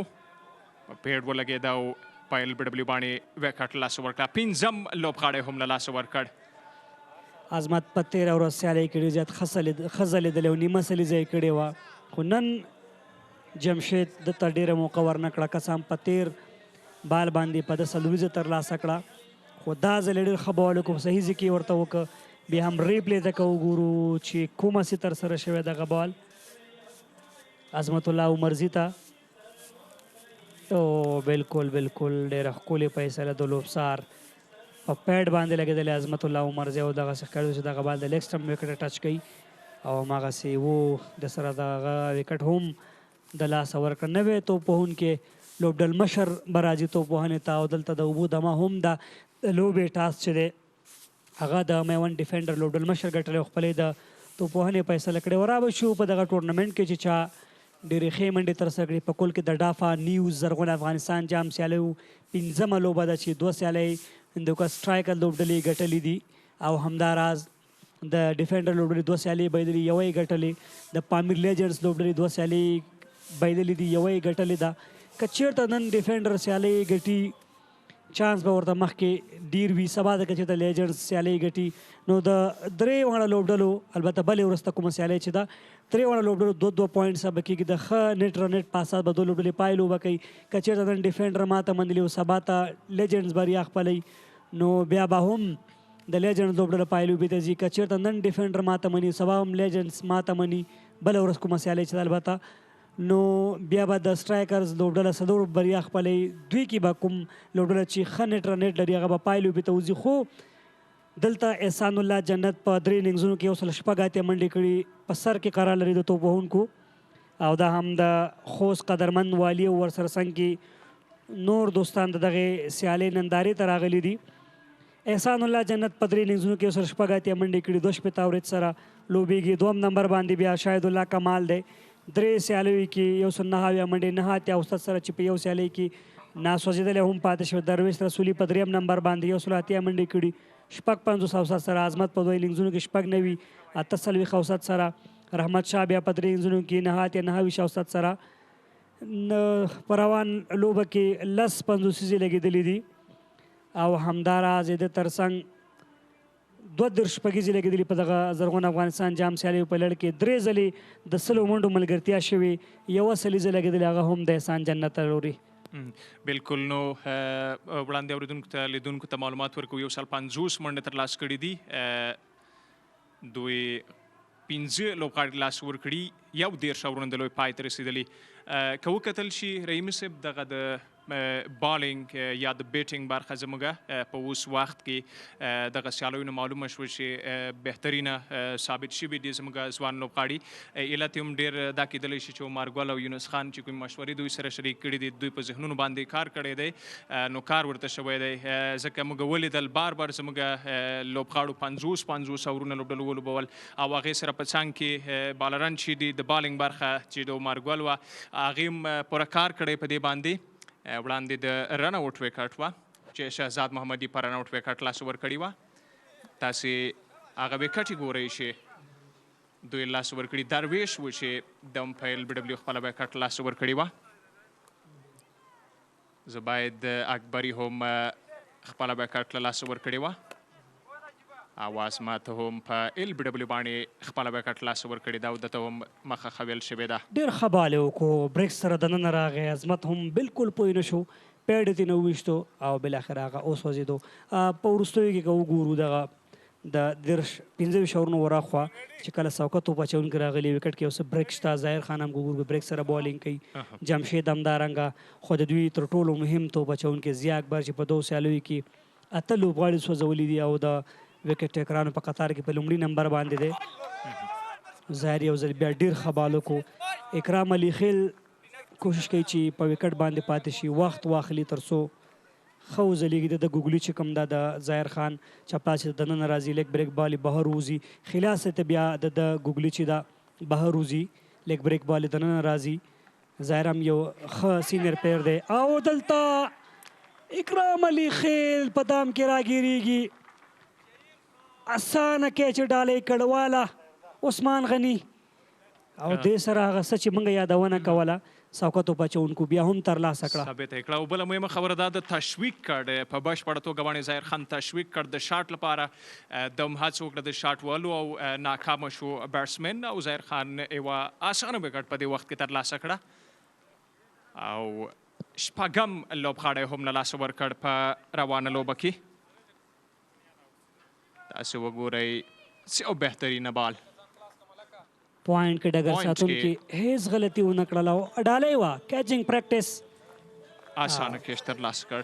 له سختو مشکلاتو سره بیا هم ځکه د دوی پراپر بیټسمنان چې دي په پویلین کې ناست دي. شپږم لوبغاړی اکرام علي خیل محمد شهزاد مجیب الرحمان اوس راغی نوې توپ وهنې ته. درویش رسولي زبید اکبري عظمت الله عمرزی دا هغه لوبغاړي دي چې خپلې وکټې له لاسه ورکړي. شرف الدین اشرف د یو آل راونډر او لوبډلمشر په حیث باندې هڅه به کوي چې اننګز وغځوي او دی کولی شي دغه استعداد دکې شته چې منډې جوړې کړي ملګرتیاو کې. خو مجیب ته به یو څه ناڅه سختي که چېرته وګورو ظاهر لګیا دی بل نه جمشید لګیا دی یو څه ستونزمنه به وي خو هڅه به کوي چې منډې ترسره کړي. د اکرام او د ریاض ملګرتیا بالکل په زړه پورې وه چې دوی دپاره د هغه سکوربورډ کې دم ګړی 150 منډې چې کوم دي. یو ځل بیا هم دغه بال لوبولی پوینټ کې فیلډر شتون لري بال ترلاسه کوي خو مس فیلډینګ غلطه ترو وه دا ځل. بهترینه لوبه روانه کړې ظاهر خان بهترینه بال ترسره کوي. ظاهر خان اوس مال دپاره ښه ثابت شوی د خپل لوبډلې لپاره. او ظاهر خان په همدې اور کې وړاندې ویکټ هم ترلاسه کړې ده څه چې له ده تمه کېږي هغه یې کړي دي په روان لوبه کې تر دې وخته ډېره ښکلې پرېکړه یې وکړه سلیپ یې ځان ته راوسته او فرنٹ فوټ باندې ډیفینس کېږي مجیب د لورې څومره کانفیډنټ کې ښکاري مجیب الرحمن او کله چې بهر وځي خلاسي ته دلته خلاسي ته د ظاهر ګوګلي چې ده دا بهر وځي او دلته سلیپ اخیستل شوی که چې د معمولي سنیک واخلي یا ایج واخلي وکټ کیپر او سلیپ شته شاید ستونزې ورته جوړې کړي ډېر ښکلی بال ډېر زبردسته بال لاندې پاتې شو هیڅ ځواب نه و د شرف الدین سره د دغه بال البته مجیب په نان سټرایک دی او شرف بیا ما مخکې مې یاده وکړه چې دا کولی شي چې 25-30 منډې دغسې ضروري وخت تا ته جوړې کړي په لومړۍ سیالۍ کې هم ډېرې چټکې منډې ده ترسره کړې یو آل راونډر حساب پرې کېدلی شي لوبډل مشر هم د ډېر ښکلی بال تاسو وکتل چې بریک سره دننه راځي کټ یې کور کې ډګر ساتونکی بیا هم شته یو کامیاب اور بیا هم د ظاهر خان لوري پای ته رسیږي وکټ هم راغلی دی اور کې ظاهر خان بهترینه فیلډینګ هم ودرولی و د خپل بالینګ مطابق او بریالی هم شو څه ډول چې د غوښتل همغسې وشول هم یې وکټ ترلاسه کړه هم یې یو بهترینه اور پای ته ورساوه نو اوس مهال 150 کې منډې روانې دي شپږ وکټ ترلاسه ورکړي په 33 اورونو کې افسر زازي هوښیاره لوبډل مشري خپل سټرایک بالر یو ځل بیا راوستو فرید احمد ملک فاست بالر د مجیب الرحمن لپاره او د هڅه به دا وي د کوشش دا دی چې څنګه د مجیب او د شرف ترمنځ دغه ملګرتیا ختم کی او فرید ملک په سر کې وګورو وکټ یې هم ترلاسه کړی خریدم کې ښکاري نن هم پیس سره بالینګ کوي او سهار د میډیا اینډ نه بالینګ وکړو د یونیورسټي اینډ نه کله چې بال زوړ شي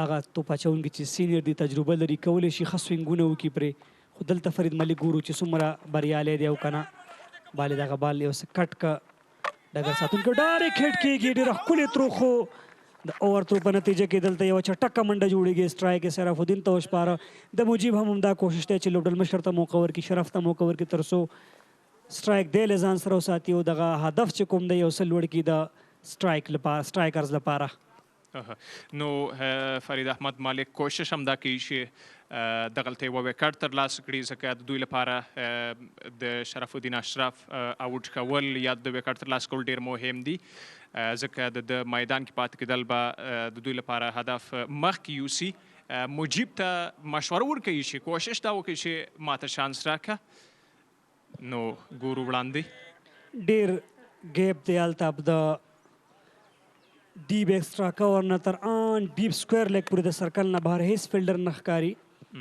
که چېرته میډ وکټ بهر شي د شرف لپاره ځکه دی په دغه ایریا کې ډېر ښه لوبه کوي خو فرید احمد ملک ګورو چې کومې پرېکړې او فیصلې سره مخکې ځي ډېر ښه بال یې ترسره کړو لیفټ شو د شرف له لوري افسر هم متوجه دی دغه ټکي ته وړاندې کس هم اشاره یې ورته وکړه چې باید هلته فیلډر واخلو خو فرید ورته ویلی چې نه لا هم وخت شته زما پاند باندې په کار هم ورته دی ځکه ډېر غټ ګیپ دی د ډیپ ایکسټرا کور کې ډګر ساتونکی شته بیا تر ډیپ سکویر لیګ پورې د سرکل نه بهر بیا هېڅ څوک نشته اما په سرکل کې دننه میډ آف میډان او کور او شارټ میډ وکټ شته خو که چېرته بال بهر کېږي د سرکل نه نو بیا به ضروري دا وي چې څه دوریزه ترلاسه شي ځکه هلته ګیپ ډېر زیات دی خو ګورو چې د شرف او د فرید فیصلې څنګه تمامېږي بیا هم ډېر ښکلی بال پیس سره یې ترسره که نو افسر زازي کوشش دا کړی چې د بالینګ مطابق فیلډینګ ودروي او فیلډینګ برابر کړي نو د همدې لپاره دغه خالګام شاید دوی پرېښودلي وي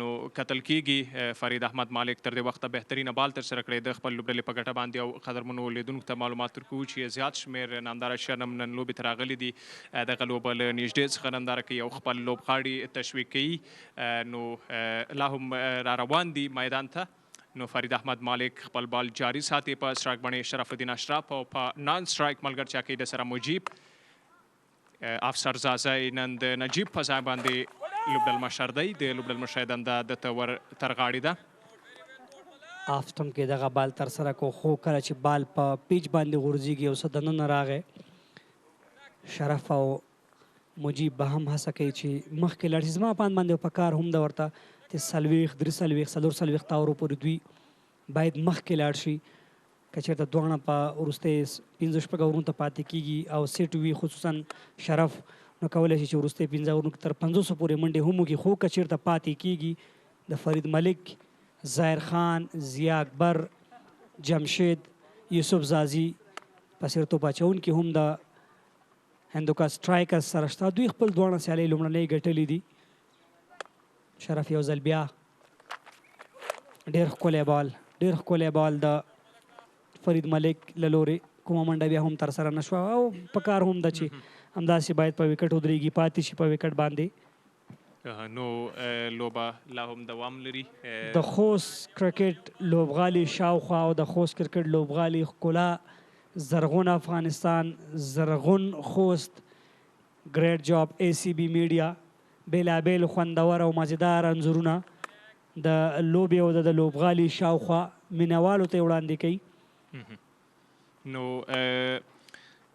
لوبه روانه ده لا هم دوام لري فرید احمد مالک خپل بال جاری ساتي شرف الدین اشرف دی چې سر په سر کوشش دی کوي چې بال دفاع کړي چانس نه ورکړي مجیب ته خپله سټرایک اخلي اصل فکر کوم زموږ خبره فرید ملک واورېدله والته یې لانګان بهر کو ځان دپاره او فیلډر یې واخیسته بلکل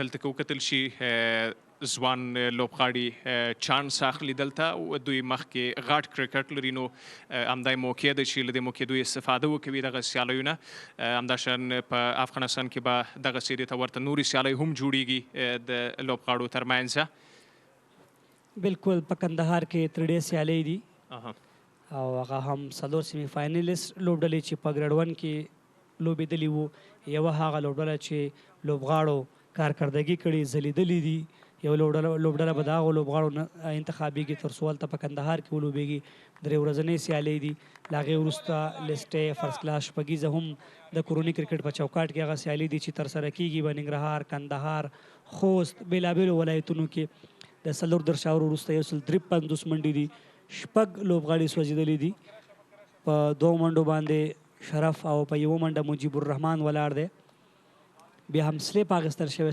شرف لپاره د ظاهر خان له لورې ظاهر خان تر دې وخته د خپل لوبډلې لپاره ښه ثابت شوی دی دغه بال سکواډ لیګ ته ولوباوه چټکه منډه راځي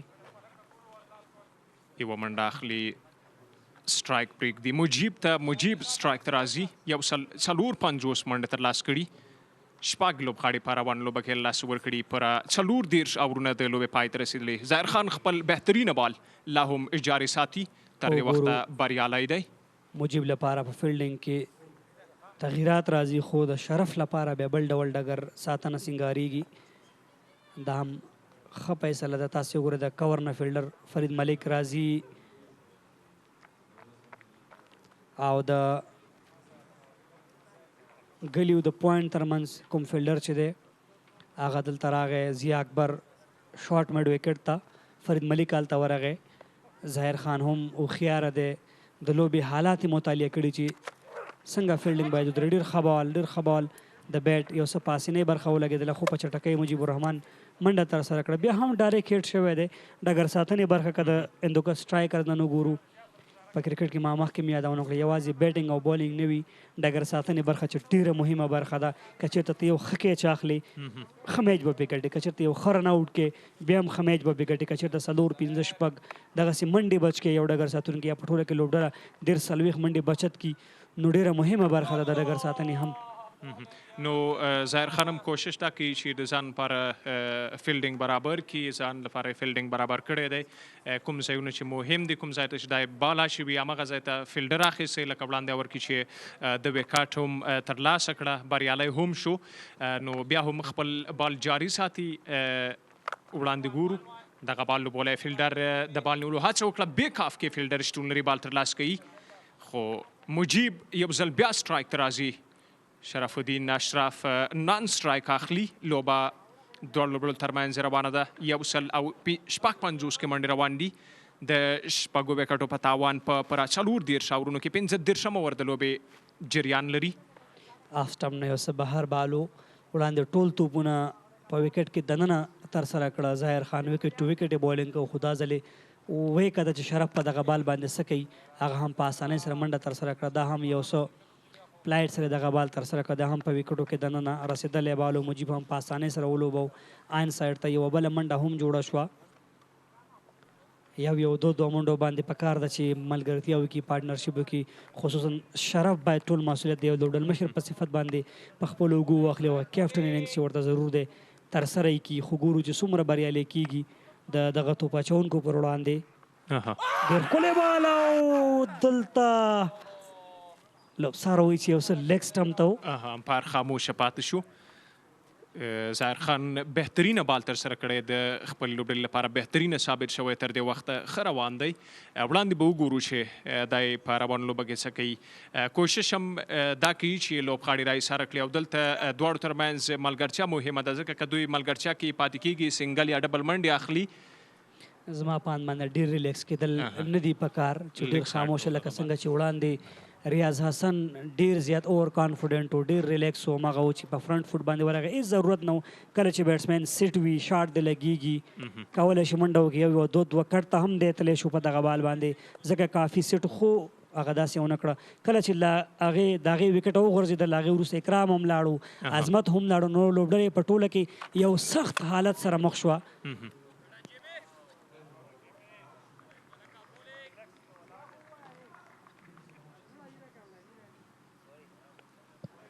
مجیب الرحمن ته بال ترسره شو د فرید ملک له لورې. آن سایډ کې فیلډر ولاړو. په میدان کې جمشید کومه منډه ترسره نه شوه. نو فرید احمد مالک خپل بال جاري ساتي، بهترینه ثابت شوی تر دې وخته. ظاهر خان ورسره په سپین بالینګ کې ملګرتیا کوي. دواړو لوبغاړو ترمنځ ملګرتیا روانه ده. بالر کوشش هم دا کوي، افسر زازی هم کوشش هم دا کوي چې دواړه لوبغاړي له مخې پورته کړي، دوی ملګرتیا پای ته ورسوي، ځکه دوی پاتې کېدل ستونزې جوړولی شي. بهترینه فیلډینګ، چټکې منډې هڅه وکړه، بیرته خپل ځای ته ستون شو مجیب. او بیا هم که وګورو د لانګ آن فیلډر سرکل کې دننه ولاړ دی. ډیپ سکویر لیک او ډیپ ایکسټرا کور بهر دی. نور د سرکل نه بهر په دغه ایریا کې ډیپ ایکسټرا کور، لانګ آن، لانګ آف، ډیپ میډ وکټ دلته څوک نه ښکاري. او سرکل کې بیا شارټ میډ وکټ، میډان، میډ آف، کور شته دی. خو مجیب سټرایک ته دی. مجیب به یو دو منډو باندې کوشش کوي چې شرف ته موقع ورکړي، خو شرف ته بیا مختلف ډګر ساتنه ودرېږي. ډېر ښکلی بال یو ځل بیا د فرید ملک له لورې. بال دننه ورځي، مجیب نه توانېږي چې منډه ترلاسه کړي. کومه منډه نه راځي. 150 کې منډې روانې دي د مایوند ډیفینډرز او شپږ لوبغاړي لاسه ورکړي په 15 راورونو کې. زما په اند باندې که چېرته زیا باندې بیا هم اعتماد کېږي نو ډېره زیاته به ښیي، ځکه زیا په 2 سیالیو کې 8 لوبغاړي سوځولي د خپلې لوبډلې لپاره. خو زیا فکر کوم نن سیالۍ کې نشته، په بخښنې نه دی اخیستل شوی. کسان په تېرو 2 سیالیو کې ډېر زیات ښه ځلېدلی دی. 8 وکټ یې اخیستي. نن د په ځای جمشید ته موقع ورکړل شوې ده. جمشید او ورسره څنګ کې ضیاء الرحمن دوه هغه څوکه توپ اچوونکي دي. ظاهر خان البته دوه هغه څوکه توپ اچوونکي دي چې دوی په حساب کولی شي. یوه چټکه منډه ترسره شوه. نو منډې هم رحیمي صاحب 1:58 ته ورسېدې. فرید احمد مالک خپل بال جاري ساتي. مجیب تبدیلي وکړه، له سټرایک نان سټرایک ته ځي او شرف الدین اشرف کوشش دا کوي چې سټرایک خپل واخلي. افسر زازي لوبډل مشري هم ستایلو دا. بیا مو ګورئ تاسې شرف ته لانګان بهر کړو. هوښیاره لوبډل مشري ذهن نه او د میوند ډیفینډر په څېر یو اوږد سټرانګ بیټینګ لاین یې ډېرو منډو ته نه دی پرېښی. درویش، شهزاد، ریاض، اکرام، زبید، عظمت غټ لوبغاړي. افسر زازي، فرید ملک، شهزاد محمدي، ریاض حسن، مجیب د افغانستان او په نړۍ کرکټ کې غټ نومونه. عثمان غني، ابراهیم زدران. نو په کله کې د ملي لوبغاړو تر څنګ ځوان لوبغاړي هم په نننۍ سیالۍ کې جمشید خان، همداراز زبید اکبري، عظمت، صدیق اتل هغه لوبغاړي دي چې نن ورته موقع ورکړل شي. بهیر شاه محبوب یو بل نوم. نو فرید احمد مالک خپل بال جاری ساتي. افسر زازي د بالینګ لپاره فیلډینګ اخیستی. د شاټ هڅه وکړه نه تبانیږي. شرف کوشش کو چې دغه بال پول کې د سکویر لیګ په طرف به بریالی نه و. اور هم پای ته رسیږي. دې سره د 14 اوور وروسته 153 د شپږو لوبغاړو په زیان په کمنټري باکس کې هم تغییرات.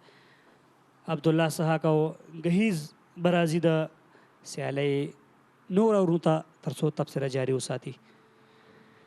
ښه راغلاست، غرمه مو په خیر. ډېره زیاته مننه رحیمي صاحب. موږ هم په خپلوار سلامونه او نیکې هیلې د اریانا تلویزیون درنو لیدونکو او د زرغون افغانستان د یو ورځنیو سیالیو مینوالو ته وړاندې کوو. له تاسې رحیمي صاحب او تسل صاحب ډېره مننه. ګهي صاحب ته هم ښه راغلاست وایو.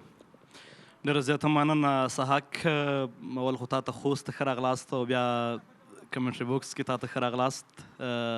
زم د اریانا ټلویزیون له سکرین کتونکو او اورېدونکو ته سلامونه او ښه احترامات. لوبه خوندوره روانه ده سحاک. 14 اوورونه وروسته 153 منډې دي او که څه هم ویکټ ګزار شوي 6 ویکټ لاس ورکړي. البته وروستی ویکټ په 9 منډو باندې و چې د مایوند ډیفینډر لوبډلې له لاسه ورکړه.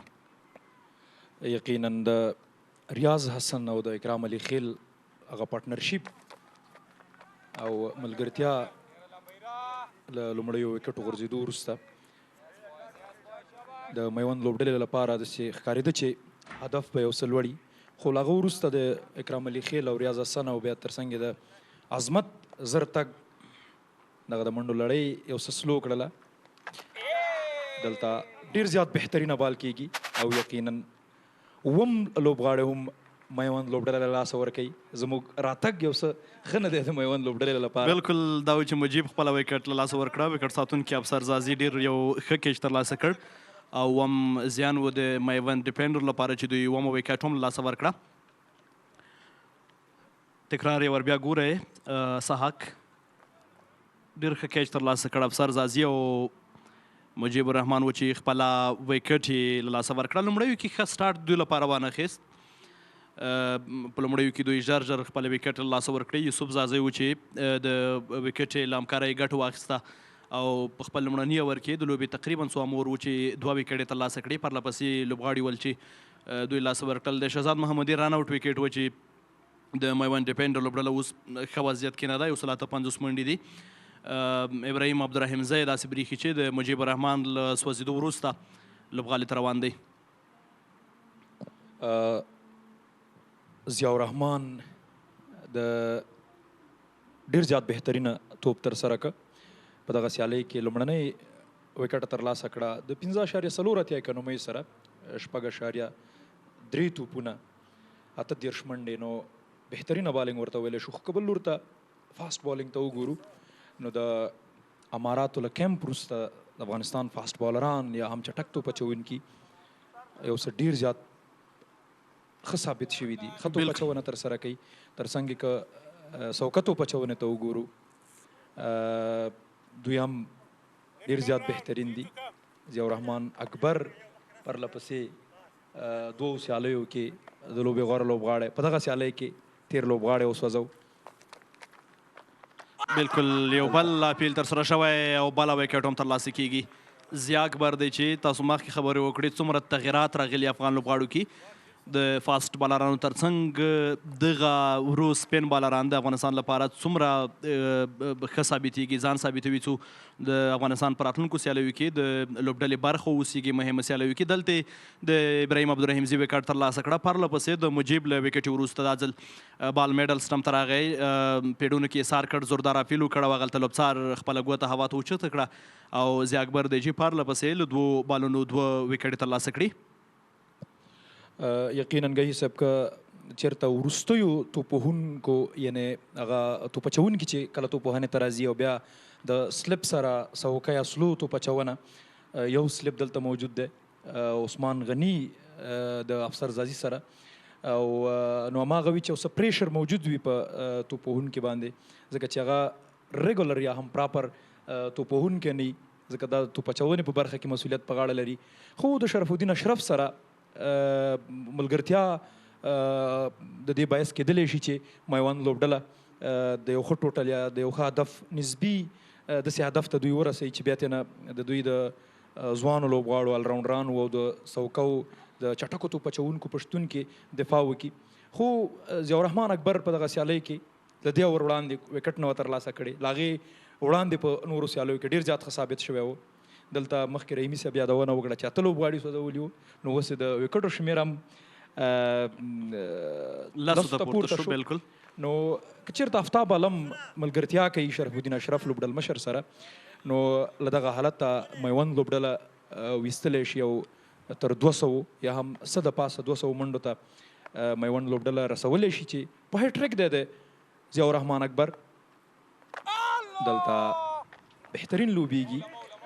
بالکل ساک تیرو لوبه کې چې د مایوند ډیفینډر له لوري ترسره شوه، د مایوند ډیفینډر د بیټینګ د پاڼۍ ډېرې منډې همدې آفتاب عالم ترلاسه کړې وې چې د دوی بل کوم بیټسمین نه و توانېدلی. تقریبا له 10 ډېرې منډې آفتاب عالم ترلاسه کړې، غټ شاټونه یې ترلاسه کړل او میناوالو دغلته لوبغالي کې ناست ول دوی د آفتاب عالم له بیټینګ ځانګړی خوند واخیستي وه. بهترینه ملګرتیا یې ترسره کړه، که څه هم دوی لپاره هغه ټارګېټ پوره کول اسان نه ول، خو د آفتاب عالم ځانګړې لوبه وه، خوندوره لوبه و چې د لوبډلې هغه د منډو پاڼۍ هم ښه کړه. او ترڅنګ یې او دلته تاسو وګورئ یو بل ښه بال ترسره شو د شرف الدین خلاف، او شرف الدین خپله ویکټ داسې بریښي چې لاسه ورکړه.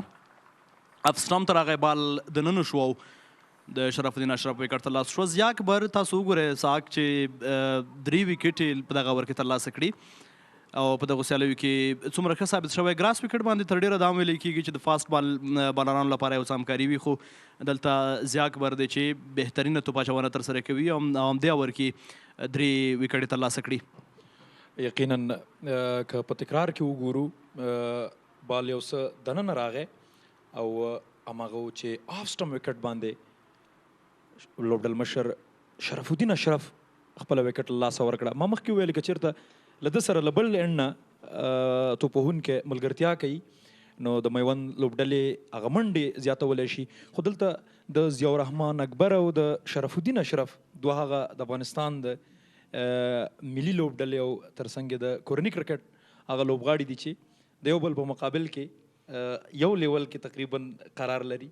ضیاءالرحمن اکبر د څوکه توپ اچونې او شرف الدین اشرف د هرړخیزې لوبیا هم د الراونډر په حیث باندې ښه ثابت شوی د افغانستان په کرکټ کې. دلته شرف الدین ضیاءالرحمن اکبر هغه څه چې په تیرو سیالیو کې ترسره کړي وه په دغه سیالۍ کې هم په دغه ور کې ترسره کړل. نه یوازې دا چې د دوی چټک توپ اچوونکي چې فرید ملک په 7 اورونو کې 1 میډن 21 منډې ورکړي 3 اکانومۍ سره، که وکټ نه لري خو د منډو په برخه کې یو څه ښه دی کمې ورکړي. خو دلته د آفتاب عالم او عبدالباقي وروستي اورونه لوبول او منډې ترسره کول او که چېرته منډې جوړوي نو میوند لوبډله به دغه مشکلاتو نه وباسي. بالکل ساک وروستی وکټ دا وګورو چې په دې لاست مین وروستی وکټ باندې څومره منډې راځي. یونیورسټۍ نه یو بیا فرید مالک راځي، دا ځل اور د وکټ د آفتاب عالم خلاف. وګورو چې دغه ملګرتیا او سټې تر کوم ځای ځي. لومړیو کې وکټ کې دومره څه نه بریښي د بیټینګ لپاره ښه جوړه نه وي، خو بیا هم ټاس له ګټلو وروسته د بیټینګ پرېکړه شوې ده د مایوند ډیفینډر له لوري او دوی تر اوسه په دې پرېکړه کې ښه نه دي ثابت شوي. خو چیسنګ هم سهاک آسان نه دی په دغه لوبغالي باندې. تر ډېره یوازې یوه لوبه کې له 300 پورته منډې هم چیس شوې، خو له هغې وړاندې په لوبو کې په کم توپیر سره د منډو دفاع شوې ده او هدف نه دی ترلاسه شوی. یقینا که چېرته دواړو لوبډلو هغه 11 کسیز نوملړ ته وګورو نو یو لور ته آفتاب عالم ابراهیم عبدالرحیم زی، بل لور ته عثمان غني، صدیق قتل، افسر زازه. دلته ډېر زیات بهترینه توپ ترسره کېږي د فرید ملک له لوري. نو هغه څه دي چې د چیسنګ برخه به هم دومره اسانه نه وي ځکه چې په مقابل کې ډېر زیات ښه توپ اچوونکي پامیر میوند لوبډله له ځانه سره لري.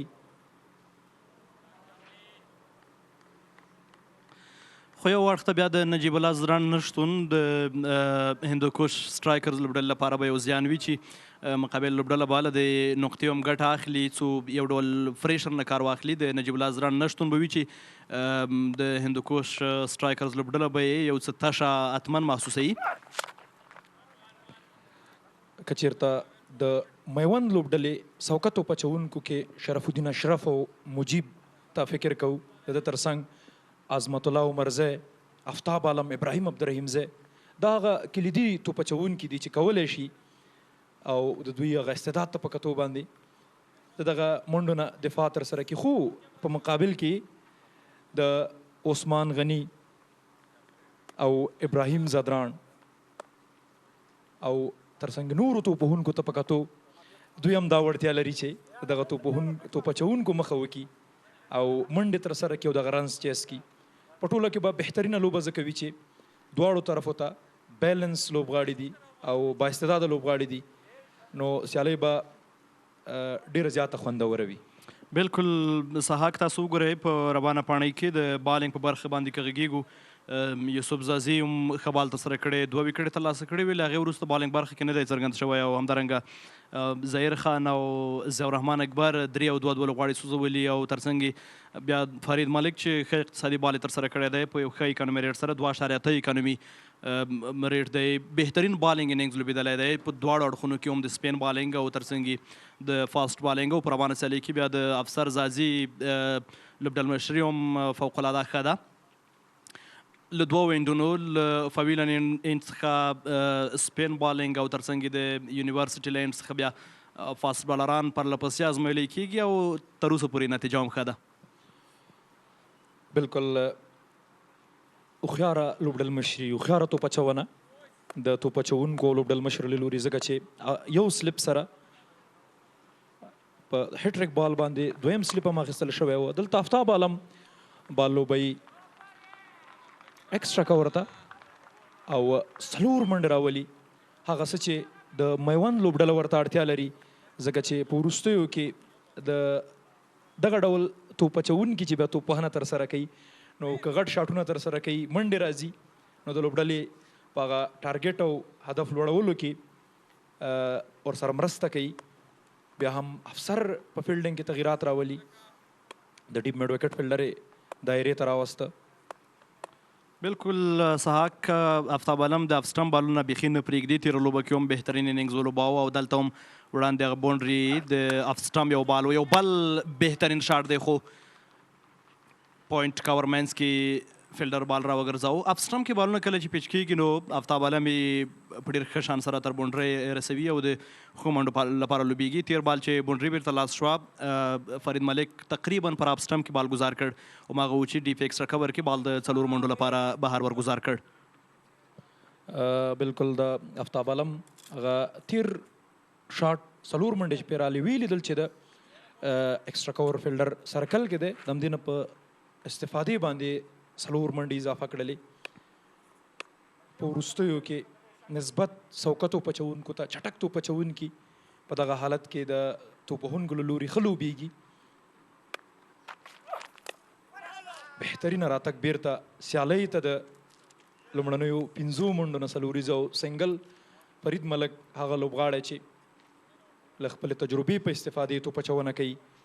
دلته د عبدالباقي او افتاب عالم توپوهنه هم دغه منډو په ترسره کولو سره یو څه کامیابه ده. بالکل یو بل ډېر ښایسته انځور دی د خوست کرکټ لوبغالي.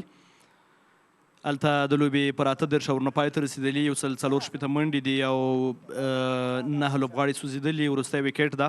پرلهپسې ښه انځورونه دي چې له لوبغالي اخیستلی کېږي او دلته مینوالو ته لیدونکو ته ښودلی کېږي. بالینګ کې تغیرات دي، ور بیا ظهیر خان راغلی له فویلن اینډ څخه به راځي او مخامخ به د افتاب خلاف د لوبې د 9 اور آغاز کوي. میډ وکټ کې وایډ لانګ آن کې د افتاب عالم لپاره بهر فیلډران دي. یو ځل بیا که وګورو د سوکه توپچونکي لپاره سلپ اخلي، لومړی سلپ، اول سلپ، نو دا هغه څه دي چې غواړي پریشر وارد کړي په توپوهونکو باندې. دلته بال یو څه آف سټم ته بریک شو او افتاب عالم هم بار بار کوشش کوي چې تر څو غټ شاټونه راولي کوټېږي هم نو یو څه منډې به یې جوړې کړي ځکه نوموړي شپږ منډې جوړې کړي یوه څلوریزه د په توپوهنه کې شامله ده په ټوله کې ښه توپچونه د هندوکش د لوبډلې له لوري د فاست بالرانو د سپینرانو د لوبډل مشر افسر زازي فیلډینګ سیټ اپ هغه څه دي چې اوسه پورې بریا ترلاسه کړې ده او ډېر ښه لګیا دي او دوی به د ثمره د لوبې په آخره کې ګوري چې کله بریا ترلاسه کي افتاب علم بیا هم بار بار د غټو شاټونو پسې ځي خو دلته نه غواړي چې کومه منډه جوړه کړي د یوې منډې لپاره هڅه نشته ځکه افتاب خپله غواړي چې سټرایک باندې پاتې شي او یو لوز بال ګټو واخلي د څلورو یا شپږو منډو لپاره یې بونډرۍ ته ولېږي خو دلته ظاهر خان هم د فیلډینګ مطابق بال ترسره کوي اپ سټمپ ته نه راځي ځکه اپ سټمپ کې فیلډران سرکل کې دننه ولاړ دي نو دی هم هڅه نه کوي چې غلط بال ګزار کړي څو بونډرۍ ته ولېږلی شي تر ډېره وکټ وکټ پاتې کېږي او بیا افتاب علم د منډې لپاره هڅه نه کوي د عبدالباقي له لوري د یوې منډې لپاره هڅه شته خو افتاب علم تر ډېره غواړي چې پاتې شي او یوې بونډرۍ او څو بونډرانو سره دغه منډې مخکې یوسي بالکل عبدالباقي د افغانستان د کورني کرکټ لوبغاړی او افتاب علم بیا د افغانستان د ملي لوبډلې لوبغاړی چې نړیوالې لوبې ترسره کړي نو همغې ته په کتو باندې د سینیر او جونیر دا ځل پالاوا کې اوچت دی ګورو دلته فیلډر لاندې او ظاهر خان توانیږي چې وروستی ویکټ هم ترلاسه کړي یو سل څلور شپېته وکړي د مایوند ډیفینډر ټول لوبغاړي وسوځېدل یو سل پنځه شپېته منډې هدف دی ظاهر خان هم بریالی شو چې د ضیا اکبر ترڅنګ دریم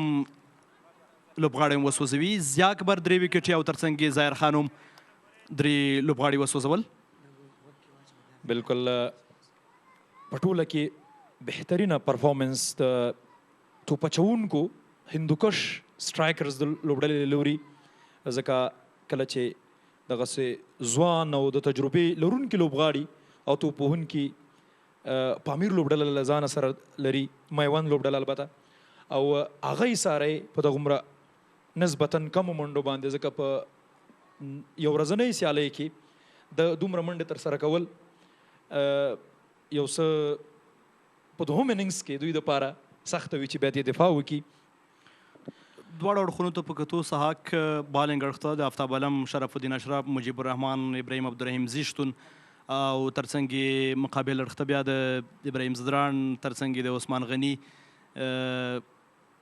شتون هغه څه دي چې دغه هدف به یو څه جالبه لوبه به واوسیږي په ټول کې بالکل د لوبې په پیل کې د زرغون افغانستان د پنځمې لوبې ټاس یا پچه د میوند ډیفینډرز لوبډلې وګټله شرف الدین اشرف خپله یې د لومړۍ توپوهنې پرېکړه وکړه اوپننګ لپاره ریاض حسن او محمد شهزاد راغلل کله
بسم الله الرحمن الرحیم یو ځل بیا ستړي مشئ په خیر راغلی غرمه مو په خیر یو سلو پنځه شپېته منډو هدف ورکړل شوی د هندوکش سټرایکرز لپاره د ټولو لوبغاړو په سوځېدا میوند ډیفینډر ریاض حسن یوازینی لوبغاړی و چې نیمه سلیزه یې ترسره کړه نو نور کوم توپوونکي څه خاصونه توانېدل چې منډې ترسره کړي خو کمیټي باکس کې ځان ته نه یم صفت عاطف هم شته عاطف په خیر راغلی ستړی مشي ډېره زیاته مننه خوشحاله اوسئ رحیمي صاحب امید دی تاسو هم ښه اوسئ لیدونکو ته خاص سلام دومه پاڼۍ پیل شوې ده، پیل یې مجیب الرحمن په توپ اچونې سره کړی. هدف دومره غټ نه دی، قسم کرکټ کې که موږ وګورو کم هدفونه په ډېر سختۍ اکثریت وخت پوره شوي، خو نن ګورو چې میوند ډیفینډر کوم پلان سره مخکې ځي. په نوي بال باندې مجیب الرحمن راوسته د یونیورسټي اینډ نه. په نوي بال باندې بریک کول اسانه نه، دا سخت دی، خو مجیب چې مختلفې ورایټیانې له ځان سره لري، دی د ګوتو په کمال سره کرم بال هم کوي، ګوګلي هم کوي، آپ بریک بال هم کوي.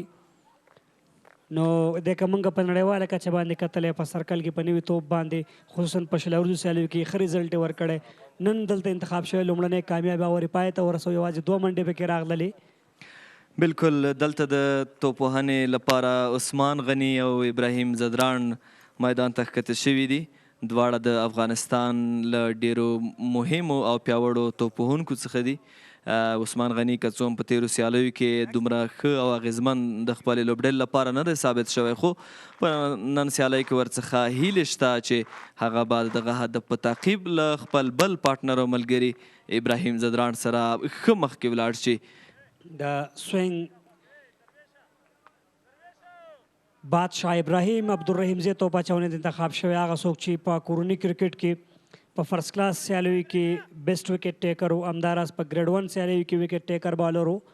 ډېر بهترینه سوینګونه ان سوینګ آوټ سوینګ دی چې د ده په توپ اچونه کې د ده کمال دی، هغه هم دغه سوینګونه دي او سوینګ سره ډېر زیات ښه توپ اچونه کوي ابراهیم. په لومړي بال یې نو بال ترسره کړ.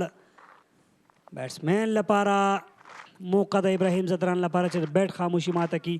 ابراهیم یو ډېر ښه لوبغاړی دی، شپږیزه سیالۍ کې هم لوبېدلی، د افغانستان الف سره هم سویلي افریقې ته د سفر کړی و. دې ترڅنګ فرست کلاس لیسټې شپږیزه. نو د ډومestic کرکټ یو بهترینه نوم دی، یو بهترینه توپ اچوونکی دی، قسم دی ډېر زیات پیس باندې فوکس نه کوي، ښه پیس هم ورسره شته، خو ان سوینګ آوټ سوینګ دواړه کولی شي. بالکل دغه څه هغه ان سوینګ او آوټ سوینګ هغه څه دي چې په 500 وریزو لوبو کې له بالر سره مرسته کوي چې ښه مخکې ولاړ شي. تاسو وکتل چې دلته د شاټ کوشش دی، خو بیا هم د نو بال غږ شوی دی د لوبڅار لړخه. هلته په شاټ میډ وکټ کې ولاړ فیلډر و چې دغه بال د نوموړي اړخ ته لوبول شوی و، چون فری هیډ هم کوم خاص خطر د ابراهیم البته د عثمان غني لپاره نه و، خو فیلډر هلته کیچ ترلاسه نه شو کړی. په خپله لوبډل مشر شرف الدین اشرف و. صحیح ځای کې بالینګ کړی و، قدمونه یې منظم نه دي د ابراهیم عبدالرحیم زی، او کله چې فری هیډ سره منډه راځي بیا د لوبډل مشر لپاره دا موقع وي چې په فیلډینګ کې تغییرات راولي. وړاندې منډه جوړه شوه او دلته فیلډینګ کې یو څه تغییرات راوستل. لانګ آن بهر شو آفتاب عالم د باونډري لاین نه، او همداراز په ډیپ میډ وکټ کې بل ډګر ساتونکی بهر دی. عثمان غني په سټرایک فیلډینګ کو ګروپ آف سټم باندې 1 2 3 4 5 ډګر ساتونکي اخیستل شوي دي. عموما په پوینټ کې شته، په کور پوینټ کې، همداراز په شارټ ایکسټرا کور کې میډ آف هم اخیستل شوی او ډېر ښکلی راتګ، ښه راتګ ابراهیم عبدالرحیم زی له لورې پرله پسې د فری هیډ بالونه د ځان ژغورنه. بالکل عبدالرحیم زی به هم کوشش کوي چې په رن اپ کې د نوموړي شته ستونزه حل کړي. له 2 پرله پسې نو بالونو وروسته نوموړي ښه کمبیک وکړو دغه توپ سره دی چې فری هیډ و، خو بیا هم په ډېر ښه ځای کې توپ اچونه وه چې عثمان غني پرې نه ښود تر څو دغه بال سره کومه باونډري راشي. بالاخره د یو ځوان بالر په توګه به هغه کوشش کوي چې دغه اور کې ښه راستنېدنه وکړي. ډېره ښه توپ اچونه وکړه ابراهیم عبدالرحیم زی په ګریډ 1 سیالیو کې، کوم چې دی د ننګرهار الف لوبډلې لپاره لوبېدلو. 15 لوبغاړي هلته سوځولي، ډېر بهترینه توپ اچوونکی دی په ټوله کې. او ښه ځانګړنه یې دا ده چې که څه هم نوی بال وګورو د فارس بالر سیمر بالر، هغه بالر چې د سیم نه بالینګ کوي، نوی بال د ډېر زیات ښه تاویږي، او چې کله تا سره سوینګونه او سوینګونه هم بیا دواړه سوینګونه اسانه نه وي د توپ وهونکي لپاره. نن لومړي ځل لپاره دته موقع ورکړل شوې په دغه سیالیو کې او ډېر زبردسته بال یو ځل بیا د آف سټم نه یو څه بهر، خو بیټسمین ابراهیم چې کوم رقم غوښتل وي لوبې همغسې ونه شو د کولی چې دغه بال ولوبوي. ابراهیم ته توپ اچونه کوي. بالکل عبدالرحیم زی په فرست کلاس کې ښه ریکارډ لري، 28 وکټ یې ترلاسه کړي په 6 میچونو کې، او لیسټې لوبه کې بیا په 11 میچونو کې 13 وکټې لري چې ښه د کورني یا ډومestic کرکټ ریکارډ دی له ده سره. ښه توپ اچوونکی دی. او دغه بال د سکوایر لیګ اړخ ته لیږل شوی دی. هلته مجیب الرحمان راځي خو د بال له فیلډ کېدو وړاندې دواړه بیټسمنان د 2 منډو په اخیستو بریالي شوي. بالکل یو ښه باکګراوند له ځان سره لري عبدالرحیم زی ابراهیم که وګورو زدران بیا د افغانستان په ملي 19 کلنه لوبډلې کې پاتې شوی دی. د پښتون کې افغانستان انډر 19 یا 19 کلنې ملي لوبډلې د آسیایي جام چې کوم دغه منګه ګټلی و افغانستان ګټلی و. هلته له هغې وروسته په نړیوال جام کې چې د ګوربز او ابراهیم او دغه لوبغاړي پکې و اکرام هم افغانستان هلته هم نیمه پای لوبې ته وتی و. نو ابراهیم هم د ټیسټ کرکټ کې افغانستان سره ډېر لیدل کېږي. د بنګلادیش پر وړاندې د 7 منډو ډېر ښه اننګز کړی و یو ځلې دغلته په اسانۍ سره دغه بال کټ کړ. هلته تړ مین ته یوه بله منډه هم جوړه شوه. ابراهیم هم یو ښه بیکګراوند لري یو ښه کیریر لري له ځان سره. بالکل رحیمي صاحب بیا هم یادوري کوو چې په لومړي اننګز یا لومړی پاڼۍ کې د میوند ډیفینډرز لوبډلې لپاره یوازې ریاض حسن و چې 2 اتیاو پورې مخکې ولاړ ښې منډې جوړې کړې. اکرام علي خیل هم ورسره 29 منډې هغه دي چې د پام وړ وې. له دوی پرته بیا نور بیټسمنان دومره ښه ثابت نه شول. ټوټل 140 دی او 115 هدف دی. نو ګورو چې په دغه 115 هدف کې د هندوکش سټرایکرز لوبډله راایسارېدلی شي او که یا خو تیرې سیالیو ته په پام وخت نه وخت دغسې هم کېږي چې په کمو منډو کې هم یا له لږو منډو هم دفاع شوې ده. نو که بالران ښه توپ اچونه کوي بیټسمنانو لپاره ستونزې جوړېدی شي. زما پاند که چېرته ابراهیم یو سوینګ البته یو سلیپ ځان ته واخلي ځکه د سوینګ کېږي ډېر زیات ښه. که چېرته سلیپ واخلي شاید عثمان غني او ابراهیم زندران ته مشکلات جوړ کړي. خو لا هم د لومړی اور دی هغه خپل د بولینګ اندازې ته به هم ګوري چې څومره ښه لګیا دی. خو هلته لوبسار فکر وم چې وایي اور پای ته رسېدلی دی سره د 2 وروسته ټولې منډې دي 9 منډې ابراهیم عبدالرحیمزي ورکړې خپل لومړي اور کې. مجیب په لومړي اور کې 2 منډې ورکړې وې که څه هم 2 فری هټه هم دلته وو د ابراهیم او عثمان غني لپاره خو خاص ګټه یې ترې پورته نه کړله. بالکل رحیمي صاحب کله چې هدف کم وي ډیری لوبډل مشران هڅه دا کوي چې اټیکینګ فیلډینګ سیټ اپ برابر کړي د دې لپاره چې مخالف بیټسمنانو باندې یو ډول فشار وارد شي هغو د غلط شاټ لپاره ولاړ شي ویکټ ژر ترلاسه کړي.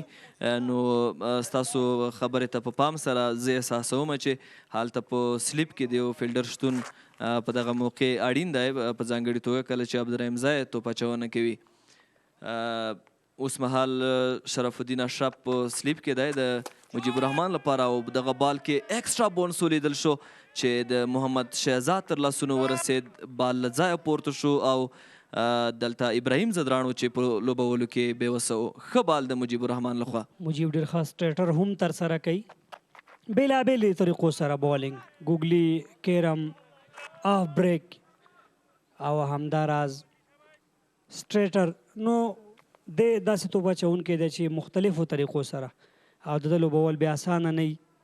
داسې توپ اچوونکو چې مختلف بولونه درته وکړي. یو ځل بیا یې د ابراهیم زدان لپاره په ښه ځي کې بولینګ وکړو وکټ ټو وکټ هغه ټارګټ ځي کې هغه هم مجبور شو چې دفاع وکړي. که چېرته دغسې حالت کې ته رسک اخلې نو ظاهر ده چې مشکلات به ته جوړېږي. یو ځل بیا ډېر ښکلی بال یو څه هوا سره یې ترسره کړ او آن سایډ ته دغه بال ولوبول شو. د لانګ ان فیلډر په ډېرې تیزۍ راځي شارټ میدان ته دلته یوه بله منډه هم ترسره شوه. بالکل له دمې وړاندې چې د دمه به اخیستل کېږي دواړه بیټسمنان به کوشش کوي تر هغو خپله وکټ له لاسه ورنه کړي آرام مخکې ولاړ شي او هدف هم دومره ډیر نه دی دلته بال هم نه وی دی بیا کله چې مجیب الرحمان د بالینګ په برخه کې نو طبعا بیټسمنانو باندې یو ډول فشار وي دا ځل یې لیګ بریک بال ترسره کړ مجیب الرحمان عثمان غني ته عثمان هغوی چې لیګ بریک و بالکل او ما مخکې مې اشاره وکړه دا ډول توپ اچوونکو لوبول اسانه نه مشکل وي خو هدف ته که وګورو په سکور بورډ باندې دومره غټ هدف نه دی عثمان او ابراهیم هم رسک نه اخلي دواړه هغه لوبغاړي دي چې د افغانستان په ملي لوبډله کې پاتې شوي عثمان غني چې کله د زیمبابوې پر وړاندې سلیزه کړې وه د کم عمره لوبغاړي په توګه هغه وروسته د کیریر شروع مخکې راغی افغانستان ملي الف نو د یو ریکارډ د حضرت الله زاجي سره په شل ورځو سیالیو کې شاوخوا 200 نه پورته منډو ملګرتیا وه. ډېر ښکلي انداز سره دغه بال ټایم کړ او دلته څلوریزه راځي په اسانۍ سره ابراهیم عبدالرحیمجي ته څلوریزې سره ښه راغلاست ویل شول. بالکل په لانګان کې فیلډر شتون نه لري. دلته په میدان کې فیلډر اخیستل شوی خو د میدان او ایکسټرا کور فیلډرانو ترمنځ دغه بال له بونډۍ څخه بهر د 4 ښایسته منډو لپاره ولیږل شو. ډېر ښه تخنیک سره یې راواخیسته ابراهیم او ډېر ښکلی فرنٹ فوټ سره بال د باونډري لاین پر طرف روان دی او بالاخره بال د 4 منډو لپاره بیک ټو بیک څلوریزې د ابراهیم عبدالرحیمجي په دغه 2 توپونو باندې د ابراهیم زدران له لورې. یقینا یو ډیر زبردست شاټ و د ابراهیم زدران لاړخه چې بال د کور اړخ ته له بونډۍ څخه بهر د 4 منډو لپاره ولیږل شو. کله چې له ابراهیم زدران، ریاض حسن، احسان الله جنت او یو شمېر نورو ځوانو لوبغاړو څخه دغسې شاټونه ګورې نو هیلې په زیاتېدو دي د افغانستان کرکټ راتلونکي لپاره. عاطف چې کله ابراهیم زدران راګیرې نو دا ډول وړاندې 2 توپونه چې وشو شاته نو پکار وړاندې یو څه بال چې کومه څلوریزه راغله ډیپ پوینټ په طرف باندې یو څه مخکې پیچ شو، له هغې وړاندې دغه بال یو څه شاته پیچ شو. کله چې ستا سوینګ کېږي او بیا ابراهیم زدران ولاړي، ابراهیم زدران راګیرې منډې نه ورکوي نو کوشش به دا وي چې ګوډلین نه بال وکړي او چې کله ګوډلین نه ستا سوینګ کېږي یا ایکسټرا بونس کېږي نو دلته د بیټسمین لپاره مشکلات جوړي. خو ابراهیم دغه تیر 2 توپونه خطر سره نه کړه خو شاید ذهن کې به دا اغستی چې باید نور څنګه وکړمه او دلته یو ځل بیا ښه راتګ وکړو.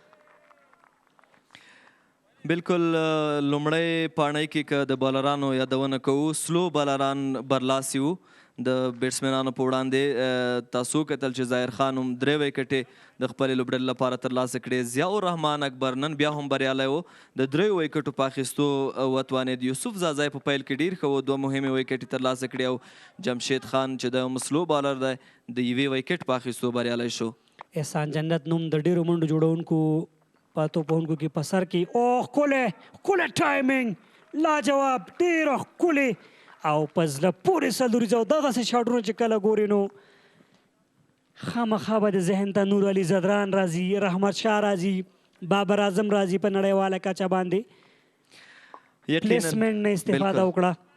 بالکل رحیمي صاحب لکه مو چې وړاندې ووې له ریاض حسن وروسته چې په لومړۍ پاڼۍ کې ځینې ډېر ښه شاټونه په بیټینګ کې شامل وو اوس دا دی نو ابراهیم زدران لګیا دی او خپل خوندور بیټینګ لړۍ روانه ساتي.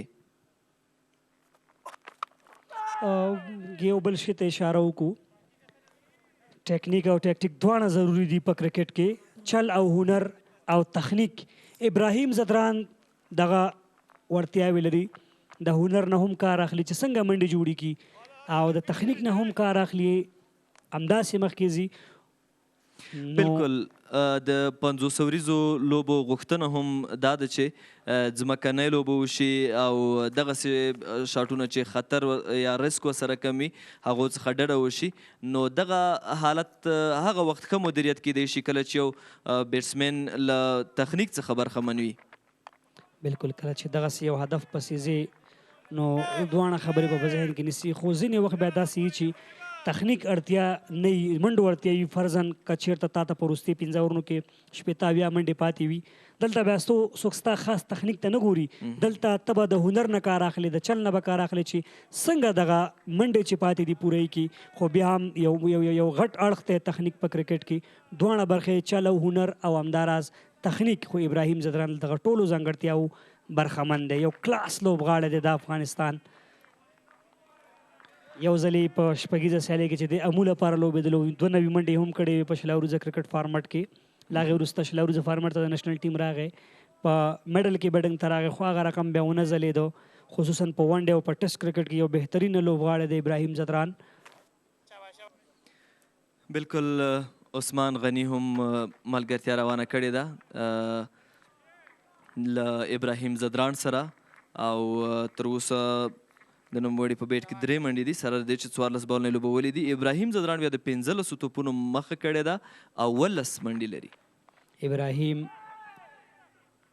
واقعا ډېر ښکلی سټارټ ورکړی خپلې لوبډلې لپاره، خو عثمان غني ملګرتیا هم هغه څه چې باید ویستایي. عثمان هم دغه استعداد او وړتیا لري چې د تخنیک ترڅنګ په وکټ باندې پاتې شي یوه دوه منډې وکړي یو ښه پارټنرشپ جوړ کړي دلته چمتو نه و لوبسار وایي چې دغه بال نه حسابېږي شاته لاړو عثمان غني په بیک فوټ باندې وینه لوبه و دغه بال او عثمان هم یو ښه لوبغاړی پاتې شوی که وګورو 2020 کومه شپږیزه چې وه بیسټ بیټسمین اف د ټورنمنټ و په شپږیزه کې په یو ورځنۍ سیالیو کې هم یو ښه ریکارډ له ځان سره لري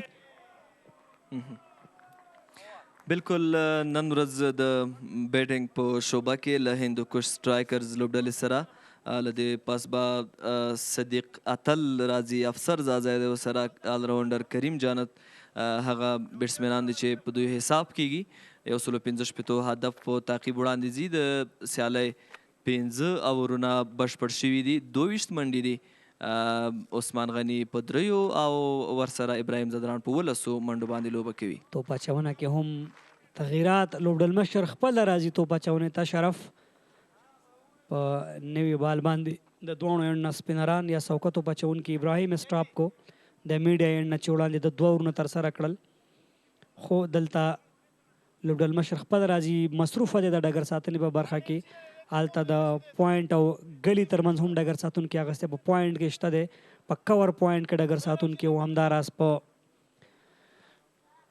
کور کې بل ډګر ساتونکي اخیستل شوی په شارټ مډ وکټ افتاب عالم په مډ آف کې مډان نشته مډان یو څه مخکې ولاړ دی په کور کې او شارټ فاین لیګ فیلډر هم فاین لیګ فیلډر په بخښنې فاین لیګ فیلډر هم په سرکل کې دننه ولاړ دی ډیپ سکویر لیګ بهار دی دلته یو ډګر ساتونکی همداراز بل ډګر ساتونکی هم چې ګورو شرف راغلی دی او دی به توپ اچونه کوي ابراهیم زدران ته بالکل که ابراهیم زدران په وکټ پاتې کیږي لیدونکي به د ځینو ډیرو خوندورو شاټونو شاهدان اوسي د ډیرو ښو ډرایبونو هغه له ډیر خاص مهارت او وړتیاو برخمن دی دلته بال آوټ سایډ ایج کیږي بال په لومړي سلیپ ساحه کې له بونډرۍ څخه بهر د 4 منډو لپاره ځي دلته نو ښه توپ اچول شوی و د شرف الدین اشرف لخوا په سمه توګه بال میډل نه شو آوټ سایډ ایج شو او د 4 منډو لپاره له بونډرۍ څخه بهر ولاړ عاطف ما مخکې هم یاد وکړه چې سلیپ ضروري دی دلته خو اوس شرف دغه کار ترسره کړ درویش رسولي راوسته لومړي سلیپ ته مجیب الرحمان د فاین لیګ نه سرکل تراوسو تقریبا د ګلی او دریم سلیپ ترمنځ یو ځل بیا شرف او دا ځل یې په اسانۍ سره دغه بال پوش که خو هلته افتاب عالم شته دی په میدان کې کومه منډه ترسره نه شوه ښه راتګ د څلوریزې وروسته د شرف له لورې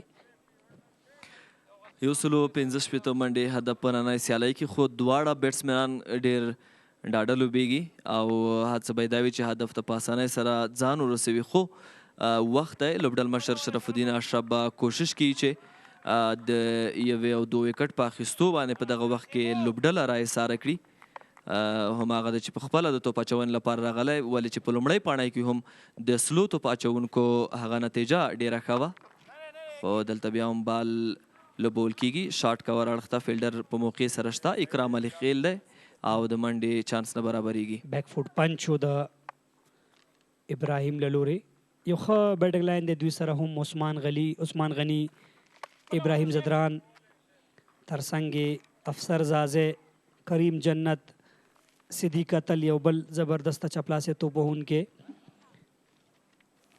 جمشید خان هم کولی شي چې منډې ترسره کړي بهیر شاه محبوب میډل آرډر بیټسمین یو ډېر زبردست بیټسمین چې اننګز غځوي نو بیټنګ لاین یې اوږد دی ښه بیټنګ لاین ورسره دی که مقابل لوبډلې توپ اچونې ته هم ګورو دوی سره هم ډېره ښه زیاته توپ اچونه ده آفتاب عالم ابراهیم شرف مجیب الرحمان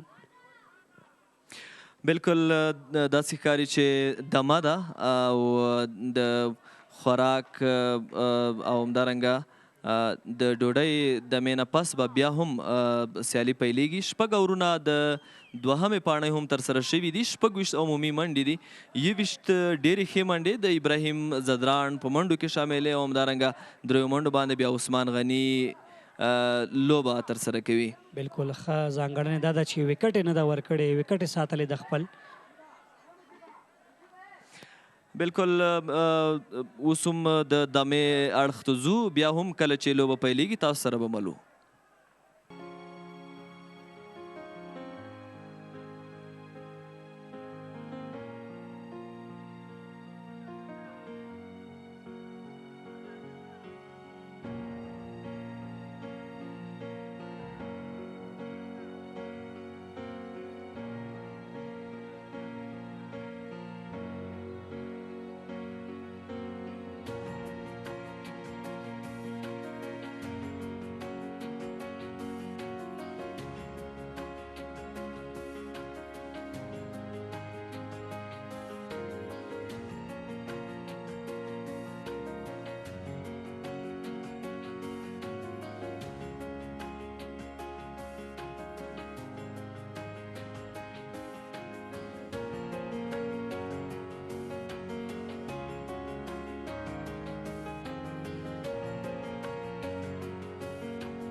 ښه راغلی د ډوډۍ له دمې پس دا دی بیا هم لوبه پیل شوې ده. هندوکش سټرایکرز او میوند ساتونکي دوه هغه لوبډلې چې د زرغون افغانستان 50 وریزو لوبو په لړ کې نن د یو بل په وړاندې سیالي ترسره کوي. په لومړي اننګز کې میوند ساتونکو د 15 منډو هدف ایښی دی او دا مهال د هندوکش سټرایکرز لوبډله 6 منډې لري په داسې حال کې چې کومه ویکټ یې له لاسه نه ده ورکړې. رحیمي صاحب ښه راغلی. زما سلامونه هم ومنئ. نږدې غرمه مو په خیر. تمه لرم چې ښه غرمه به مو کړې وي. مجیب الرحمن یو ځل بیا د یونیورسټي اند نه انتخاب شوی. عثمان غني او ابراهیم زدران بیا هم پیلیز توپوونکي دي. اوپنران دي دواړه او لا هم په کریس موجود دي. د 115 منډو هدف که څه هم ټوټل ډېر غټ نه دی. ګورو چې دغه دوه توپوونکي څومره ښه مخکې ځي. ډېر ښکلی اور مجیب الرحمن جاري ساتلی دی. ډېر زبردست اور وکټ ټو وکټ بولینګ کوي. منډې نه ورکوي او بیا هم د عثمان غني لپاره لانګان بهر دی یو ډګر ساتونکی د سرکل نه او بیا هم په اسانۍ سره دغه بال دفاع کړ. کومه منډه ترسره نه شوه. کامیابه ور پای ته رسېږي د مجیب الرحمن له لورې. بالکل وړاندې د ابراهیم زدران له بیټ څخه ځینې ښایسته شاټونه ولیدل شول. نوموړي د 21 توپونو مخه کړې ده او 21 ښې منډې ترلاسه کړې. په بیټینګ کې 4 څلوریزې شاملې دي. بل اړخ ته عثمان غني چې دی هم پیلیز توپوهونکی دی په 18 توپونو باندې 3 منډې لري. اوس مهال داسې ده چې په 44 اورونو کې پاتې 119 منډو ته اړتیا ده تر څو هندوکش سټرایکرز لوبډله په روانو سیالیو کې پرلپسې 3مه بریا ترلاسه کړي. شرف یو ځل بیا توپ اچونې ته انتخاب شوی. لوبډلمشر خپله راغلی توپ اچونې ته. په کل کې 5مه سیالي د ډافانیو زرغون افغانستان جام. اټیکینګ فیلډینګ اخیستل شوی. په فرنٹ فوټ باندې بال انسایډ یې شو. فاین لیګ ته روان دی. یوه منډه جوړیږي. دومه منډې هڅه مو شوه او کامیابه رننګ بټوین د وکټ د عثمان او ابراهیم ترمنځ. زبید اکبري ډګر ساتونکی چې دغه بال یې ونیوه. بالکل په لومړي اننګز کې ریاض حسن 82 منډې ترلاسه کړې او یوازینی لوبغاړی و چې 50 یې پوره کړه. نورو بیټسمنانو سره خاص ملګرتیا ونه کړه. محمد شهزاد په 2، درویش رسولي او زبید اکبري په 0، اکرام علي خیل په 9 عظمت الله عمرزی په 10 خپلې ویکټې له لاسه ورکړي. بالکل د ښه بال احترام یې وکړو. یو ځل بیا ابراهیم زدران ډیفینس یې کړ دغه بال هم. ابراهیم او عثمان ترمنځ ملګرتیا لا هم روانه ده. شرف هم وکټ ټو وکټ کوشش کوي. همدغه لټه کې چې څنګه پارټنرشپ مات کړي، څنګه دغه وکټ ترلاسه کړي. ډېر ښه آرمر یې کوي شرف الدین اشرف. فیلډینګ ته که بیا موږ وګورو تقریبا 4 فیلډران په آف سټمپ باندې اخیستل شوي دي. اټیکینګ فیلډینګ کله چې دی توپ اچونه ترسره کوي ډګر ساتونکي چمتو ولاړ وي تر څو بال ونیسي. ښه اور لګیا دی لا هم د شرف له لورې. بالکل شرف الدین اشرف چې څومره بالونه هم ابراهیم زدران ته ترسره کړي دي، ښه بالونه په ښه ځای کې توپ اچونه کوي د نوموړي لپاره. یو ځل بیا کتل کیږي چې په شارټ پوینټ کې ولاړ فیلډر توپ ترلاسه کوي او د منډې موقع نه برابرېږي. دې سره یو بل ښه اوور د شرف الدین اشرف پای ته ورسېد. یوازې 2 منډې پکې جوړې شوې، ټوله کې منډې دي 28 د سیالۍ 8 اوور پای ته رسېدلی، خو کوم زیان نه لري او په کار هم ورته همداسې ده چې تر څو همداسې مخکې لاړ شي وکټ ورنکړي. که چېرته دوی وکټ زر د لاسه نه ورکوي نو دا امکان لري چې ډېر زر دغه هدف ترلاسه کړي. خو څنګه چې مخکې موږ یادونه وکړه کم ټوټل ډېر کله داسې وي چې په اسانۍ نه پوره کېږي نو مشکلات وي. وکټ ته په کتو باندې د عثمان او ابراهیم ترمنځ ملګرتیا بیا هم په زړه پورې ده.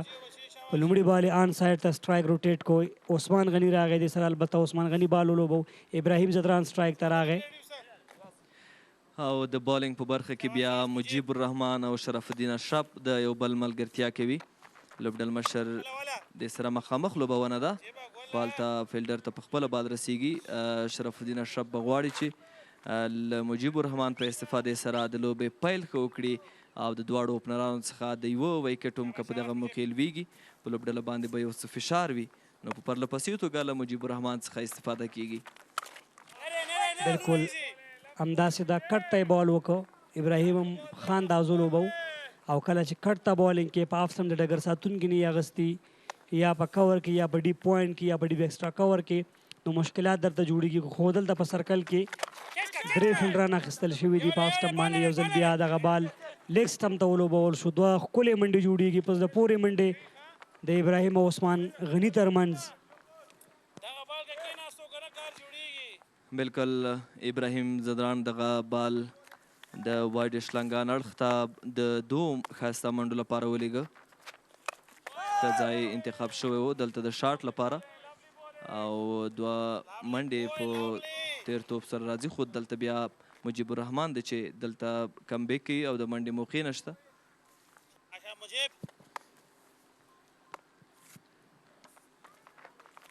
بیا هم ډېر ښه بال، ډېر زبردسته بال صحیح ځي کی. ابراهیم هم دفاع کړو، پوهېږي چې د ریسک اخیستل ضرور نه دي ځکه دومره غټ ټوټل نه دی که چې په وکټ پاتې شو په اسانۍ کولی شو.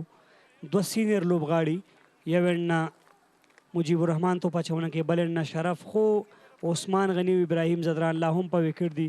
کوم چې د هندوکش سټرایکر لوبډلې اوپنران یا پیلیز توپ وهونکي دي بیا هم ګاډ غواړي په میډل سټمپ باندې د شرف لپاره عثمان غني سلیپ هم اخیستل شوی دلته.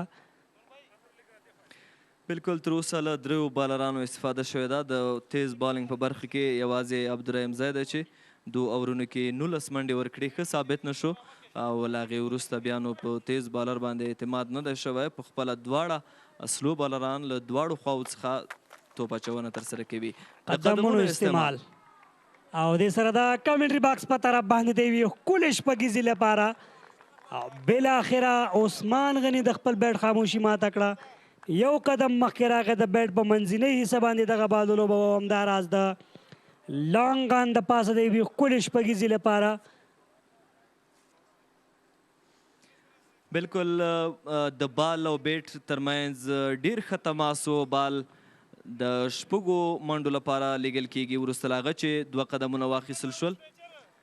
عثمان غني وړاندې راغی، بال یې ټارګېټ که او مخامخ یې له بونډرۍ څخه بهر د 6 ښایسته منډو لپاره ولېږه. رحیمي صاحب که تاسو کتلي تقریبا 24 بالونو باندې عثمان غني یوازې 4 منډې ترلاسه کړې وې نو د بالونو او منډو ترمنځ فاصله زیاته وه نو شاید یو انتخاب په خپله له عثمان غني سره دا وي چې هغه د غټ شاټ لپاره ولاړ شي نو هماغه و چې د غټ شاټ کوشش کوي، کامیابیږي او یوه ښایسته شپږیزه ترلاسه کوي. عثمان چې کله بال بسې مخکې راغی په پښه کې یو څه درد حس که. ډاکټر احسان الله امان چې د دوی لوبډلې فیزو دی راغی لوبغالي ته، خو عثمان وایي چې ستونزه مې غټه نه ده او بیا هم خپلې توپوهنې ته به دوام ورکوي. که څوم رحیمي صاحب وخت ناوخت ډیر فټ لوبغاړي هم له دغسې انجري حالت سره مخامخ کیږي، خو ډیری وخت هغه لوبغاړي چې خپل فټنس باندې ډیر کار کوي یا خپل فټنس ته توجه زیاتوي نو هغوی ډیر لږ له دغسې ستونزو سره مخامخ کیږي. که وګورو هغه لوبغاړي چې فټ څومره چې دوی په وکټ پاتې کیږي، څومره چې دوی منډې جوړوي هغومره دوی نور هم ښه حالت ته ځي.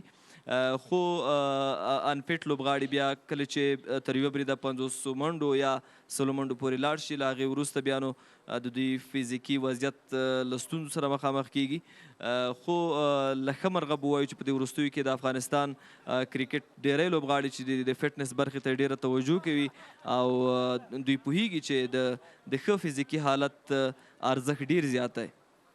بالکل اواسه ګرمه ده اکثره دغسې عموما لوبغاړو ته ګروینګ ډېر زیات پیښیږي او عثمان چې کوم ستونزه نه لري بیرته راغی خپلې توپونې ته به دوام ورکوي او د یوې ښکلې شپږیزې سره منډو لړۍ 27 ته لوړه کړه د 9 اورونو سیالۍ چې ده پای ته رسېدلې ده 115 منډو هدف ورکړل شوی په 10 باندې عثمان ولاړ دی په 25 باندې ابراهیم زدران.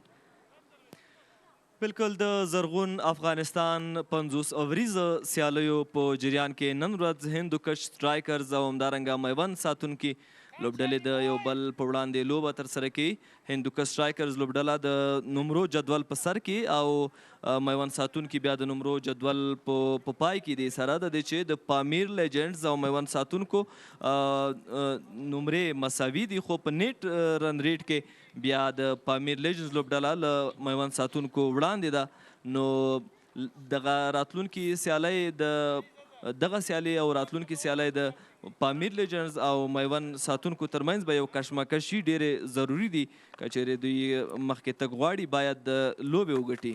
بالکل که چېرته په بالینګ باندې هم خبره کوو د ډیفینډر لوبډلې افتاب عالم ابراهیم عبدالرحیم زی عظمت الله عمر زی شرف الدین اشرف مجیب الرحمان زدران افتاب او عظمت د سره بل آپشن هم شته د توپ اچونې په برخه کې همدې غلطه کې دی چې څنګه وکټ ترلاسه کړي څنګه دغه پارټنرشپ مات کړي خو لا هم نه دي بریالي شوي.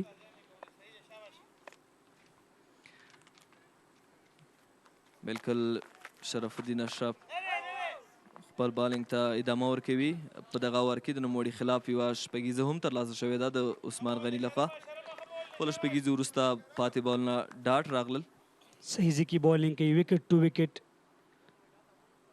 ډېر ښه ځای پیدا کړی په وکټ کې شرف بهر بال نه کوي وړاندې عثمان غني هم هوښیاره دی پوهېدو چې ما ته بال نه رسي مخکې کوي بریک دپاره د وخت کې سلاګ او سویپ یو څه رسکي وي خو که سم رسک یې واخېسته مخکې راغی ډاون د وکټ شو ورته خو بریالی په دې و چې بال میډل کړي او له خپل هوښیارۍ کار واخېستو شپږیزې وړاندې ترلاسه کړه ډېر ښه ځکي بالینګ کوي بیا هم لاین او لین سره ټول توپونه یې که وګورو مخکې پیچ کړي دي او د شپږیزې وروسته ډېر زیات ښه کم بیک وکړو ښه اورې ترسره کړه.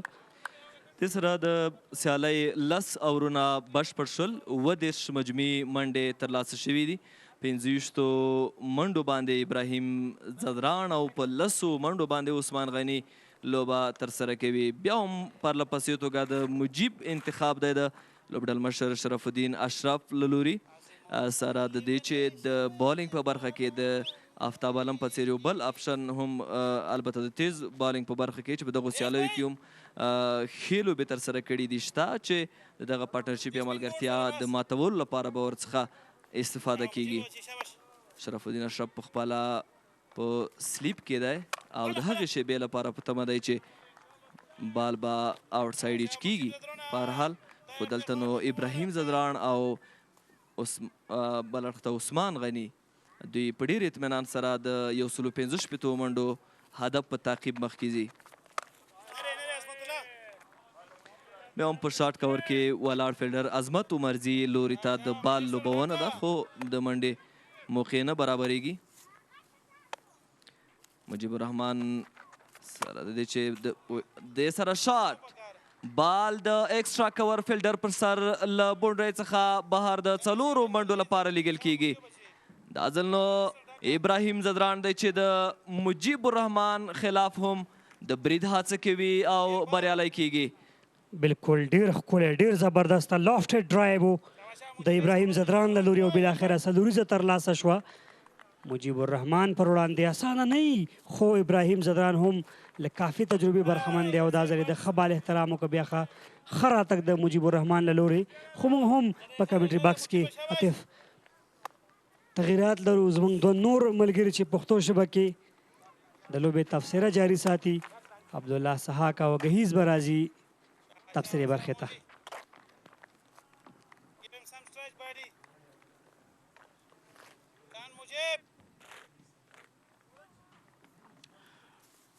ډېره زیاته مننه عاطف او رحیمې له تاسو چې تر دې دمه مو لیدونکو او اورېدونکو ته د لوبې تبصره وړاندې کړه.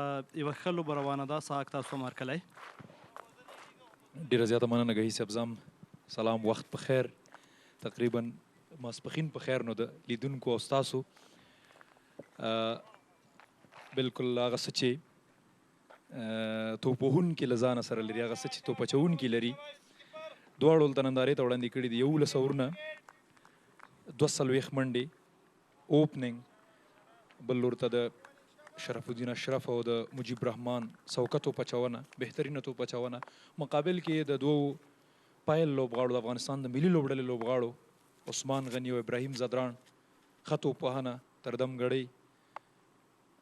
هیله ده چې د لیدونکو خوښه شوې وي. بلکل سحاک هدف ته دوی ډېر ښه پیل اخیستی. که څه هم لومړیو کې د مجیب الرحمن لوري ابراهیم ته یو کاټن بولډ یوه موقع وه لومړی اور کې، خو له هغې راوروسته ډېر ښه ودرېدلي دي. هدف په تعقیب پسې ډېر ښه روان دي. 115 منډې وړیا کرکټ کې په دغه وکټ باندې دومره غټ هدف نه دی، او دلته د ابراهیم او عثمان غني ملګرتیا او لوبېدل ډېر خوندور دي، او له دې ځایه وړاندوینه نشي کېدی، خو بیا هم د هدف پسې مزل ډېر ښه روان دی. شرف الدین اشرف هم پرله پسې له مختلف پوینټونو څو بالران وازمیل، څو د اوپننګ دغه پارټنرشیپ مات کړي، خو د ابراهیم او عثمان ترمنځ یوه ښه ملګرتیا او لوبېدل روان دي. بلکل شرف چې لوبډل مشري هم ورته غاړې ده، هماغه ډول د افسر زازي په پلان باندې چې سوکه توپ اچوونکي ته د یو سلیپ سره د توپ اچونې موقع دلته هم یو سلیپ لیدل کېږي، ځکه ضیاء الرحمن اکبر ډېر زیات ښه ثابت شو. یو اور کې 3 لوبغاړي وسوځول، یو سلیپ یې اخیستی و، بیا په یو بال کې چې پریشر هم موجود و، هیډ ټریک بال و، هغه بیا دویم سلیپ سره 2 سلیپول. نو دلته بیا هم وکټ ټو وکټ بالنګ روان دی. مجیب رحمان ډېر زیات ښه ثابت شوی، 6 اورونه 2 میډن 11 منډې د 1.83 اکانومۍ سره توپ اچونه، هغه څه چې مجیب یې په نړیوال کرکټ، سوداګریز کرکټ او د افغانستان په کورني کرکټ کې ترلاسه کړي دي. دلته یې په کار اچولي، که وکټ یې نه ده اخیستې، خو په ټوله کې د منډو په ورکړه کې بریالی دی د میوند د لوبډلې لپاره. بل لور ته د هندوکش لوبډلې لپاره د دوی دوه د پیل لوبغاړي څه ډول چې ترې تمه کېږي، ځکه چې ابراهیم زدران بیخي کلاس بهترین توپوهونکی، عثمان غني نو دوی توپوهنه کوي. یو ځل بیا مجیب د پوهنتون له اړخه توپ اچونه کوي. شرف غواړي چې دغه ملګرتیا ماته کړي. بلکل سحاک 2 انډونو کې بالونه ترسره کېږي، تر ډېره له پویلین اینډ څخه سپین بالران ازمایلی کېږي. له یونیورسټي اینډ یا د پوهنتون له اړخ نه بیا تر ډېره فاسټ بالران په دغه وکټ باندې په دغه لوبغالي باندې استعمالیږي. خو مجیب دی چې د ویریشن لپاره او ترڅنګ د کویک بالونو ترسره کولو لپاره له یونیورسټي اینډ څخه راځي. بلکل د ابراهیم په پرتله عثمان غني له احتیاطه کار اخلي. 30 بالونه لوبولي دي او 11 منډې. ابراهیم بیا نو 11 منډې ترسره کړي دي.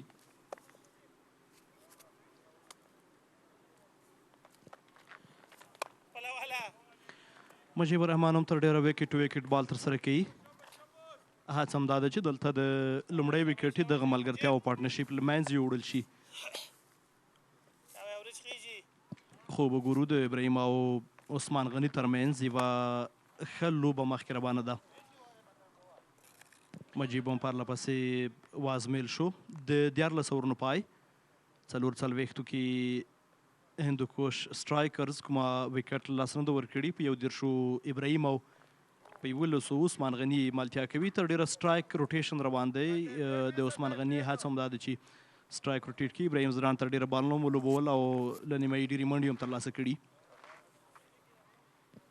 یقینا دوی سره په توپ اچونه کې عظمت الله عمرزی ابراهیم عبدالرحیم زی افتاب عالم چټکه توپ اچونه ترسره کوي بیا شرف الدین اشرف لوبډل مشر او مجیب هغه څوک چې تر دمګړۍ لګیا دي او په ګډه تقریبا 11 اورونو کې 15 منډې ورکړي 11 منډې مجیب او 14 منډې بیا شرف الدین شرف هم کوشش کوي ځکه چې ابراهیم عبدالرحیم زینه ابراهیم زدران چې ابراهیم د ابراهیم پر وړاندې توپ اچونه کوله نو په هغه ور کې 3 څلوريزې رالې نو شرف ولیدل چې یو څه چټک توپ اچونکي قیمتي ثابتېږي نو خپله او مجیب د توپ اچونې لپاره انتخابوي هماغه ده چې یو څه بریالي هم دي ځکه وکټ ټو وکټ او فیلډینګ مطابق توپ اچونه د توپوهونکو هغه فکر ته په کتو باندې ګوري چې عثمان غني ډېر د احتیاط نه کار اخلي او یوازې د یوې او 2 منډو په هڅه کې خو ابراهیم بیا یو څه اګریسیف موډ کې دی د عثمان په پرتله بالکل ساک تاسو مخکې د ابراهیم عبدالرحیم زی په اړه خبرې وکړې له هغه یو څه زیات سکور ترلاسه شو تر ډیره په دې وکټ باندې له فویلن اینډ څخه له فاسټ بالرانو یو څه ډېرې منډې ترلاسه کیږي او تر ډیره په دې لوبغالي په دې وکټ باندې له یونیورسټي اینډ څخه د فاسټ بالرانو بالونه ښه ترسره کیږي یو اړخ ته د وکټو ګراس دی او بل اړخ ته د اینډ هغه کوماک دی چې فاسټ بالرانو سره شته نو شرف الدین اشرف هم هغلته له فویلن اینډ څخه له کوم ځای چې له فاسټ بالرانو یو څه زیات سکور ترلاسه کیږي ابراهیم عبدالرحیم زی استعمال کړو هغه و چې له ابراهیم عبدالرحیم زی بونډریان راغلی بیخي زیات سکور ترلاسه شو دلته بیا سپین بالینګ سپیل را باندې د مجیب الرحمن او شرف الدین اشرف ترمنځ خو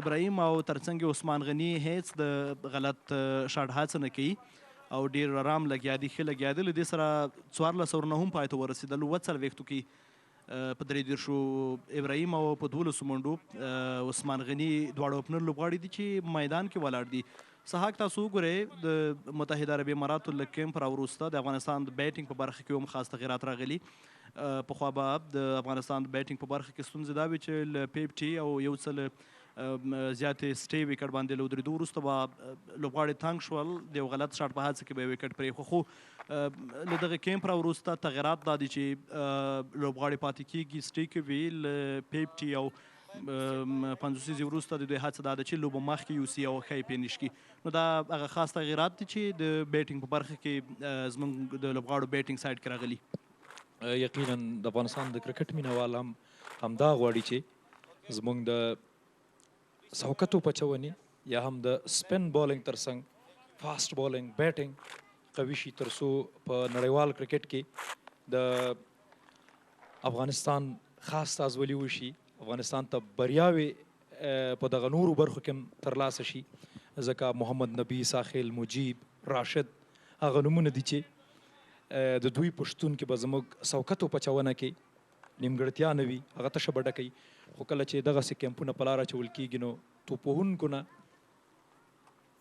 هم هیله دا وي چې یو څه ترې زده کړي او بیا د افغانستان په استازولۍ په نړیوالو لوبو کې او دغه ډول لوبو کې استفاده وکړي افتاب عالم د توپ اچونې لپاره انتخاب شوی دی تر څو د پونتون لاړخه توپ اچونه ترسره کړي د دوو خو توپ اچوونکو مجیب او شرف الدین نه وروسته شرف لوبډل مشر افتاب عالم انتخاب کړ تر څو توپ اچونه ترسره کړي بالکل سهاک د متحده عربي اماراتو له کیمپ راوروسته دغه ایونټ لوبې چې ترسره کیږي دا به یوه همکاري د سلیکشن کمیټې سره دا وکړي چې دوی به یو څه په ښه شکل سره د زیمبابوې د سفر لپاره د زیمبابوې خلاف د لوبو لپاره ښه سلیکشن ترسره کړي هغه لوبې د افغانستان لپاره ډېرې مهمې دي نو یو د سلیکشن په برخه کې بل د لوبغاړو هغه تېروتنې چې لا هم د متحده عربي اماراتو د کیمپ راوروسته پاتې دي هغه خمیانې چې لا هم شته په هغې باندې هم کار کیږي او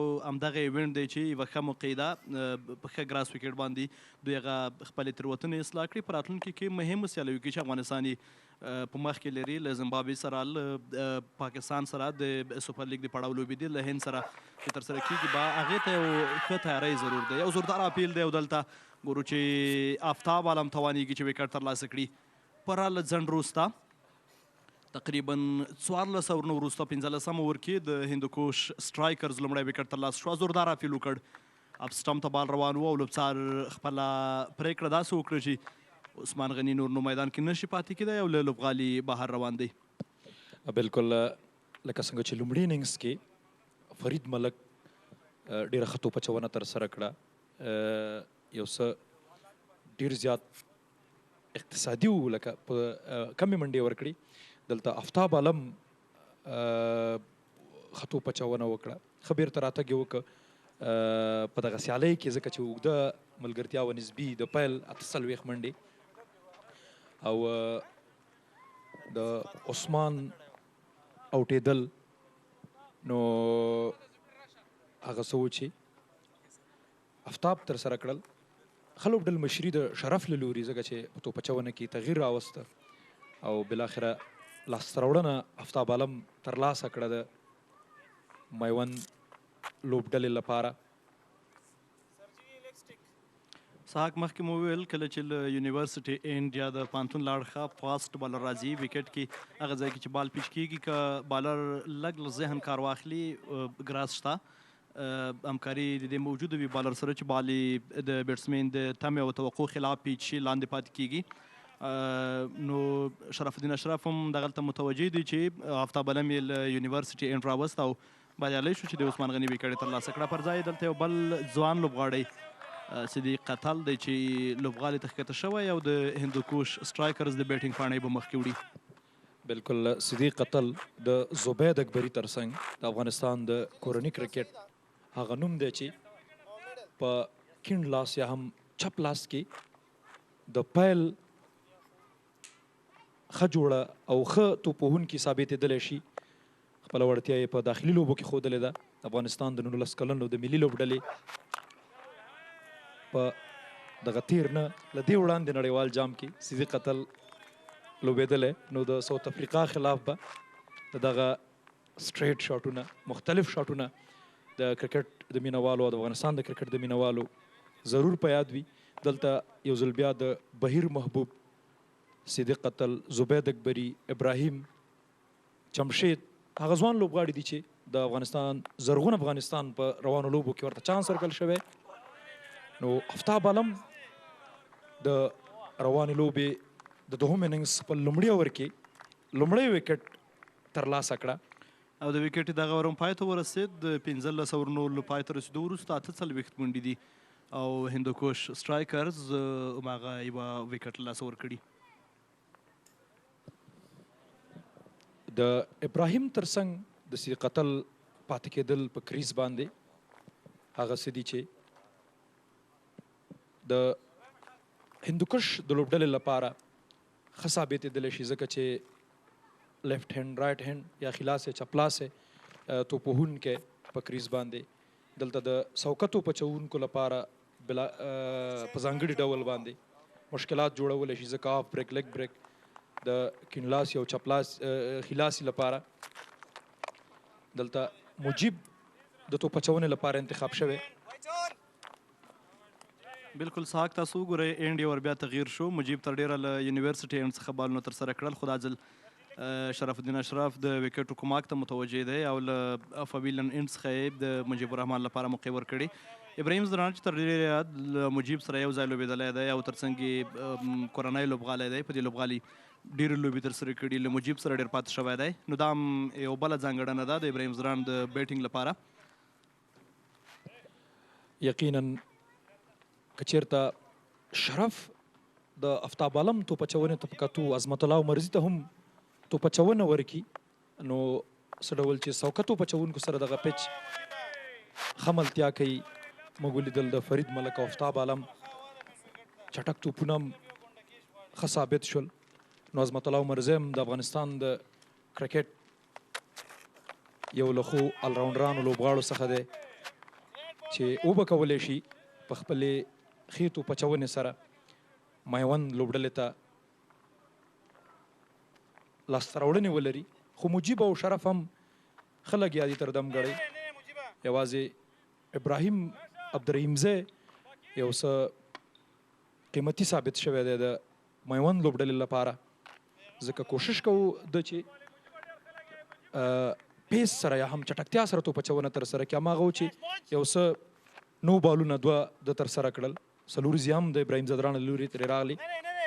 دلته بهترینه شاټ د صدیق اتل له لوري بال لوبیږي.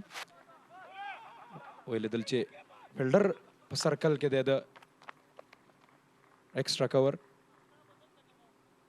ښکلې منډه جوړونه هم یا هم رننګ بټوین د وکټ ترمنځ. که د ابراهیم ځدران او د صدیق اتل هغه فټنس ته وګورو نو هغه څه دي چې د سره د منډو په جوړولو کې ډېر زیات کومک کوي.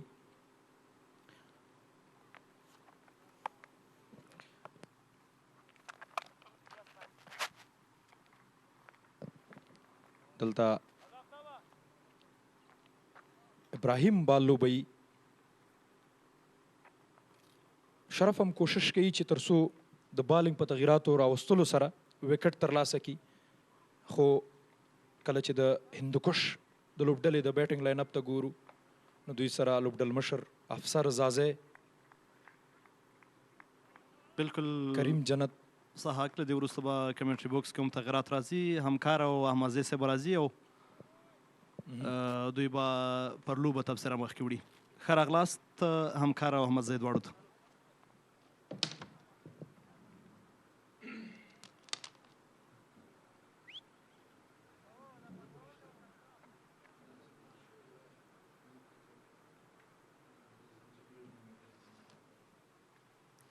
Thank you so much, Mrs. Sahak and Gahiz, for the last 5 overs of the proceeding. So, you're watching the 16th over of the game between the Maiwand defenders and the Hindokush strikers live from host National Stadium. In case you missed it, the Maiwand defenders have won the toss and have opted to bat first, but the decision came a bit expensive as they only made and put 164 runs on the board in their first inning. Riyaz Hassan was their top scorer for 82. Ikram Ali Khil made 39. Azmatullah Umarzai made 10, but no one of the other batters made it into the double digits. So a nice little push towards the deep mid-wicket boundary for a couple. So I would like to thank and welcome, of course, my partner Shira Ghamkar. Yeah, definitely. As you have rightly mentioned that they have won the toss. It was looking like at one stage that they will reach to that 3 marks of 300, because we have seen in the last match it was a very good batting track. But today it was also looking like in the beginning, especially when Riyaz Hassan and Ikram Ali Khil were batting, that they will put a good competitive total on the board. But they have lost wickets in a regular interval. No one stayed on the wicket, as you have mentioned. We didn't see any impressive partnership from their lower order batsmen, so that's why. But the credit goes to the one man and the man of the tournament, and he is Ziaur Rahman. He got 11 wickets in this tournament. What a magnificent tournament he is having. Great bowling, sensible bowling. He is very smart when he is bowling. Always those deliveries that he is bowling, you can expect that he will deliver a wicket. Yes, definitely he made himself again into the wickets. He took 3 wickets in the first inning to make that 11 in just 3 innings, and the 3 outings that he has made it into this specific event and has somehow helped his team to restrict the Maiwand defenders to an under par score of 164 in the first inning. So end of 17 overs here. It's 57 for the loss of 1 wicket, the Hindokush strikers. Aftab Alam, he is also bowling very well, especially those Yorkers delivery that he has bowled in the first two matches was impressive. Coming back from the recent camp in Dubai, he has improved a lot, especially with this block holes delivery there. He is bowling in the deep. So he is the successful bowler for Maiwand defenders that already got 1 wicket in today's match. Pushed it nicely between cover and extra cover fielder, and the batsman will come back for the second one. We will see if they can make it 3 now. Sadiq Atal, talking about him, you have watched him closely, Mr. Hakim. Lots of domestic game that he is playing. He is also he has great potential and has the capability and all those skills that he has got in his batting. So he is also looking a bright future. He needs to work on himself and prove himself. He's an emerging player. He has played for Afghanistan under 19 and looking very impressive. Yes, definitely. I've seen him a lot to play. He has also played club cricket with me. I personally have the experience of playing with him and also against him. He's a kind of player who is very confident and very of a good approach. The mindset that he has got is very exciting and will surely help him to grow as a player and as well as an individual. So definitely he's the one for the future. He looks very good. He's a tall left-handed batter with some excellent techniques, high elbows, excellent cover drives. Pull shot is very good. He has got a very good gulf shot. So he is turning out to be a very good player if he gets enough opportunities and gets gets into play a lot. And then coming into this specific event, it's a very high voltage of cricket and will surely help him growing as a player. Definitely, he is. We will see that how he is batting against Mujib. Appeal from Shehzad that he was down the crease, but umpire says no, he was inside the crease, so not out. But he has played against Mujib. His teammate as well, I think, has been. So they have played lots of games. So he should be familiar, or will he be struggling against him? Surely, if he had played as well against or with Mujib, he will definitely be struggling, as we all know Mujib is the kind of player that Mujib is, and the varieties and the capabilities that he carries with himself would definitely be a little bit bothering for these kind of players who are just playing their, into their first 5 games. So definitely he will be struggling and he will be very watchful against him. But if you see at the previous shot, he tried to slog the Mujib down the ground, but missed the ball completely. Now he will definitely, have got the mindset that he must be watchful against him to spend some time out there. He's just into his 11th deliveries. But yep, as you said, right, he will have to be very watchful and very, confident of, playing a lot and spending a lot of time out there in the middle. Yeah, that's what he needs at the moment. Stay on the wicket. It's not a big total. You can chase it easily. Take your time for the next match. Play a few deliveries and just get familiar with the condition of and also with the pitch. So it can help him in the next game as well. But at the moment, great batting display by Ibrahim Zadran. He is there on 41. Hit already 5 fours.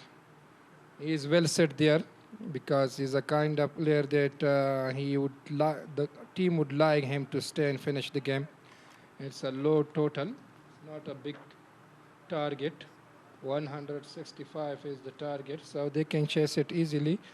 Just don't lose the wicket and don't repeat the scenario of the previous game between Pamir and Hindokush.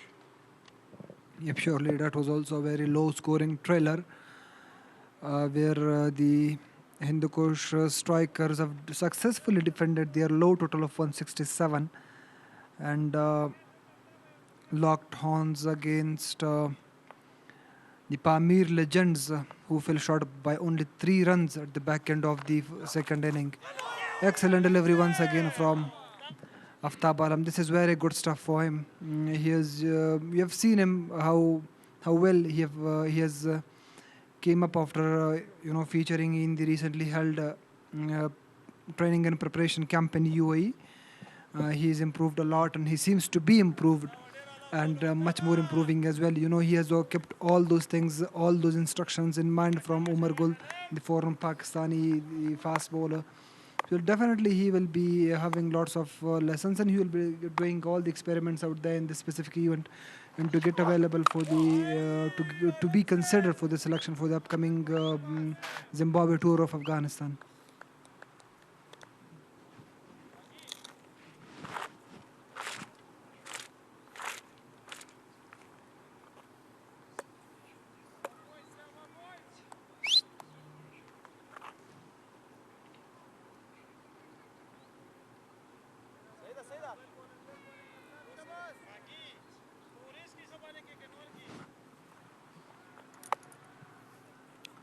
So he's into his 3rd over and has already picked a wicket of Usman Ghani, who has dropped him in front for 12.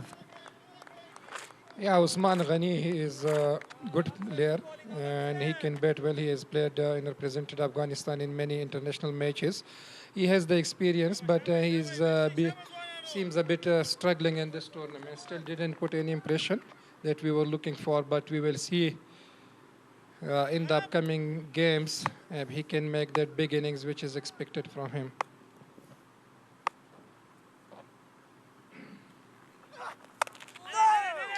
Good bowling, excellent line and length, very good areas. This is where to bowl, and heading into the one-day games, as a fast bowler you need to identify and you need to target a specific area where you can bowl consistently, and then you can create some troubles for the batters as well. So good stuff so far from Aftab Alam, heading on to his 3rd over so far. Do you think, Mr. Hakim, this turf was that much difficult that they have felt on 165? I don't think so. It's looking a very good batting track as well, especially when you spend some time. I can give you the example of young Riaz Hassan, that he has spent some time and made an incredible innings of 82, played very well. Maybe the difference between him and other players that they have rushed and for the runs. These are such sort of tracks that you cannot get rushed, and don't put yourself under unnecessary pressure. Just take time, spend some time in the crease, and then go for that.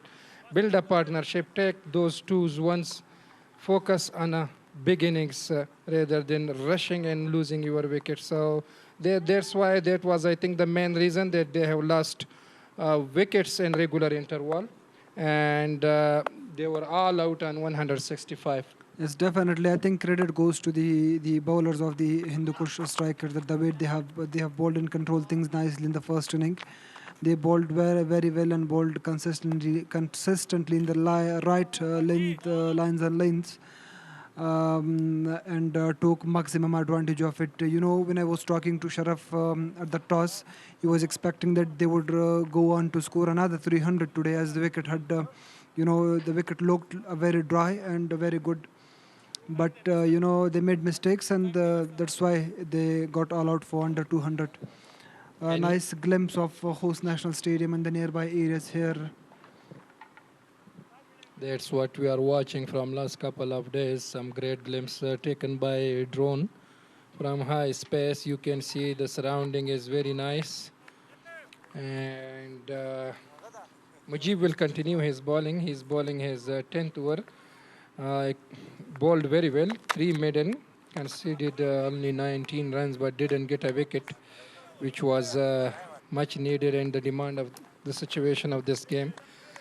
because he's a wicket-taking bowler, but Sharaf wants him to continue, especially when he saw that Siddiq Atal might be struggling against him and he might get his wicket. But he's playing very carefully. Great batting. Yes, definitely, but a bit surprising by Ashraf to bowl out Mujibur Rahman inside the first 20 overs. This will prove a little bit maybe costly in the later part of the inning, but he definitely defending a low total of 164. He will, have an idea in the mind that to bowl out Mujibur Rahman just to produce some sort of opportunities out there in the first few overs and produce a few wickets.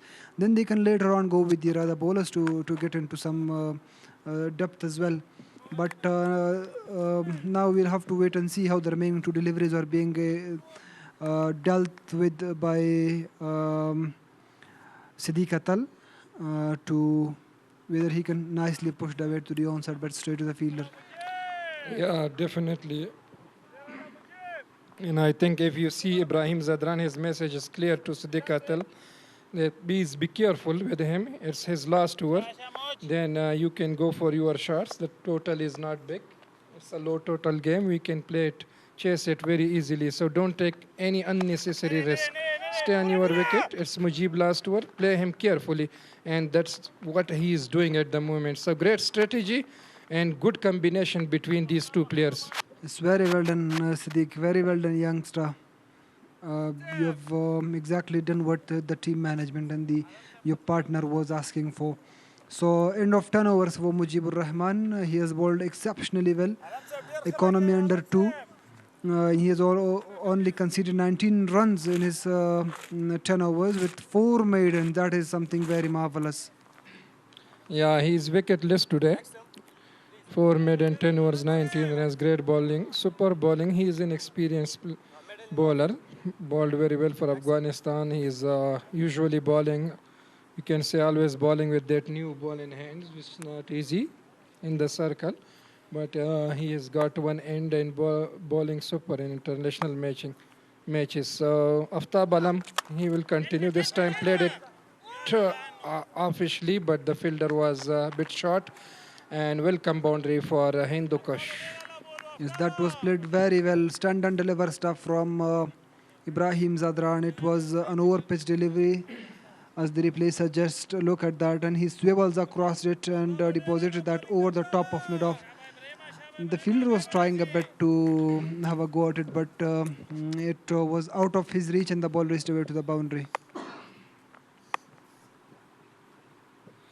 Aftab Alam, he will continue from the university, and what a shot that was. Hakim, he waited for it and picked it very nicely. He saw that the mid-fielder is inside the circle, and that's why he went for it. The fielder tried it, but it was a bit far from him. So good batting by Ibrahim Zadran, sensible batting.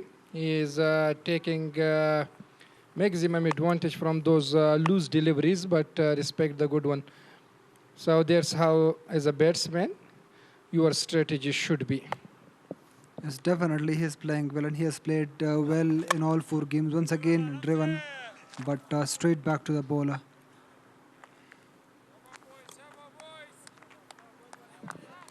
You are watching Green Afghanistan one-day tournament live from host on ATN. So 3 teams, Hindokush, Pamir, and Maiwand defenders.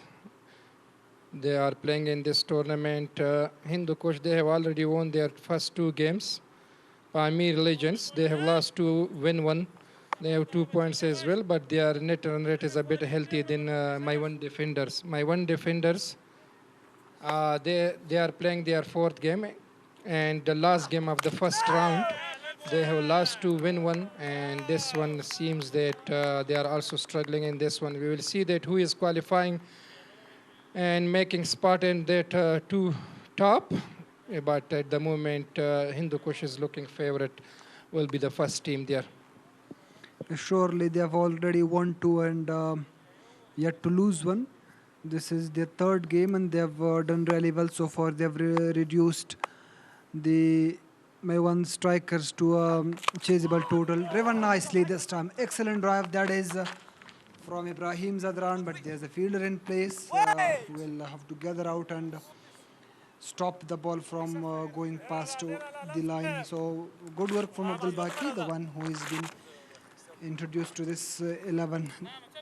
Abdul Baki has also got chance in today's match. Talking about him, he can also bowl very well. He bowled well in domestic tournaments as well, especially in first class list A and other tournaments. So he is being given the opportunity for the first time in this tournament. It's his first match, so we will see how he is bowling. Can he deliver some wickets as Ziaur Rahman Akbar did, or how he is bowling? He is young, he has a good future, but he just needs to deliver at the right time, isn't it? It is. It's needed very much for himself as well, just to keep the faith of his captain and coach on him, and to going forward for the upcoming events, if not this event, but also for the upcoming events. He was the leading wicket taker on 2 occasions in the first class competitions, as well as he has bowled well in the state competitions as well. But heading into this tournament, he was also had a very good backup tournament last year, and he's a good prospect. But let's see, we'll have to wait and see if he can bring that specific form into this competition as well.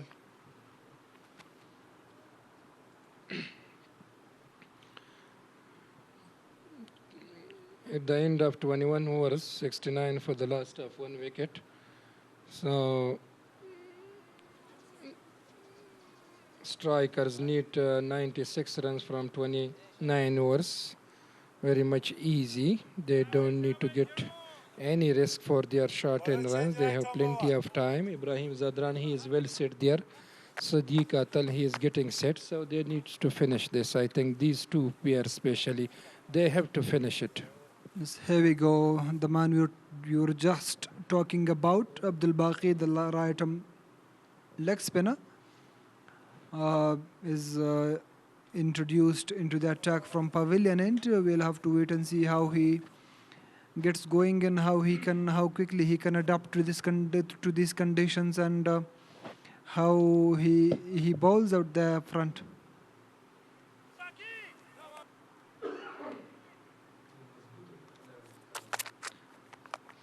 First delivery is a bit short and wide, and that is nicely punched towards deep extra cover for single. Sadiq Atal, it's his first match as well in this tournament.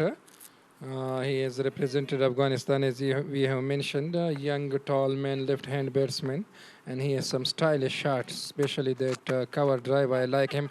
Agent, it was between fielder and wicket keeper. The batsman was lucky, Ibrahim Zadran, that it didn't go straight to the hands of first slip, and the ball will race away to the boundary for 4. And that will help him bring up his first half century in this event. That was a bit short and a bit wide as well on the 5th and 6th stump, who wanted to cut this stroke thick edge that flew between the wicketkeeper and the first slip and raced away to the boundary. He was really lucky, and he also got his half century. Ibrahim Zadran, he is also looking in great touch in this tournament. He has made runs, making half centuries, and looking very confident. That's what we are looking for, his great form and touch ahead of Zimbabwe tour. He is a key player. This time he was lucky that again he missed the line of the ball. Great bowling by Abdul Baki. He is bowling with good line and length, and he's putting that impression that, hey man, I have been given the opportunity, and I can also bowl very well. So that's what at the moment he is doing. Abdul Baki, he bowled consistently well at those last 4 deliveries, and look at it, it doesn't give that room to the batsman. Ibrahim Zadrani is well set there. Got lucky that the ball didn't carry to the first slip. This time pushed it nicely for a single to long position. So end of a very good over. Abdul Baki He was not lucky to get that wicket, but he bowled brilliantly his first over.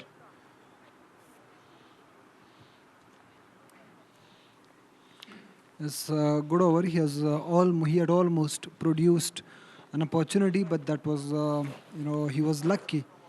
Ibrahim Zadran not to get out and got away with that.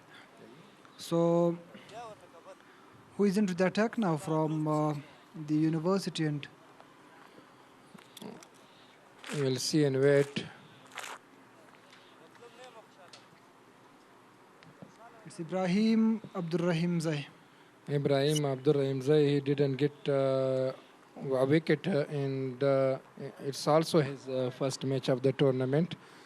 But he will desperately want a wicket. He is a very good bowler, young, especially his young swing deliveries, that he has the capability of those deliveries. He can bowl very well, medium fast bowler, and played very well in domestic tournament. This time played it very nicely to deep square leg for a single. But he needs to find that line and length. He needs to be consistent, because two set batsmen are there, especially Ibrahim Zadran. When you are bowling to him, it's not easy to get his wicket, and he will punish your loose deliveries. So you have to be very careful with your line and length when you are bowling to a set batsman. Yes, definitely, and you have got to appreciate the efforts of Ibrahim Zadran in this event as well. He has got into some runs in all the three games. He made 38 runs in the first inning, and then made a well-made 44 in the second, and now he has turned his start into the half century, and is still being running unbeaten in this inning so far. Has already made 53 runs, not out, and still going strong. So he is just converted his start to a big one, and seems to be turning it out to a big one, as he is batting very comfortable, and he seems to be very good delivery this time, and much better it was played by Siddiq Attal.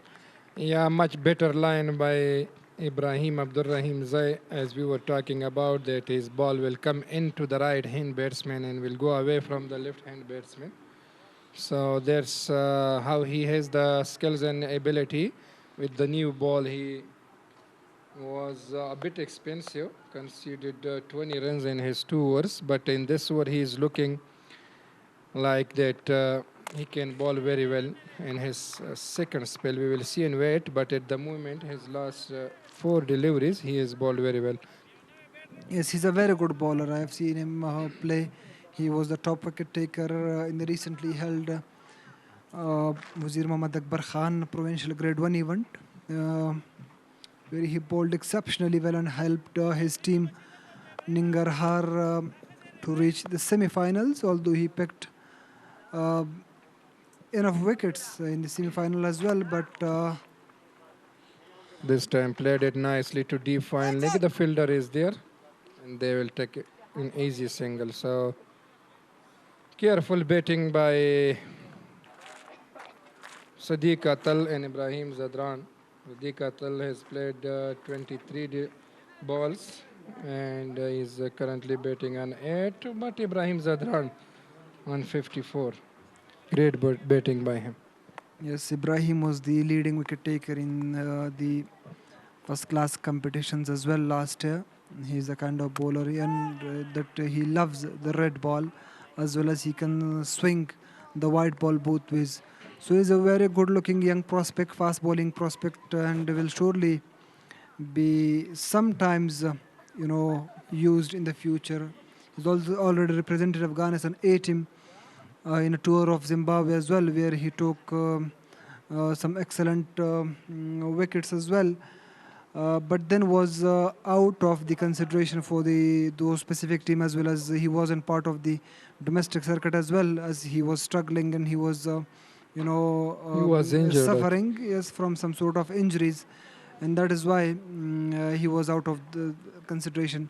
But since the last 2 years, he's been recovering well and bowling even better and much better compared to his last outing that he has had in the previous overs, in the previous years, of course. So I hope for him to get going this way and to somehow represent Afghanistan in the future. Definitely. Abdul Baki will continue his bowling from the pavilion. He has bowled very well his first over in this tournament. So we'll see how he is bowling. He's a leg break bowler. He can bowl and put that impression that the other bowlers did, especially the spinners. They have bowled very well. Ziaur Rahman Akbar, he is the leading wicket taker in this tournament. Got 11 wickets in his third game. And what a tournament he is having. He is bowling very well.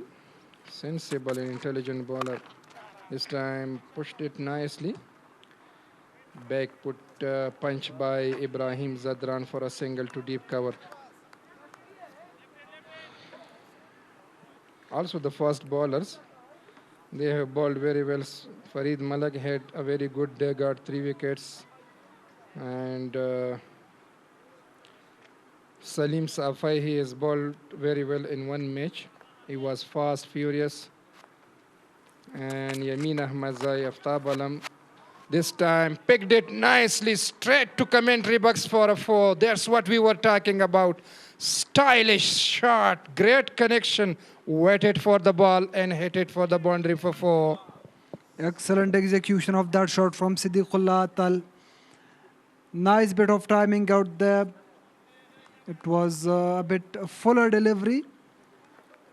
And Siddiq lofted that over the top of mid-off for an excellent looking boundary. Played it under his eyes with some high elbows and straight over the mid-off region for 4. That will relieve the pressure off him. And first boundary, I think, for him as well, is it? So definitely it will release pressure from him because he's playing for the first time in this tournament. And when you play few deliveries, so you have much time to settle yourself on the crease. Then you can go for any shots. But the shots that he has got, we have watched the previous delivery shot. That was fantastic. And you can see the fan of Najib Zadran. Is he sleeping or...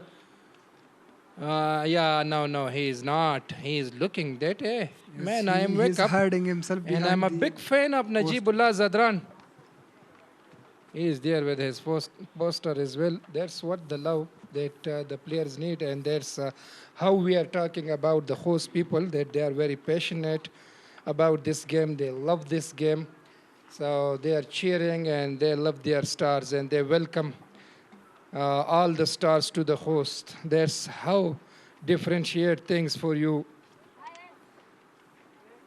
We also appreciate his effort, that he is a big fan of Najibullah Zadran, and I hope that later on after the game he can meet him and take a few clicks.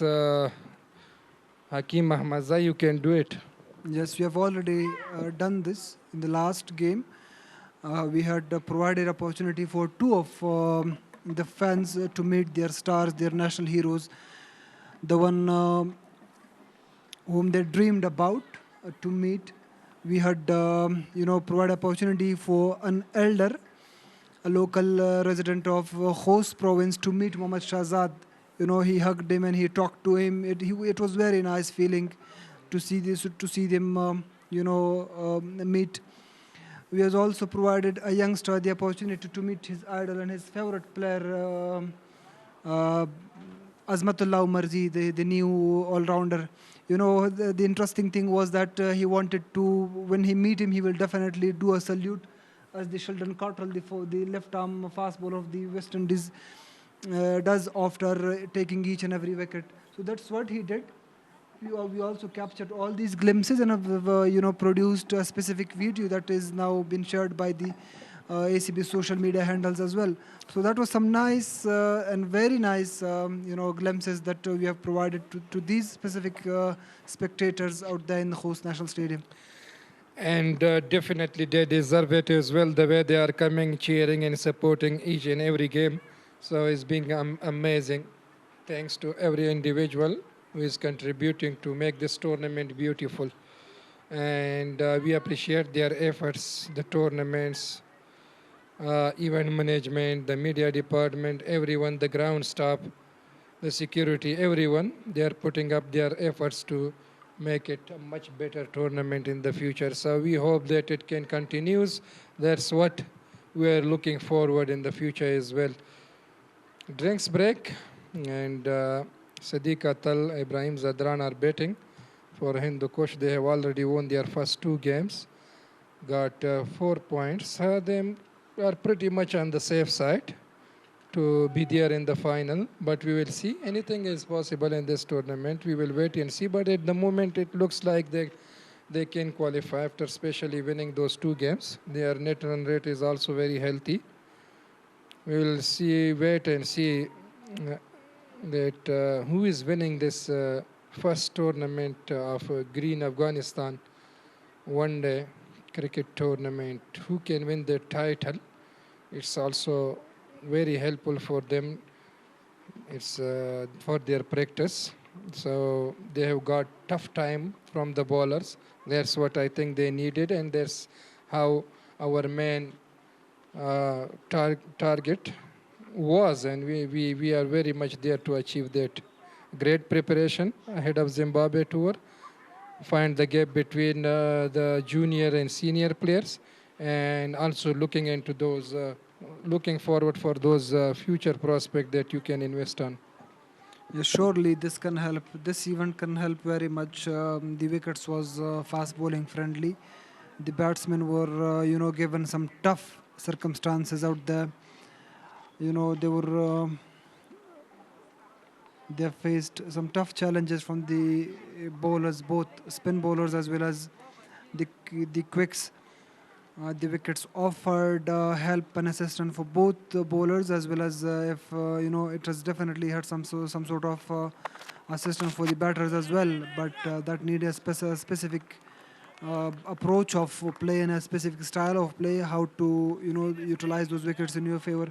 So going forward into the Zimbabwe tour, this tournament and this specific event will definitely help and will play a vital role in their preparation for the event.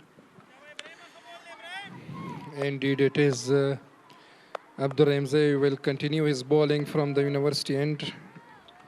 Good comeback by him, especially when he was a bit expensive in his first spell, but good comeback by Ibrahim. You can see those singles and twos, great understanding between these 2 batsmen. So they don't miss any chance to make those ones and twos, and good running between the wickets. Really impressed me because they are young, they have energy, and they have to take those quick singles, which nowadays the demand of cricket as well. You have to be on spot and you have to take those quick singles. Surely in one-day games there aren't more opportunities, and so that's worked nicely into the fine leg boundary for 4. Very well done. It was a loose delivery. Yeah, again missed his line and length downside the leg side, and he pushed it very nicely, just guided to the deep fine leg. It was a loose delivery and played it very nicely. That's what we were talking about. Don't ball those loose deliveries to Ibrahim Zadran. He's well set there. He can punish you and can reach that ball to the boundary. You have to be on the right spot when bowling to him. This time played it nicely to cover position. Great cover drive, but the fielder was there deep, and they will come back easily for the second one. So some very good cricket by Ibrahim Zadran. He is just tucking around in the middle and now pushing the ball here and there to score runs and make themselves close to a target. So very good stuff for him, and he will be very handy for him. That is now driven straight into the hands of mid-off. So he wanted to clear mid-off with that specific shot, but he couldn't middle that properly, and it only, reached the mid-off fielder, and so no run there was. Ibrahim Abdurrahim Zai will continue his bowling from the university, and Ibrahim Zadran, he's on 61. Hit already 8 fours this time, guided nicely to wide-ish third man, and the batsman will come back for the second. Great running between the wicket. Impressive. It's very good running between the wickets by these two. It was a big over for them. They took 9 runs off it. So that is a very good over going into the first half of this inning. So at the end of 25 overs, it's 93 for the loss of 1 wicket. Hindokush striker, they still need 72 runs off the last 25 overs. And it will be a run on the cake, Mr. Amkar, for them going the way they are going now. Yeah, definitely, Mr. Hakim. As I mentioned earlier, that it's looking a very good batting track. I don't know how Maiwand defenders, batsmen, didn't bat well on such sort of batting wicket, but which they could. And they were all out. This time LBW appeal, but umpire says no, it's not out.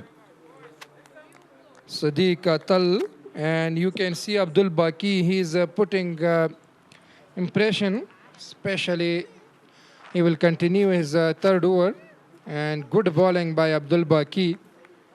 This man has really impressed me with his line and length. Even though he didn't get a wicket, was unlucky in his first over that the ball didn't go straight to the first slip fielder. It was between the wicketkeeper and first slip. This time again appeal. You can see he is bowling with that great line and length. Super bowling by Abdul Baki, even though he didn't get a wicket. But he went twice for appeal in this over. This is only into his third over. Definitely he will create some sort of trouble for the batters going into the later stages of this game. He has the abilities to provide some sort of opportunities for his team, but he needs to be very patient. Temperament is very much needed here in ODI games, and specifically in this specific format, one-day games.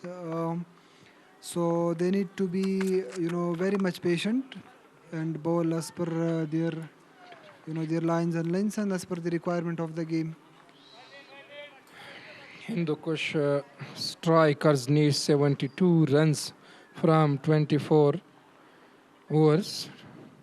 So pretty much easy, as you have rightly mentioned. So they have to only rotate the strike and take those easy singles which is coming.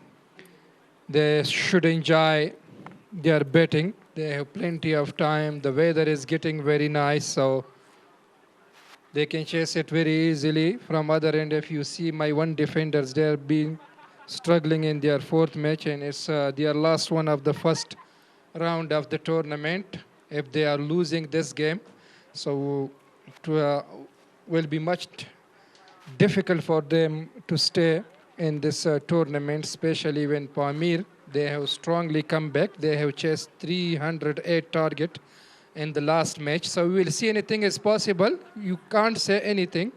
But Hindokush, if they can win this game, they will directly qualify to the final. They will be the first team in the final. That's very well explained that. So, end of a very good over for Maiwand defenders. Only 1 run came off it. After at the end of 26 overs, it's 94 for the loss of 1 wicket, the Hindokush strikers. The strikers still need 71 runs from the last 24 overs. And now we would like to welcome our new partners here in the commentary box, with Gawhar taking alongside Samsor for the next 5 overs. Before that was a nice drive. I would like to commentate on that specific drive from Siddiqullah Atal. That is what he is known for. Excellent straight drive from the blade of Siddiqullah Tal, who had just driven Muhammad Ibrahim straight down the ground for 4.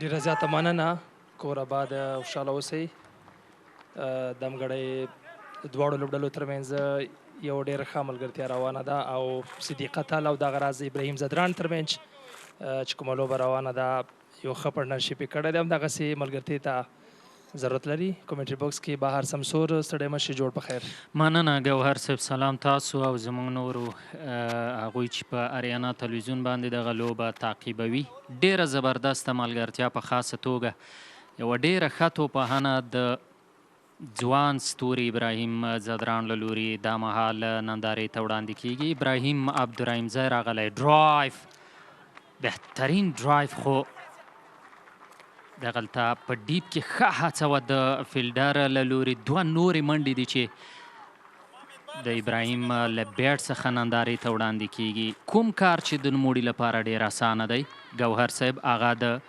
ډبل او سینګل ترلاسه کول دي دا مهال ځکه پوره سیټ ولاړ دی په میدان کې بلکل څومره چې ښه ډرایپ و هغومره ښه فیلډینګ د رحمان الله زدران لخوا نه و یقینا چې هغه په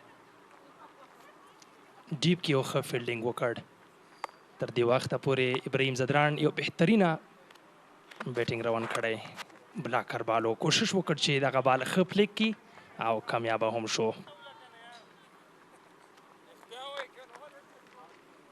سمسور صاحب څه فکر کوئ د دواړو لوبډلو مخکې تګ لپاره ګوهر صاحب د هندوکوش سټرایکرز لوبډله خو چې دا نننۍ بریا سره چې دا مهال دغه بریا یو څه یقیني هم ښکاري کوالیفاید کیږي او دوی به د لومړنۍ لوبډلې په توګه د دغه ټورنمنټ تر پایلوبې رسیدونکي وي او بل اړخ ته د مایوند ډیفینډرز لوبډله چې دا هغه کومه بریا تر دې مهاله په خپل نوم باندې نه لري او که نن ماتې خوري نو سخته به وي د دوی البته یوې بریا سره یو څه سختیږي نننۍ روانه لوبه کې د دوی لپاره ماتې به ښه پیغام له ځانه سره ونه لري 28مه ورپای ته رسېدلی دی د ابراهیم عبدالرحیمزي له لوري 102 منډې دي د هندوکوش سټرایکرز د لوبډلې 115 منډې هدف دغومره لوړ نه دی او دا لومړی ځل دی چې په روان ټورنمنټ کې نسبتا تیر ته په کتو په کمو منډو باندې یوه لوبډله اوټیږي بلکل مینوال لپاره به ووایو چې په دغه سیالیو کې ټاپ سکورر احسان جنت په 109 او دغه راز لیډینګ وکټ ټیکر هغه ضیا اکبر او دغه راز یو ښه میچورټي اخیستې ده لوبغاړو په دغه ایونټ کې ځکه سینیر او جونیر هغه لوبغاړي دي چې د کمپ وروسته په دغه ایونټ کې د لوبغاړو هغه سنګل ډبل باندې په ټیکنیکل توګه باندې په ځانګړې توګه د لوبغاړو په مایند باندې ډېر زیات کار شوی سمسور صاحب بلکل همدغه کورنۍ لوبې یوه ښېګڼه چې لري نه یوازې دا چې خپل هیوادوالو ته تفریح وي بلکې د دې ترڅنګ د لوبغاړو ترمنځ د تجربو شیر کېدل دي په خاصه توګه د ملي لوبډلې د لوبغاړو لوبېدل په دغه لوبغاړو باندې له ځوانو لوبغاړو سره ډېر مهم ټکی دی او همدغه باعث د دې کیږي چې زموږ راتلونکي ستوري هم د دوی څخه تجربې کاپي کړي ځکه راتلونکي د دوی ځای ناستې دي په خاصه توګه تاسو ګورئ په دغه ټورنمنټ کې ګوهر صاحب د ځوانو لوبغاړو ښه ځلیدل هم یو له همدغې برخې دي دا مهال د ابراهیم او صدیق اتل ترمنځ ډېره ښه ملګرتیا او ښه پوهېدنه هغه څه دي چې دوی ته همدغو ټورنمنټونو دا جرأت ورکړی دی د ملي لوبغاړو سره نږدې پاتې کېدو دوی ته دا جرأت ورکړی چې څنګه وکولی شي د دوی خلاف هم دا ډول کرکټ ته دوام ورکړي بلکل یقینا څه ډول چې موږ د احسان جنت په اړه خبرې وکړې، ضیا اکبر په اړه مو خبرې وکړې.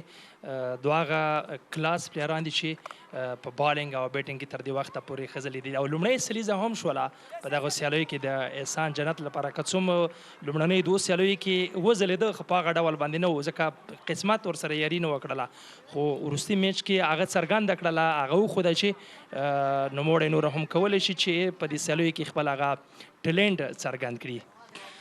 بالکل د لوبې 28مه ور د عبدالباقي له لوري دوام لري. دا په روانه لوبه کې د نوموړي 4مه ور دی 19 منډې ورکړې، کومه ویکټ یې نه ده ترلاسه کړې.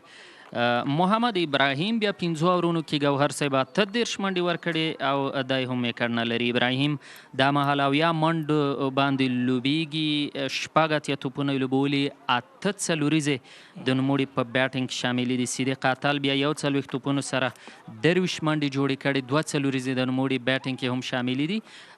په دې توګه د لوبې یو بل داسې اور و چې دوی ورباندې کم زیات 4-5 سینګلې په اسانۍ سره ترلاسه کړي. دا د لوبې 28مه ور و چې پای ته ورسېده. کم زیات 22 اورونو کې د 58 منډو ترلاسه کول دغومره ګرانه خبره نه ده. په خاصه توګه دا مهال د سیټ لوبغاړو اوټېدل د مایوند ډیفینډرز لوبډلې لپاره ډېر زیات مهم دي تر څو د دغو لوبغاړو ملګرتیا ته د پای ټکی کېږدي، ځکه کرکټ دی هر څه پکې پیښیدونکي دي ګوهر صاحب، خو کوشش د دې کېږي په لانګ انینس کې یعنې اوږدو لوبو کې یوه ورځنیو لوبو کې او په ټیسټ کرکټ کې چې ته باید هر څومره ژر چې کېږي ویکټ یې ترلاسه کړي. لکه څه ډول چې لومړني انینس کې موږ ولیدل ډېره ښه کاپټنسي او مدیریت و د افسر ځاځي له لوري چې نن د نجیب زدران پر ځای په کپټانۍ کې ریپلیس شوی دی. ښه ځای کې د بالرانو استعمال او په ښه نقطه کې په ښه ځایونو کې د بالینګ اچول، فیلډینګ سیټ اپ ته په کتو د بال ګزارول هغه څه و چې د شرف الدین اشرف اړوند د مایوند ډیفینډرز لوبډله په توپانه کې له ستونزو سره مخ کړه او د 115 منډو هدف په دا ډول یوه ورځنیو لوبو کې دغومره ګران کار نه دی، کوم کار چې دا مهال په چیسینګ کې د هندوکوش سټرایکرز لوبډلې لپاره ډېر اسانه دی. بالکل د لوبې 29 ور لپاره عظمت عمرزی راغلی، 107 منډې دي، هماغه یوه ویکټ یې د لاسه ورکړې ده. 23 منډو باندې صدیق اتل په 80 منډو باندې ابراهیم زدران دواړه ښه روټیټ سټرایک کوي، سنګل ډبل، یوه تخنیکي او هډرخیزه لوبه ورته ویلی شو چې تر دې مهاله په 1 ډاون باندې صدیق اتل له ابراهیم زدران سره یو ځای شو. واقعیت یو څو اورونو کې له مجیب سره د هغه لوبېدل سخت و، له هغې وروسته عادي شو، نارمل شو او یو ښه پارټنرشپ روان کړی دی. بیا هم د یوې تیزې منډې ملګرتیا کوي، کوشش کوي او دواړه کامیاب شول. په تیزه منډه باندې صدیق اتل او ابراهیم زدران کامیاب شول. دې سیالیو څخه سمسور صاحب د لوبغاړو لپاره که ووایو چې هغه څه دوی لپاره اخیستل کېږي یا اخلي او د راتلونکي سفر لپاره چې ډیر مهم دی، خاصتا د زیمبابوې د ټور لپاره د لوبغاړو میچورټي تاسو وکتل، ځینې سینر لوبغاړي هم په دې سیالیو کې هغسې ونه ځلېدل. بالکل ګوهر صاحب، د همدغه لوبو د ټورنمنټ څخه یو هدف د کرکټ بورډ دا هم دی تر څو سلیکشن کمیټې ته اسانه کړي د لوبغاړو انتخاب. دغلته چې هر چا هم ځان وښودو، تر دې وړاندې د اماراتو په کیمپ کې هم چا چې ښه ځان ثابت کړی او په خاصه توګه په دې ټورنمنټ کې چا چې ښه لوبه نندارې ته وړاندې کړې، ځان یې شو کړی دی، هغوی به ضرور په دغه انتخاب کې خپل حق ترلاسه کوي. سینیر لوبغاړي کم زیاتې ښه وچلیدل په دغو لوبو کې، ولې د خوشبختۍ ځای دا دی چې زموږ ځوان لوبغاړي چې د دوی حق د دې دی چې راتلونکي کې دوی ته دغه کرکټ انتقالیږي. ملي لوبډله کې اوس هم موږ ګورو چې ځوان لوبغاړي زیاتره یې ځای په ځای شوي دي. له دغه ټورنمنټ څخه به هم ډیری ځوان لوبغاړي دغه سلیکشن کې لوبډلې ته لاره پیدا کوي او په کار به دا وي چې دوی ته بار بار چانسونه هم ورکړل شي تر څو د ځوانو لوبغاړو رامخته کول هم کار غواړي. په ملي لوبډله کې هم په خاصه توګه د اماراتو په کیمپ کې د په پښتون روزونکو یونس خان او عمر ګل راتګ هغه څه و چې زموږ لوبغاړو ته یې ډېر نوي څه ورکړل، په خاصه توګه د ډبل سینګل اخیستل یوه غټه ستونزه وه زموږ ملي لوبډله کې چې په تخنیکي لحاظ په دې برخه کې ډېر ښه کار وشو او دا مهال په دې ټورنمنټ کې موږ ګورو چې هم ځوان لوبغاړي او هم پخواني لوبغاړي په ډېر ښه شکل سره دغه ویکټ البته منډې ترلاسه کوي. نو دغلته یو مینوال کتل کېږي د نجیب زدران مینوال دی، تصویر یې راوړی او د خوشبختۍ ځای دا دی چې دغه تصویر کې ورسره دا مینوال هم ښکاري.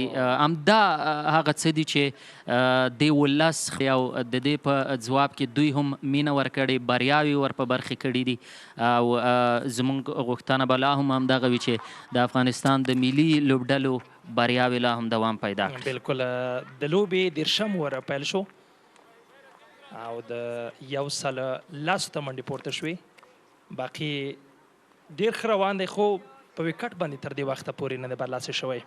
وړاندې کوشش وکړو چې صدیق اتل تنګ کړي، ځکه مختلف بالونه دي چې نوموړی ترسره کوي او دا ځل کوشش وکړ او ښکلی فیلډینګ و په کور کې د فیلډر له خوا نه د ابراهیم زدران د دغې سنګل ډبل او څلوریزې مخنیوی وشو. 25 منډو باندې صدیق اتل او په 1 منډو باندې ابراهیم زدران لوبې ته دوام ورکوي. نننۍ سیالۍ کې د ریاض حسن 2 اتیا هغه منډې وې چې یقین دغه لوبډله تر 115 منډو هدف ته ورسوله او ډېر ښه سټرګل هم کړی دوی د 115 منډو په ځواب کې، ځکه دغه لوبډله ډېر په اسانۍ سره نه ده پرېښودلې، خو یو ښه پارټنرشپ ورته ویلی شو د صدیق اتل او ابراهیم زدران.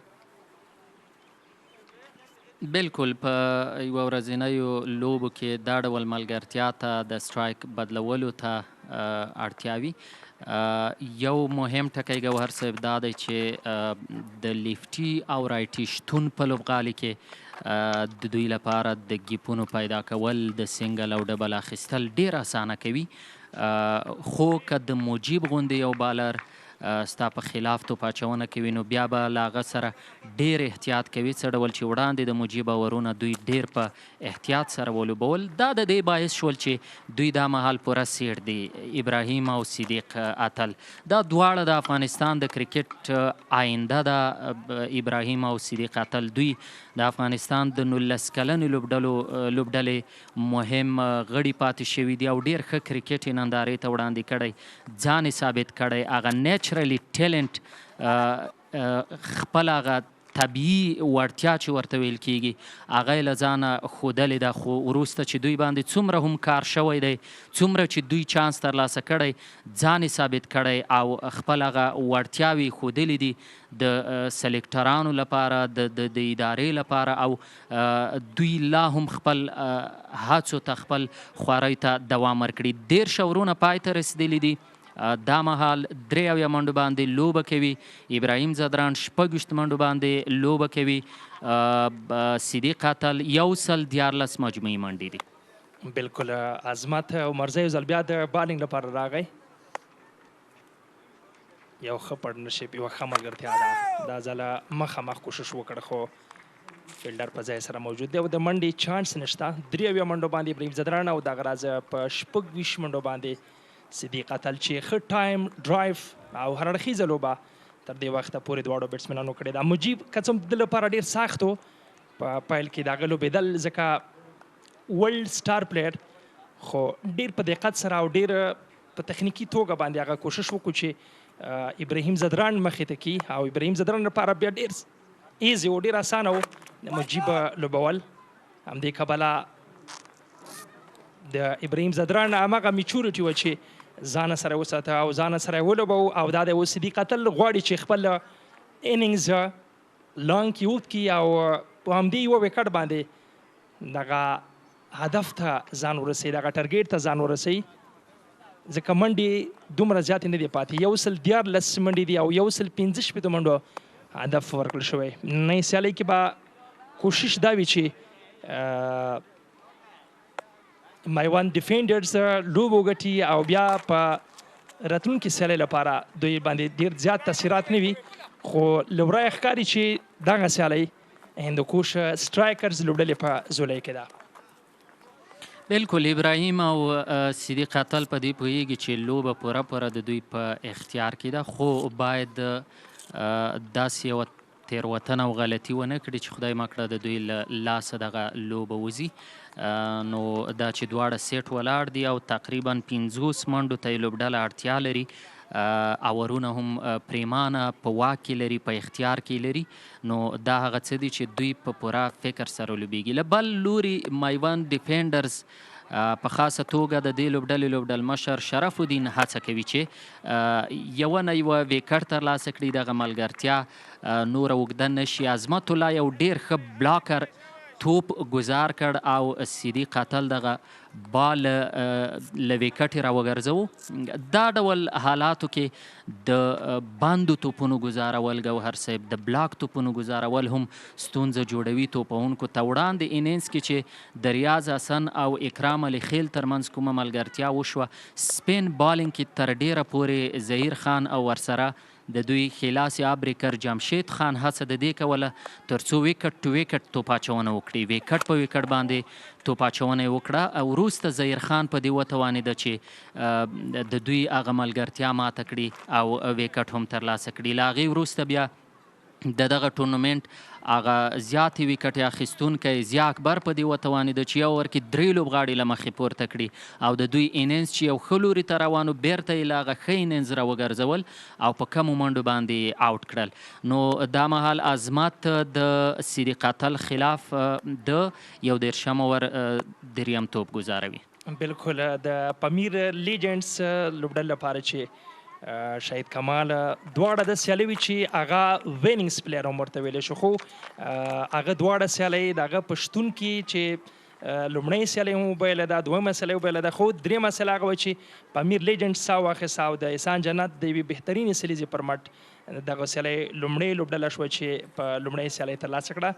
او دا وخت هندوکوش سټرایکرز لوبډله بیا د دواړو لوبډلو په پرتله باندې په روان ایونټ کې یا په روان ټورنمنټ کې په روان سیریز کې ډېره ښه روانه ده. په دې توګه د لوبې 21 اورونه پای ته ورسېدل، 4 بیا منډې دي د ابراهیم زدران 115 عمومي منډې دي د لوبډلې او په 22 منډو باندې صدیق اتل لوبه ترسره کوي. تر ټولو ښه خبره ګوهر صاحب دا و چې احسان جنت چې تر دې وړاندې د ملي لوبډلې یو ډېر ښه پیلیز توپونکی و، خو په اوږدې وقفه کې له ملي لوبډلې پاتې شو. په دې ټورنمنټ کې په د وړمې ورځې په لوبه کې ځان ثابت کړ، وایي خو ده چې دی پوره فټ دی، هغه یو فټ لوبغاړی دی، یو با تجربه لوبغاړی دی، یو د خاص انداز څخه برخمن لوبغاړی دی. احسان جنت ټایمینګ له ځانه سره لري، کلاس لري، ډرایف لري. نو وخت چې لوبغاړی دا مهم نقاط له ځانه سره ولري هغه ډېر ژر ځان ثابتولی شي او دا هغه نقطې دي چې لوبغاړي ورباندې باید کار هم وکړي. نو د احسان جنت سلیزه د دغه ټورنمنټ یو ځانګړې برخه وه. په وړمه لوبه کې د هغه سلیزه د شاهد کمال 9 ښې منډې د دې باعث شو چې لوبډلې د 308 لوړ هدف ترلاسه کړي. میډ آف کې بال پورته دی او باقي د صدیق اتل لوبې ته د پای ټکی کېښود. ډېر ښه کیچ په میډ آف کې د زویب له لوري واخیستل شو او په دې توګه د صدیق اتل لوبه هم پای ته ورسېده او نوموړي خپله ملګرتیا له ابراهیم سره پای ته ورسوله. بالکل سمسور مخکې دی چې رخصت واغلو د هغې وړاندې هم بیک فوټ باندې کوشش وکړ چې باقي ولوبه یې ځکه وړاندې هم هڅه وشوه چې فرنټ فوټ راشي، خو دا ځل هم کوشش وکړ چې دغه بال په لانګاف او میډ آف باندې ښه ولوبه او میډل کې بال اوچت شو او په دې توګه زبید دغه کیچ واخیسته. کمیټري بوکس کې هم بدلون راځي، احسان دانش او رحمان الله ګیز دواړو ملګرو ته ښه راغلاست.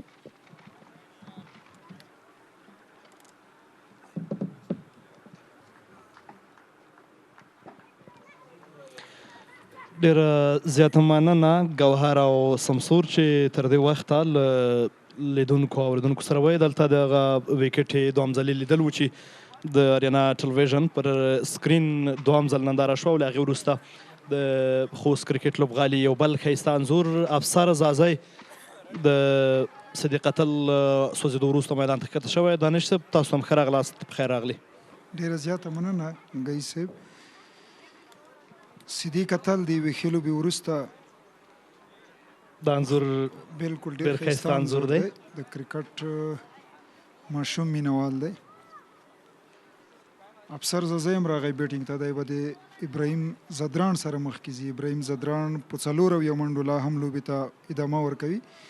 ګورو به چې ابراهیم زدران به په دې وتوانېږي که نه چې له احسان جنت وروسته په زرغون افغانستان یو ورځنۍ سیالیو کې دوهمه سلیزه جوړوي او که نه.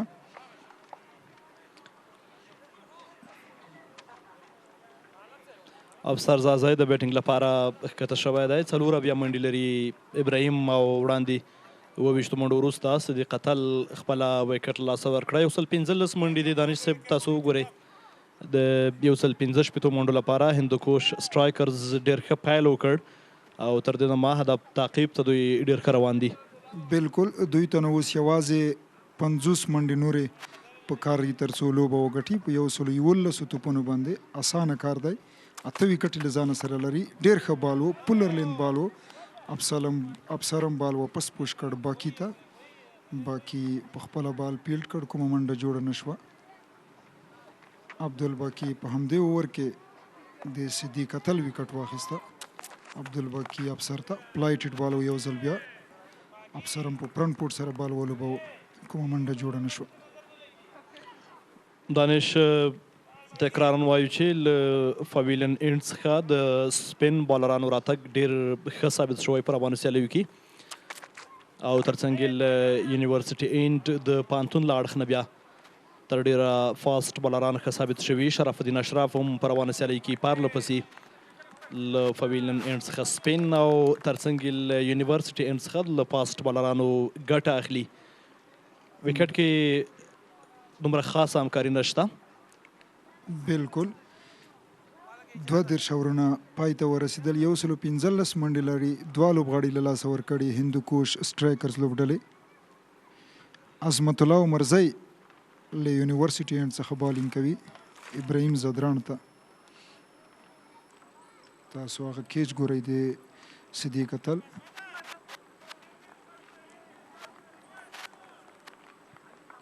او دا بیا د خوست کرکټ لوبغالي یو بل ښایسته انځور دی.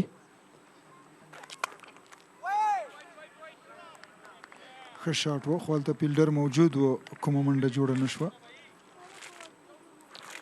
ابراهیم زدران بیا له یو څو نقاطو چې له یو ښه کورنی لوبغالی دی د ابراهیم زدران لپاره ډېر لوبېدلی دی.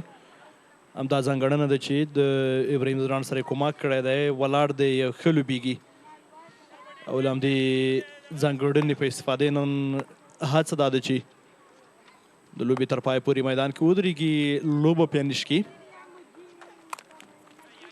بک اپلینت بال و. یو ځل بیا ابراهیم زدران بال د تھرډ مین په لوري ولوباوه. یوه اسانه منډه یې ترلاسه کړه. ابراهیم زدران تر دې دمه ډېر ښه بیټینګ کړی. لوز بال یې وهلی دی، ښه بال یې عزت کړی دی. 15 منډو باندې لوبه کوي. 95 بالونه ورته شوي دي د 8 څلوریزو پر مټ. بالرانو سره نن ډېر احتیاط شوی دی د ابراهیم او وړاندې د عثمان او له هغې وروسته بیا د صدیق اتل له لوري مجیب الرحمن چې 10 اورونو کې 19 منډې ورکړې، 4 اورونه میډن ترسره کړل.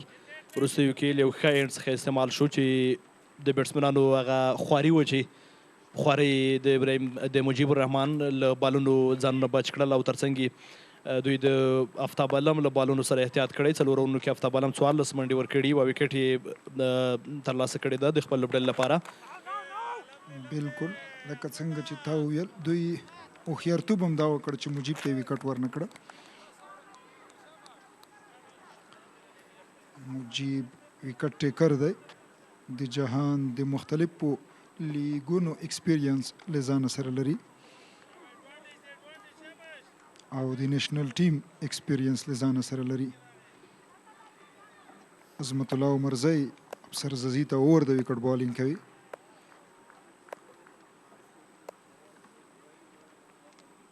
له همدې اینډ څخه فاسټ بالینګ لا هم دوام لري. افسر زازي ته دغه بال ترسره شوی، کاور کې فیلډر ته دغه بال رسیږي. 114 پنځاویه منډې ابراهیم ترلاسه کړي. افسر زازی لا هم په تمه دی چې د خپل بیټینګ پاڼۍ لومړۍ منډه ترلاسه کړي.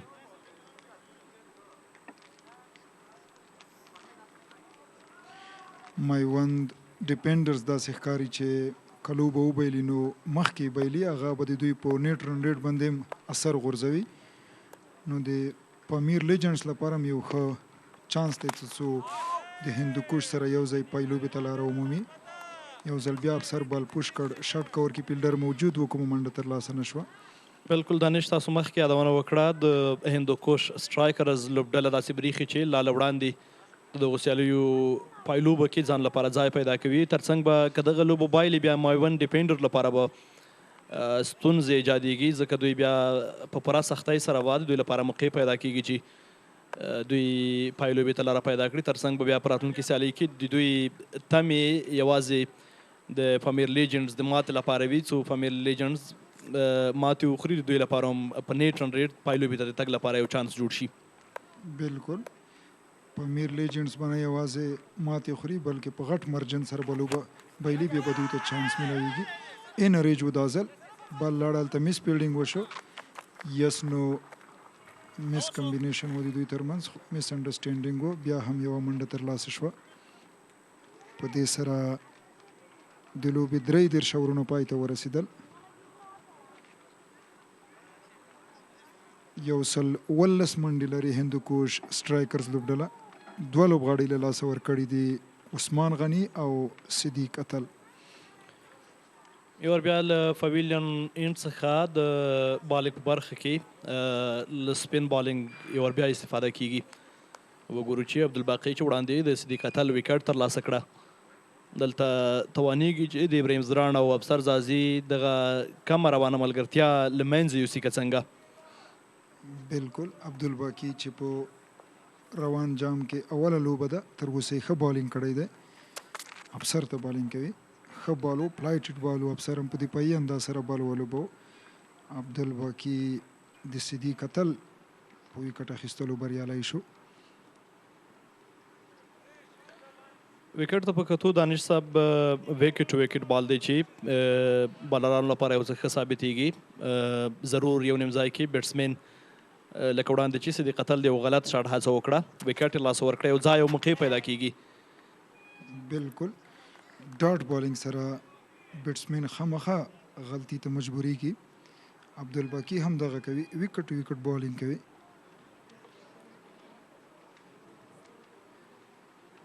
امپایر احمد شاه پختین بال ګوري. دانش لومړیو کې پریکړه د شرف الدین اشرف له لوري چې دوی د ټاس له ګټلو وروسته د بیټینګ پریکړه وکړه، تر دې دمخه نه ده ثابته شوې. لومړی 15 اورونه بیا د په روان لوبغالي کې په دې لوبغالي باندې په روانو سیالیو کې له فاسټ بالرانو سره لومړیو کې 15-14 تر 20 اورونو پورې کومک شته.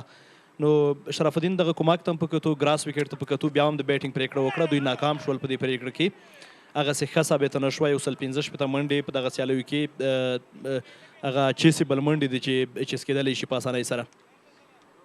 زما په نظر شاید دې له لاسه هم د کړې وي دا پریکړه چې د هندوکوش سټرایکر بالینګ ډېر ښه دی، سټرانګ بالینګ لري، او د هندوکوش سټرایکر د بالینګ خلاف چیزینګ مشکل وي، سخت وي یو څه اندازه. ځکه پامیر لیجنډز په خلاف دوی د 158 منډو نه هم دفاع وکړه. نو شاید همدغه وجه وي چې شرف لومړی د بیټینګ فیصله کړې ده نن ورځ هم. بالکل عبدالباقي لا هم 34 ورته دوام ورکړي. ابراهیم زران ډېر ښه روان دی، 15 منډې لري. وبګورو چې په روانه سیالۍ کې د سانجرا ترڅنګ دوم بیټسمین کیږي چې 100 منډې به پوره کوي که څنګه. ښه بال و، یو ځل بیا فلایټډ بال و، افسر هم په فرنټ فوټ سره بال ولوبه، کومه منډه ترلاسه نه شوه. په دې سره د لوبې 34 اورونه پای ته ورسېدل. 119 منډې دي، 2 وکټې له لاسه ورکړي. میډن اوور و د عبدالباقي له لوري. دانش ګراس وکټ کې تر ډېره ویل کېږي چې د سپین بالرانو لپاره هغسې څه نشته. د خوست کرکټ لوبغالي یو بل انځور، ښایسته انځور دی، او ډېره زیاته مننه زموږ د کیمرې له ملګرو چې د لوبغالي له بېلابېلو اړخونو ښایسته انځورونه اخلي. بالکل د لوبغالي شاوخوا سیمه هم ښکاري، پوهنتون څخه هم ښکاري. عظمت یو ځل بیا ابراهیم ته، ابراهیم بال د تھرډ مین په لوري ولوباوه، یوه اسانه منډه ترلاسه کړه.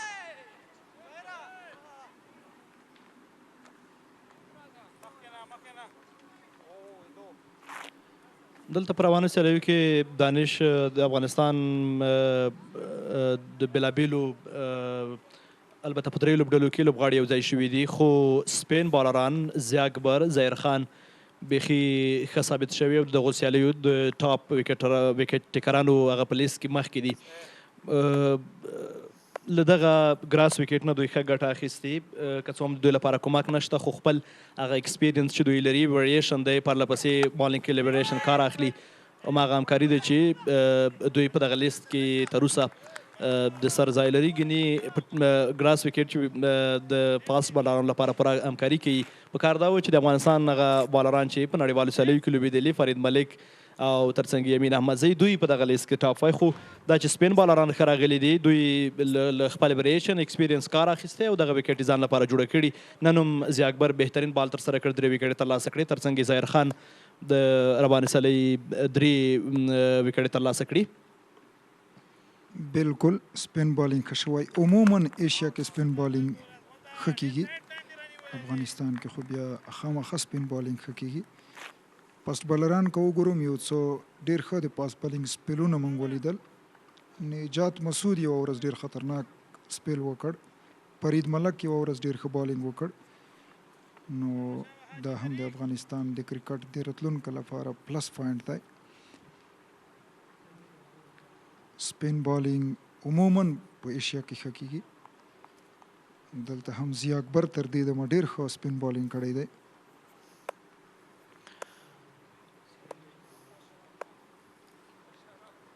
عظمت عمرزای د لوبې 15 ورته دوام ورکوي. دا ځل دغه بال ښه کټ شوی، ګورو چې هغلته زبید اکبري راغی، بال یې ترلاسه کړی.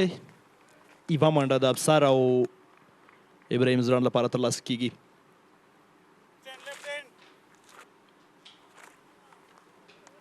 اوس نو دوی 96 منډو ته اړتیا لري، 92 توپونه لا هم په واک کې لري. ابراهیم زدران په 96 منډو، ورسره افسر ززی بیا په 2 منډو لوبې ته ادامه ورکوي. البته دانش 46 منډو ته اړتیا لري، 46 منډو ته، بلې په 92 توپونو باندې 46 منډو ته اړتیا لري. د ابراهیم په شتون کې دغه هدف ترلاسه کول دومره سخت نه دي، پوره سیټ شوی دی. ابراهیم یو ځل بیا بال ولوباوه، ډیپ کور کې فیلډر موجود و، یوه اسانه منډه یې جوړه کړه. ډېره ښه لوبه ابراهیم زدران نن درې ته وړاندې کړې ده تر دې دمه.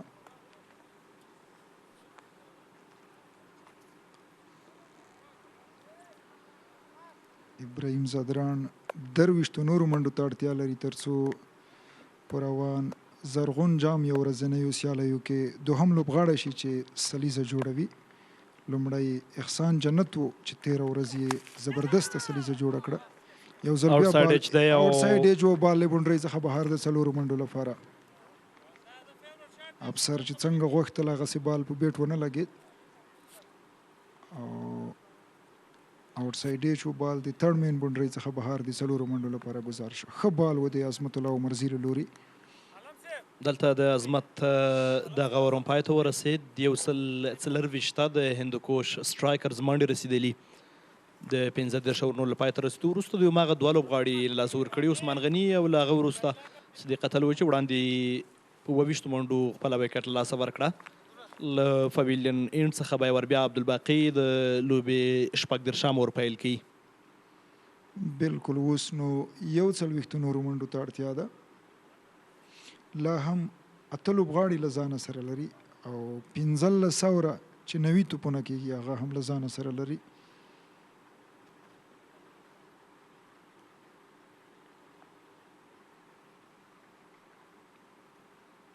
بالکل دانش، موږ راتلونکي جون میاشت کې له زیمبابوې سره 2 فارمټونو کې لوبې لرو.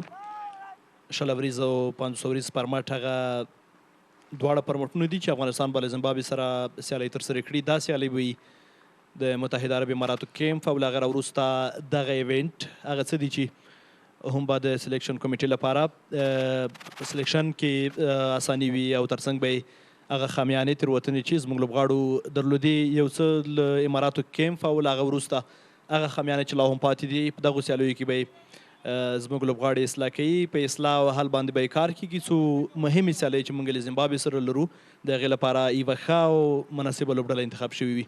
بالکل لوز بال و تیر د لیګ سټم نه بهر بال و د امپایر په اشارې سره وایډ بال یو څه لاندې هم پاتې شو. دا ځل ښه بال ونه فلایټډ بال و ابراهیم زدران هم په ښه انداز سره بال ولوباوه. شاټ کور کې یو تیزه سینګل بیک آف کې مس فیلډینګ وشو. دوهمه منډه هم ترلاسه شوه. ترو وشو هلته بیک اپ کې شرف الدین اشرف بال په سم ډول ونه نیول شو. نو ابراهیم زدران په منډو کې دوه نورې منډې هم ورزیاتې شوې.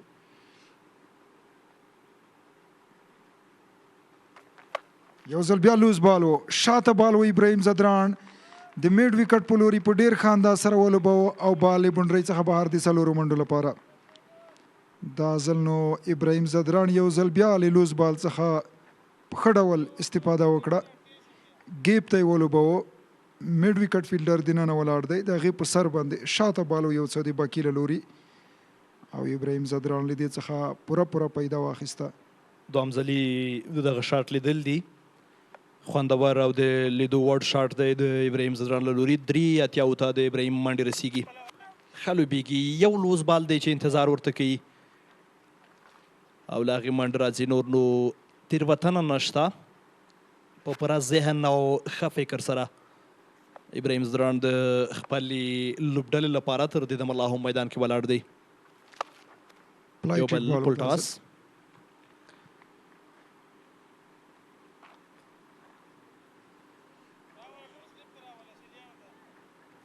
اوږد انینګز کې باید له لوز بال څخه استفاده وشي.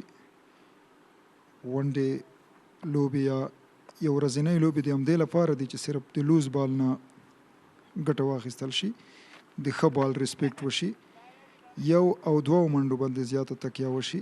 دا ځل هم پلایټډ بال و افسر وړاندې راغی بال پیچ ته ونه رسید بال یې دفاع کړ.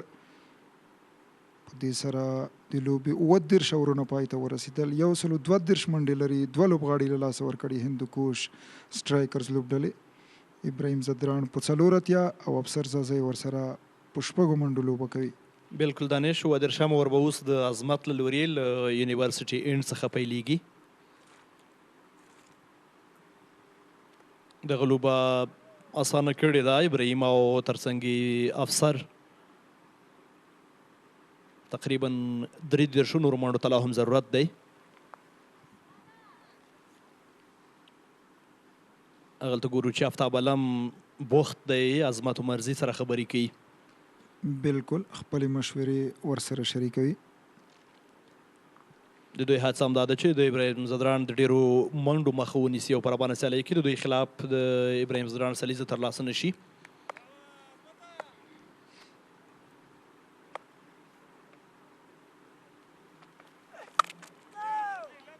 ښه بال و بک کپلند بال و ابراهیم زدران هم بال په ښه ډول سره ولوباوه. کور کې فیلډر موجود و کومه منډه جوړه نه شوه.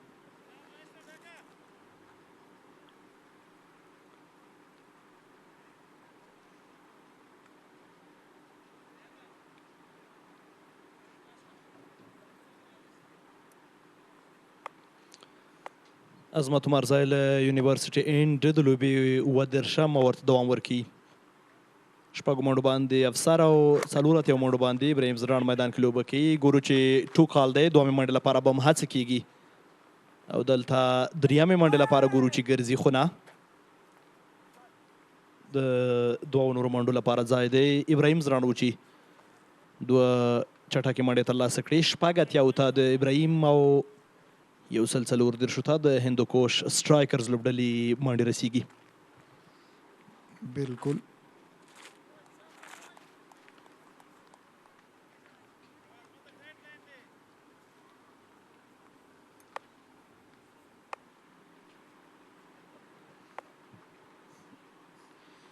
اوس نو 11 نورو منډو ته اړتیا لري.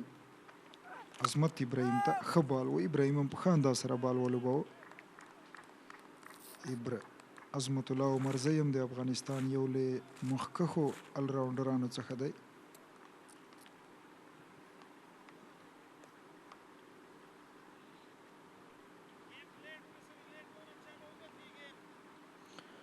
دانش د ځانګړي مننې ځای دی د اریانا له ټلویزیون څخه چې لومړی پړاو ترسره کېدونکی ایونټ په ډېر ښه شکل او په ډېر ښه انداز سره خپروي.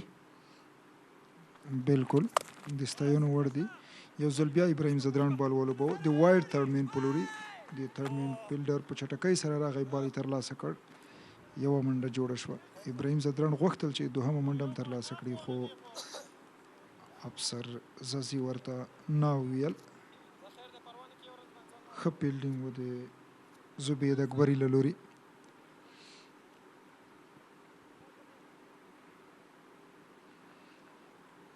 دانش که د شهزاد محمدي په اړه خبرې کېږي نو په دغو سیالیو کې هغومره چې مینوال ورته په تمه ول، شهزاد محمدي ښه نه دی ثابت شوی.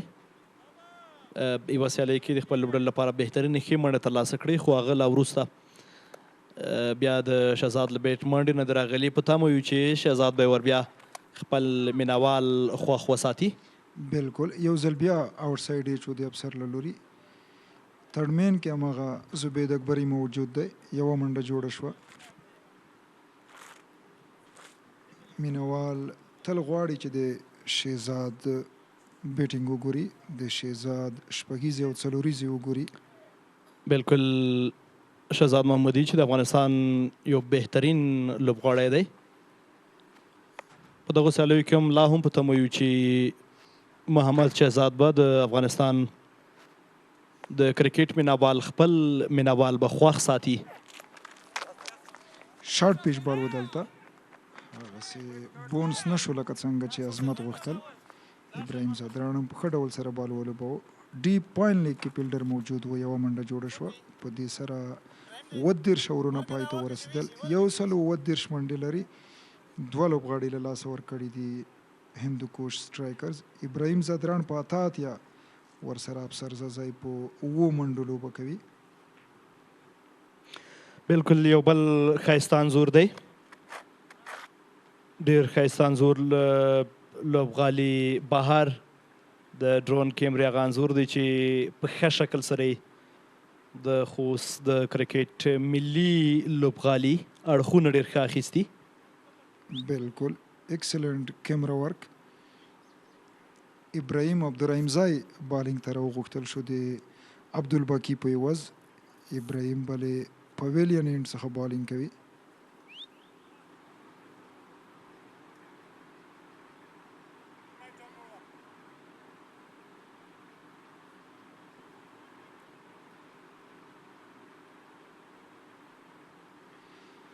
ابراهیم زدران چې په اتاتیا منډو سیټ ولاړ دی د ابراهیم عبدالرحیم زی مخه کوي. ابراهیم ټو ابراهیم ښه بال و. بکپ لین بال و. بال یو څه لاندې پاتې شو. ابراهیم هم بال په ښه انداز سره ولوباوه. کومه منډه جوړه نه شوه. ابراهیم عبدالرحیم زی هم یو ډېر ښه فاسټ بالر دی. هندوکوش سټرایکرز لوبډله بیا 23 منډې هدف ته له رسېدو لرې ده. 12 منډې ابراهیم له سلیزې لرې دی.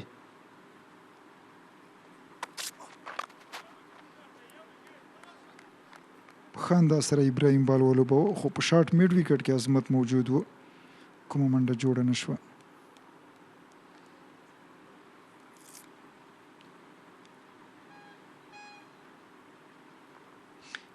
ابراهیم ته بالینګ کوي. ابراهیم عبدالرحیم زای ابراهیم زدران ته بالینګ کوي.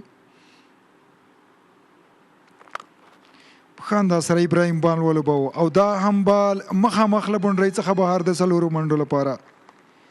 بهترین آن ډرایو و د ابراهیم زدران له لوري.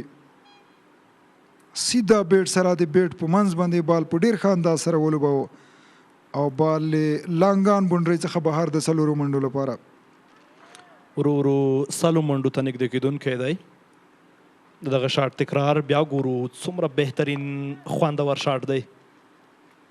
بهترینه ایوا څلوري ځل بلې زاویې دلته یو بیا بال په ډېر ښه انداز سره د وایډ تھرډ مین په لوري لوبول شوی دی. 2 اسانه منډې ترلاسه کړي ابراهیم. نو اوس ابراهیم 90s ته نروس 90s په 4 نوي منډو باندې لوبه کوي. یوازې 6 منډې له خپلې سلیزې لرې دی. دا به په روان زرغون جام یو ورځنیو لوبو کې دوهمه سلیزه وي چې ابراهیم ځدراڼ یې جوړوي. له دې وړاندې احسان الله جنت 126 منډې جوړې کړې وې. یو ځل بیا بال لیګ سایډ ته ولوبول شو. د سکوایر لیګ فیلډر راغی، بال یې ترلاسه کړ، یوه منډه جوړه شوه. په دې سره د ابراهیم منډې 95 ته ورسېدې او د هندوکوش سټرایکرز منډې 144 ته ورسېدې. اوس نو 21 منډې د هندوکوش سټرایکرز لپاره د لوبې د ګټې او 15 منډې د ابراهیم د سلیزې لپاره پکار دي. بالکل دانش ابراهیم ډېر ښه روان دی. وګورو چې د ابراهیم عبدالرحیمزي خلاف دلته یو بل خوندور شاټ دی. افسر زازي میډ وکټ ته پول کړه او 4 منډې ترلاسه شوي. اوس نو دوی غواړي چې لوبه زر ختمه کړي. ډېر ښه شاټ و د افسر له لوري. له دې سره د ابراهیم وړاندې عبدالرحیمزي راغی، بال یې پول کړ د میډ وکټ بونډرۍ څخه بهر د 4 منډو لپاره. اور پای ته ورسېد. له دې وروسته یو ور بیا ګورو چې د ابراهیم خلاف به شرف الدین اشرف بالینګ ته دوام ورکړي. ابراهیم 15 منډې له سلیزې لرې دی. بالکل. او هندوکوش سټرایکرز لوبډله بیا 19 منډې له بریا لرې ده. د میوند ډیفینډرز لوبډل مشر شرف الدین اشرف ابراهیم ته راوند د وکټ بالینګ کوي. لایټ هټ بال و. ابراهیم بال غوښتل چې لیګ سټمپ ته یې ولوبوي خو هغسې په بیټ ونه لګېد. خوښ نه ښکاري ابراهیم له دې شاټ څخه.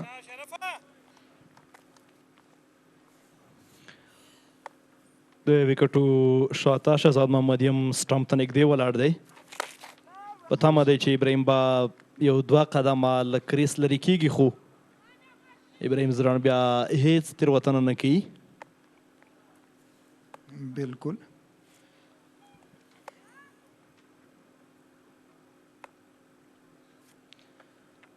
ابراهیم ځدراڼ ډېر ښه لوبېږي. 15 نوي منډې ترلاسه کړي. ارام لوبېدلی دی.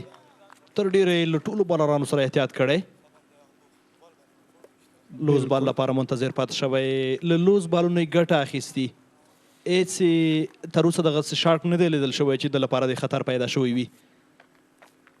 بالکل ښه بال و. په ښه انداز سره یې بال ولوباوه. میدان کې فیلډر موجود و. یوه تیزه منډه ترلاسه کړه. نو په دې سره د ابراهیم ځدراڼ منډې 4 نوي ته پورته شوې. 6 نوي 4 منډې 6 نوي البته 4 منډې له سلیزې لرې دی.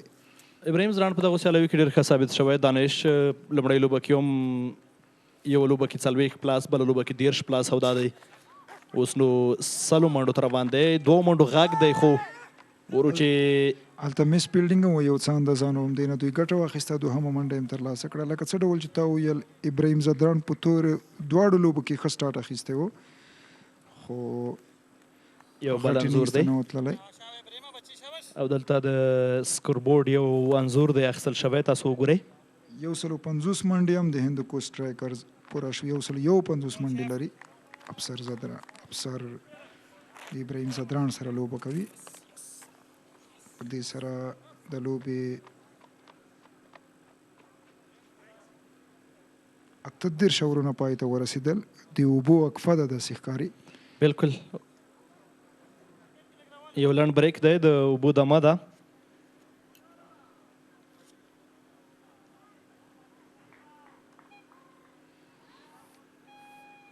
اوس نو هندوکوش سټرایکرز 14 منډې له بریا لرې ده. ابراهیم ځدراڼ بیا 4 منډې له سلیزې لرې دی. ورسره افسر زازی په 14 منډو لوبه کوي.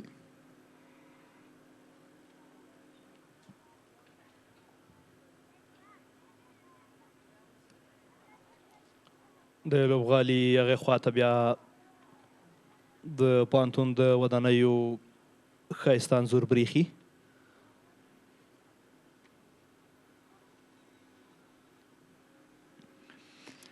صدیق اتل او عثمان غنی هندوکوش سټرایکرز د لاسه ورکړي دي. بالکل د وکټو تکرار ګورو دوم ځلي.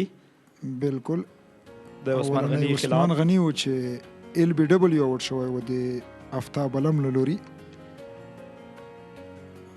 له هغې وروسته صدیق اتل د عبدالبکي له لوري پلایټډ بال و. صدیق اتل غوښتل چې بال د لانګاپ بونډرۍ څخه بهر ورګزار کړي. لانګاپ دننه په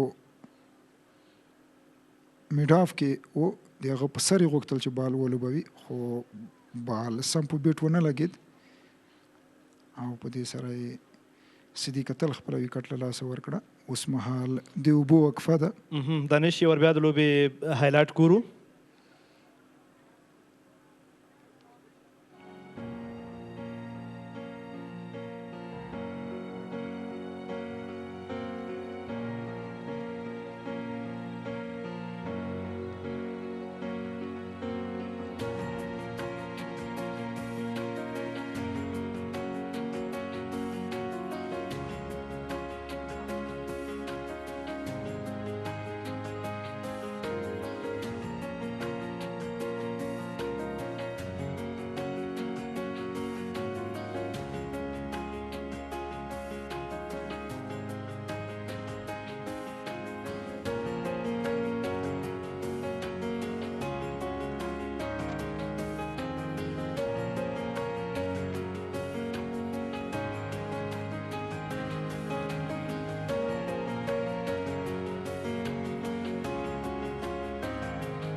په خیر راغلی یو ځل بیا. د اوبو لنډه دمه پای ته ورسېده. ابراهیم زدران په 94 منډو لوبې ته ادامه ورکوي. یوازې 4 منډو ته اړتیا لري تر څو خپله سلیزه جوړه کړي. زبید اکبري د بالینګ لپاره راغوښتل شوی دی. له پویلین اینډ څخه بالینګ کوي. مجیب الرحمن په 10 اورونو کې 4 میډن 19 منډې ورکړي، کومه وکټ نه ده اخیستې. ابراهیم عبدالرحیمزي بیا په 4 اورونو کې 49 منډې ورکړي، کومه وکټ نه ده اخیستې. شرف الدین په 4 اورونو کې 60 منډې ورکړي. افتاب علم په 4 اورونو کې 14 منډې ورکړي، یوه وکټ یې اخیستې. عبدالباقي 8 اوره 2 میډن 11 رنز یوه وکټ. عظمت الله عمرزي بیا 15 اوره 13 رنز او کومه وکټ نه ده اخیستې. ابراهیم بال په ښه انداز سره د ایکسټرا کور په لوري ولوباوه. ډیپ ایکسټرا کور کې فیلډر موجود و، یوه منډه یې ترلاسه کړه. په دې سره د ابراهیم زدران منډې 90 ته پورته شوې. اوس نو یوازې 3 منډې له زبردستې سلیزې لرې دی. بالکل دانش، ابراهیم به دوهم لوبغاړی وي چې په دغو سیالیو کې به خپلې منډې له 100 پورته بیایي. احسان جنت له هغه راوروسته بیا ابراهیم زدران دی چې سلیزې ته نږدې شوی دی. د افسر هڅه هم دا ده چې یوازې سټرایک روټیټ کړي، ابراهیم ته وخت او موقع ورکړي څو ابراهیم زدران په روانه سیالۍ کې خپلې منډې له 100 پورته کړي. بالکل. خوست کرکټ سټیډیوم د ابراهیم زدران هوم ګراوند دی. لوکل بای ورته ویلی شو، پوره بلد دی دی دلته. درې منډې لري د ابراهیم ځدران زبید اکبري ته ګورو چې یوه بله منډه هم ترلاسه شوه. 98 ته د ابراهیم ځدران منډې پورته شوې. 100 ډېر ښه کرکټ روان دی دانش د ابراهیم له لوري. بالکل د میدان تقریبا ډېرو اړخونو ته بالونه لوبولي. لوز بال ته منتظر دی. د غلط شاټ لپاره هڅه نشته. او له دې سره د لوبې د 40 اورونو په 154 اتنې منډو باندې ابراهیم 2 منډې پاتې دي. د ابراهیم لپاره څو سل منډې ترلاسه کړي. 40 اورونه پای ته ورسېدل. ابراهیم ځدران په سټرایک دی. یوازې 2 منډې له سلیزې لرې دی. کپتان شرف الدین اشرف ورته بالینګ کوي.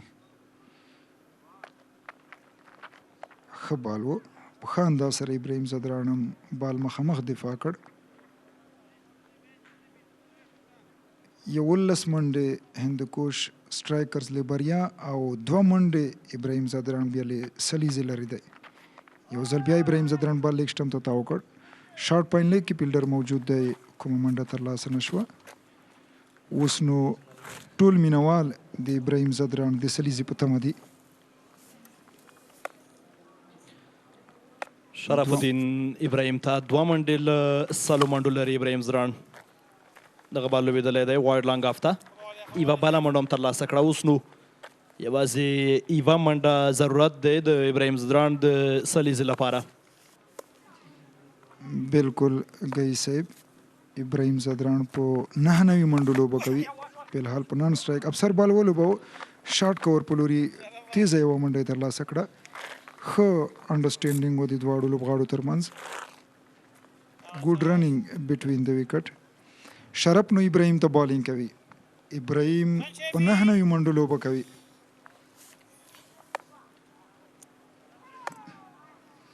شرف الدین اشرف هم په فیلډینګ کې بدلون راوست. د لانګ اف فیلډر یې میډ اف ته دننه کړ. غواړي اټیکینګ فیلډینګ واخلي. ګورو ابراهیم لري د یوه منډه له سلیزي او دا هم مخامخ بال د 4 منډو لپاره. سټایلش سلیزه. په دې سره ابراهیم ځدران د زرغون جام یو ورځنیو سیالیو دوهم لوبغاړی شو چې سلیزه جوړوي. ویل پلیډ ینګ مین. سټایلش انداز سره د ابراهیم ځدران سل منډې هم پوره شوي. بهترین اننګز بهترین بیټینګ دی د ابراهیم ځدران له لوري. شهزاد محمدي هم لاس ورکړ او د ابراهیم ځدران د دغې بهترینې لوبې ستاینه یې وکړه. بیا لیدلی کېږي بهترین شاټ و د ابراهیم له لوري او په سټایلش انداز یې خپلې منډې له سلو پورته کړې. د یو بل شاټ هڅه او دا ځل یې ور بیا بله څلوریزه. بک ټو بک باونډریز. ډېر ښه بیټینګ د ابراهیم ځدران له لوري. که څومره هم وستیل شي کم دی. ابراهیم ځدران په 107 منډو لوبه کوي او هندوکوش سټرایکرز بیا 104 منډې لري. میچ ټای دی. منډې مساوي دي. صرف یوې منډې ته اړتیا ده. یو څه باد لګېږي لوبغالي کې دغلته میدان کې تیزه هوا لګېږي. توند باد لګېږي. خو دلته ښه خبره بیا دا ده چې لوبه وروستیو شیبو ته نږدې کېدونکې ده. یوازې یوه منډه ده چې دلته به دغه اننګز هم پای ته رسیږي او هندوکوش به بریا ترلاسه کوي. افسر بال ولوبو. یو څه اندازه لاندې پاتې شو. پاینټ کې فیلډر موجود دی. آفتاب علم کومه منډه جوړه نه شوه. صرف یوې منډې ته اړتیا لري هندوکوش سټرایکرز تر څو دریمه بریا خپله کړي. افسر ډاون د وکټ مخکې راغی خو ښه بال و د زبید اکبري له لوري. هغه افسر چیک کړ. بال یو څه اندازه شاته پیچ کړ. کومه منډه جوړه نه شوه. بیا هم افسر بال دفاع کړ. هندوکوش سټرایکرز به فاینل ته لاره مومي او له دې بایللو سره به بیا او دا هم ډاون د وکټ. بال مخامخ له بونډرۍ څخه بهر. د امپایر احمد شاه پختین اشارې ته په تمه یو. خوندور شاټ دی د افسر زازي له لوري، ډاون د ویکټ راغی او بالي لانګ آن کې د څلورو منډو لپاره بهر گزار کړ. بالکل دا هم د امپایر په اشارې سره څلور منډې په دې سره او شپږ منډې پپتین وروسته د شپږیزې اشاره وکړه. په دې سره هندوکوش سټرایکرز په 8 وکټو لوبه وګټله. زبردست انینګز و د ابراهیم زدران له لوري، په 107 منډو ناټ آوټ پاتې شو. ټول لوبغاړي هغلته ولاړ دي، د ابراهیم زدران د دغې بهترینې لوبې ستاینه کوي. بالکل اوپننګ ته راغلی و او ناټ آوټ پاتې شو. لوبه یې د خپلې لوبډلې په ګټه تمامه کړه. بهترین کرکټ و د ابراهیم زدران له لوري. او دلته بیا د مایوند ډیفینډر لپاره فاینل ته تګ یو څه سختیږي. د دوی لوبې پوره شوې، یوه لوبه یې وګټله، 3 لوبې دوی بایللي. ابراهیم زدران تاسو ګورئ 107 منډې جوړې کړې، ناټ آوټ پاتې شو. د ټولو لوبغاړو مخکې روان دی. شرپ داد ورکړ، خپل لوبغاړي ورته راغلل. که څومره هم وستیل شي کم دی. ډېر ښه انینګز وکړ ابراهیم.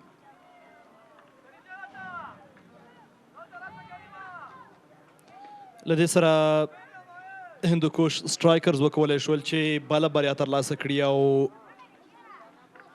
جدول کې د سر لیکه لا هم خپله کړي، پایلوبې ته یې لار پیدا کړي. هغه د ابراهیم زدران سلیزه د تاسو یې ننداره کوئ. شهزاد محمدي هم ورته چک چک کړی دی، ستایل یې ده دا سلیزه، واقعا د ستایلو وړ ده. ځوان لوبغاړی د ابراهیم زدران. خوندورو لوبه وه، هغلته ولاړو تماشچیانو هم خوند واخیست. ولاړ دي د ابراهیم زدران لپاره، د نورو لوبغاړو د لیدو لپاره. او بالکل چې مینوالو مونږ او لیدونکو له دې سیالۍ خوند واخیست. او په دې سره د هندوکوش سټرایکرز لوبډلې په روانو سیالیو کې ټاپ ځای ترلاسه کړی، پایلوبې ته یې لاره پیدا کړه. او مایوند ډیفینډر به بیا په تمه واوسیږي. که فامیر لیجنډز راتلونکي سیالیو کې بریا ترلاسه کوي نو مایوند ډیفینډر به له دغو سیالیو بهر کیږي. د هندوکوش او ترڅنګ به یې د فامیر لیجنډ ترمنځ پایلوبه ترسره کیږي. خو که بیا هم د هندوکوش سټرایکرز خلاف فامیر لیجنډز ماتې وخوري، بیا به په نیشن ریټ کتنې وروسته یوه لوبډله پایلوبې ته لاره پیدا کوي او د راتلونکي جمعې په ورځ به پایلوبه ترسره کیږي. بالکل پامیر لیجنډز که په غټ توپیر لوبه بایلي، بیا نو میوند ډیفینډرز ته چانس شته چې فاینل ته لاړ شي. که نه فامیر لیجنډز به فاینل ته ځي. هندوکوش سټرایکرز لوبډلې وکولی شول چې په فاینل کې خپل ځان ته ځای جوړ کړي. 3 واړه لوبې وګټلې، 6 پوینټونه لري. او له دوی وروسته بیا دوهم ځای کې د فامیر لیجنډز لوبډله ده او له هغې وروسته بیا وروستي دریم ځای کې د مایوند ډیفینډر لوبډله ده چې د جدول دغه 3 لیکې خپلې کړي.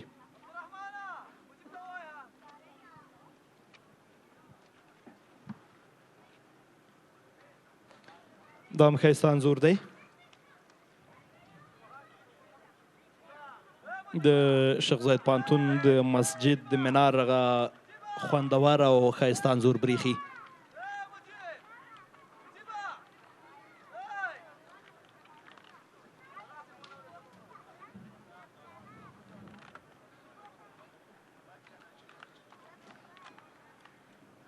ځو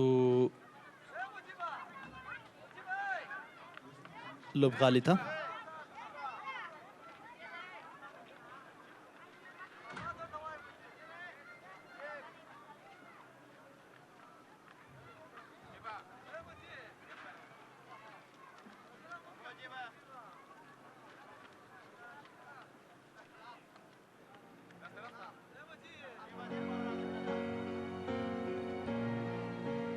دریز او سروش لوبغالي کې دي.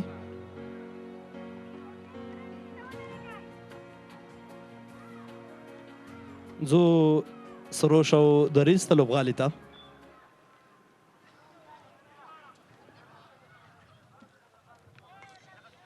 ډیره زیاته مننه احمدزی صاحب ستاسو څخه ډیره زیاته مننه. ښه راغلاست. د زرغون افغانستان 5مه سیالۍ وه چې د هندوکش سټرایکرز لوبډلې ورباندې هیټریک وکړ او درېیمه سیالۍ هم په خپله بریا پای ته ورسول. کاملا نتیجه قابل پیش بینی و همچنان باید بگم که امروز تیم میوند دفندرز آنگونه که باید انتظار میرفت پیش بره. نمیدونم که دلیلش چی بود، اما باید از خود بازیکنان میوند دفندرز بشنویم در مورد این موضوع که چگونه هست. بله، ریاض حسن چې نن د خپل لوبډلې لپاره بهترین انینګز وکړه، 2 اتیا منډې جوړې کړلې، یو اوږد انینګ له پیله څخه د لوبې تر وروستیو ولاړ و. د خورا ریاض ډېر زیاتې مبارک وي. د 2 لوبو څخه وروسته تقریبا یو اوږد انینګ زه ودیلوباوه. بسم الله الرحمن الرحیم. واقعا اول 2 میچو کې ما خاص پرفارمنس نه و، وکټ نه وی نو دومره سره عادت نه و. راتلونکي 2 میچو کې ماشاءالله ښه پرفارمنس و الحمدلله او ټیم دپاره هم ښه. لږ داسې مخامخ کامرې ته ودرېږه چې لیدونکي دې سم وګوري چې دا ریاض دی. حسن صاحب دلیل شکست امروز و دلیل باخت امروز چی بود به نظر شما؟ دلیل چې و چې نن سیالۍ مو وبایلله ځکه ډېر زیاته مهمه سیالۍ وه، ټاس مو هم ګټلی و. کوشش زموږ دا و چې موږ 2,500 ټارګېټ ورکړو مخالف لوبډلې ته، خو هغه موږ سار کې 2-3 بیټسمینان ډېر زر آوټ شول نو ما کوشش وکړه چې زه په وکټ ودرېږم. نو موږ پارتنرشپ ډېر ښه روان و، اخر کې چې ما وکټ لاړه نو بېرته ټول ټیم بله د خپل بولینګ په اړه باندې راته وغږېږې. وروسته د مجیب اورونه هم مخکې ترسره سوله مګر وکټ یې لا نه ډېر بالینګ خو عموما ټول سر کې مجیب شرف ډېر ښه بالینګ وکړه، منځ کې فاست بالران هم ښه وکړه، خو ټارګېټ زموږ ډېر کم و نو موږ کوشش کوو چې کم از کم ډېر زر رانه چیس نه کړي. ایفرټ موږ وکړو خپل. بله د ابراهیم زدران د سلیزې په اړه باندې څه نظر لرئ؟ یو بهترین انینګز یو اوږد انینګز د خپل ټیم لپاره ولوبوه، ستاسو غوندې پیل ته تللی و تر پایه پاتې سه؟ ابراهیم ماشاءالله ښه انینګز وکړه او مبارکي ورته وایم، سینچري م ډېر ښه کرکټ یې وکړو. زموږ ستاسو موږ او د ټول بیټسمینانو لپاره دا پکار ده چې دلته خپل 500 اوره کرکټ وکړي او مخکې میچونو لپاره ورته پریکټس وشي نو ښه انینګز یې ورته وکړو، مبارکي دې ورته. ډېره زیاته مننه تاسو ته، ښه بخت. خو که چیرې کوالیفای سئ مننه، خیر اوسې، بس ورته په تمه یو نو. مننه، بخیر اوسې. بسیار تشکر. بله امروز نباید فکر کنیم که البته تیم حذف شده، هنوز یک تیم فینالیست گفتیم که یک پایان مشخص شد که تیم هندوکش رفت مستقیما به فینال مسابقات، اما هنوز یک بازی دیگر باقی مانده. در صورت که پامیر لیجندز با یک نتیجه فوق‌العاده بتواند تیم هندوکش را ببره، در صورت که ببره تیم میوند حذف میشه. در غیر او پامیر اگر ببازه احتمال صعود از طریق نیوترال ریت محسوب میشه که تیم میوند بتونه در فینال باز هم به مساف هندوکش بره. بله نو د چهارشنبې سیالۍ چې تر ټولو ډېرې زیاته مهمه سیالۍ ده، نه یوازې د پامیر لپاره او نه یوازې د مینوال لپاره بلکې د میوند لوبډلې لپاره ډېرې زیاته مهمه ده. که هندوکش د سیالۍ وګټي نو دا په دې معنا چې د پامیر لوبډله به کوالیفای کړي، خو هغه ګټل باید داسې واوسېږي چې ډېر په غټ توپیر سره نه وي، او که په کم توپیر یې وګټي بیا هم د پامیر لوبډله بریالۍ ده او بل پړاو ته تللی شي. خو که په غټ توپیر یې هندوکش وګټي دا په دې معنا ده چې د پامیر او د میوند لوبډلو خبر نت را نت ته ځي. او اوس چیرې ځو؟ بله لحظات برتر بسیار کوتاه آماده شد، همکاران رو پیشکش میکنن. در ادامه هم مستقیم بریم سراغ من آف د مچ و استایلش من مسابقات که فرید احمد هوتک با شما خواهد بود.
بسم الله الرحمن الرحیم.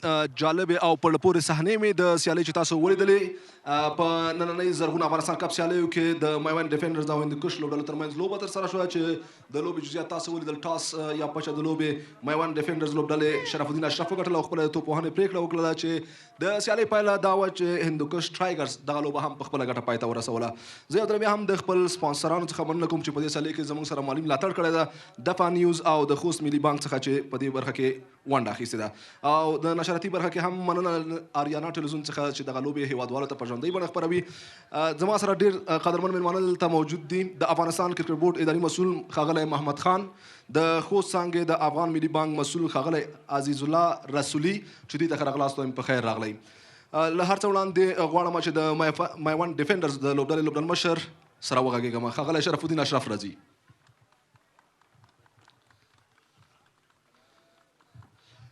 شرف الدین اشرف، سره د دې چې ټاس تاسو وګټه او یو مطمئنه پرېکړه مو وکوله د لومړۍ توپوهنې، اما هم نه شوه کولی چې یو غټ هدف پسې ولاړ شئ؟ او بالکل لکه سره کم چې وشتنځای وو، موږ بیټسمینانو هماغسې لوبه ونه کړل لکه سره کم چې پکار وو. اول سر کې غلطیانې وکړ شوې چې کوم هدف د موږ ذهن کې و هغه ته ونه رسېدلو. دا غټ لامل سو چې په موږ لوبه وبایله. تاسو نه مننه. شرف الدین اشرف چې خپل نظر له موږ سره شریک کړه، او دغه لوبې بیا هم یادونه کوم چې د ملي لوبغاړو ترڅنګ ځوانان لوبېږي او ځوانان د خپلو ملي لوبغاړو نه ډېره زده کړه کوي، لکه شرف الدین اشرف او داسې نور لوبغاړي چې تاسو په دې سیالیو کې په سکرین کې ګورئ. او همداراز اوس راغواړم د لوبې سټایلش لوبغاړی، هغه څوک چې نن درې مهمې ویکټې ترلاسه کړي، ظاهر خان پښتین راځي. ظاهر خان پښتین به نقدي جایزه د افغان ملي بانک له مسؤل څخه ترلاسه کړي، 10,000 افغانۍ. مننه. او اوس هم راغواړو د سیالۍ غوره لوبغاړی. د سیالۍ غوره لوبغاړی هغه څوک ده چې 100 منډې جوړې کړي دي او ناسوځېدلی پاتې شوی ده. له ښاغلي محمد خان څخه به د افغانستان کرکټ بورډ په استازیتوب نقدي جایزه ترلاسه کوي، 15,000 افغانۍ. ټرافي به هم ښاغلی شاهد الکوزی صاحب ورته وسپاري.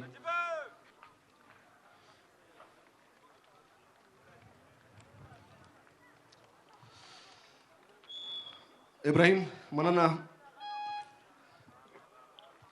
ابراهیم، له تاسو څخه په وړاندې لوبو کې هم ورته هیله درلودله لوبډلې، نن مو وشوه کولی چې په ډېر کم هدف کې تاسو په دویم اننګز کې خپله سیریزه پوره کړئ؟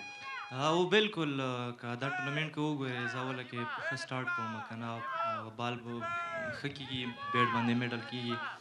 نو زه سر کې څو رنزونه وکړم، تېر دوه میچو کې ما غوښتل چې غټ اننګزونه وکړم، خو هغه خپله وکټ به م لاسه ورکړه. نن مې ویلي وو چې تېرو میچو کې ما دوه داسې اننګزونه کړي چې هغه ما په 100 بدلولی شو، 100 منډو باندې. نو نن ما ویلي وو کوچ صاحب ته ما ویلو مالي انشاءالله زه په وکټ درېږم او رنز به کوم. سره د دې چې تاسو خپله ملي لوبغاړي یاست او دلته دغه لوبې ستاسو او بالخصوص د خپله د خوست اوسیدونکي څومره خوشحاله چې دغه لوبې دلته په خوست کې ترسره کیږي او هیوادوال له دې لوبو څخه له نږدې څخه خوند اخلي او ځوانان خپل تجارب ترلاسه کوي؟ او بالکل ډېرې خوندورې سیالۍ دي، ډېر خوند ترې اخلم. دا چې په خپل کور کې هم دي، نو دا نه ده زه چې کابل کې هم سیالۍ وي، ننګرهار کې هم وي، خو خپل کرکټ کوم، خوند ترې اخلم. ځکه کرکټ د خوند لوبه ده، چې خوند ترې واخلې ښه لوبه به کوې. ډېره مننه. خیر سره. او اوس هم د هندوکش ټرایکرز لوبډلې لوبډر مشر افسر زازی راځي. افسر زازی، تاسو ته مبارکي وایم، وم شو کولی چې یو پیاوړې لوبډله له مخه پورته کړي، 115 منډو باندې وسوځي، یعنې ډېر کم منډو باندې وسوځي، سره د دې چې هغوی د یو غټ هدف درلوده. بسم الله الرحمن الرحیم. اول خو خپل لوبډلې ته مبارکي وایم چې پایلوبې ته لار پیدا کړه. بدون لا شکه که تاسو چېرته وګورئ، موږ سره ټول ځوان لوبغاړي دي. نو زمونږ کوشش دا و چې دغه لوبغاړي موږ ډېر ارامه وساتو، یعنې ډېره پریشر ور باندې وانه چوو. نو د کوچ او کپتان نه مننه کوم چې دا هلکان یې ډېر ریلیکس ساتلي. موږ خپل هغه ایکسپیرینس دوی سره شیر کوو. نو د همدې نتیجه ده چې یو ښه ماحول جوړ ده، یو ښه ټیم ورک جوړ ده چې میچونه ګټو. لوبډل مشري رښتیا واقعا هم ښه لوبډل مشري وه. څومره خپله د خپل لوبډل مشرۍ څخه رضایت لرئ؟ بالکل ما په ملي لوبډله کې ډېر وخت تېر کړی دا ډېرو کپتانانو سره پاتې شوی یم ډېر کوچ سره پاتې شوی یم نو د هغې نه ما ډېر څه زده کړي دي په فرست کلاس کې هم زمونږ بند امیر لوبډله زه لوبډل مشر وم لوبډله چمپین شوه نو بالکل نو ډېرو کپتانانو سره لوبېدلی یم او ډېر کوچ سره پاتې شوی یم نو ډېر څه م زده کړي دي نو خپل لوبډل مشري نه خوشحاله یم ډېره مننه ښاغلی افسر زازی چې خپل نظر له تا سره شریک کړ او اوس هم سروش صاحب او دري صاحب ته ورځو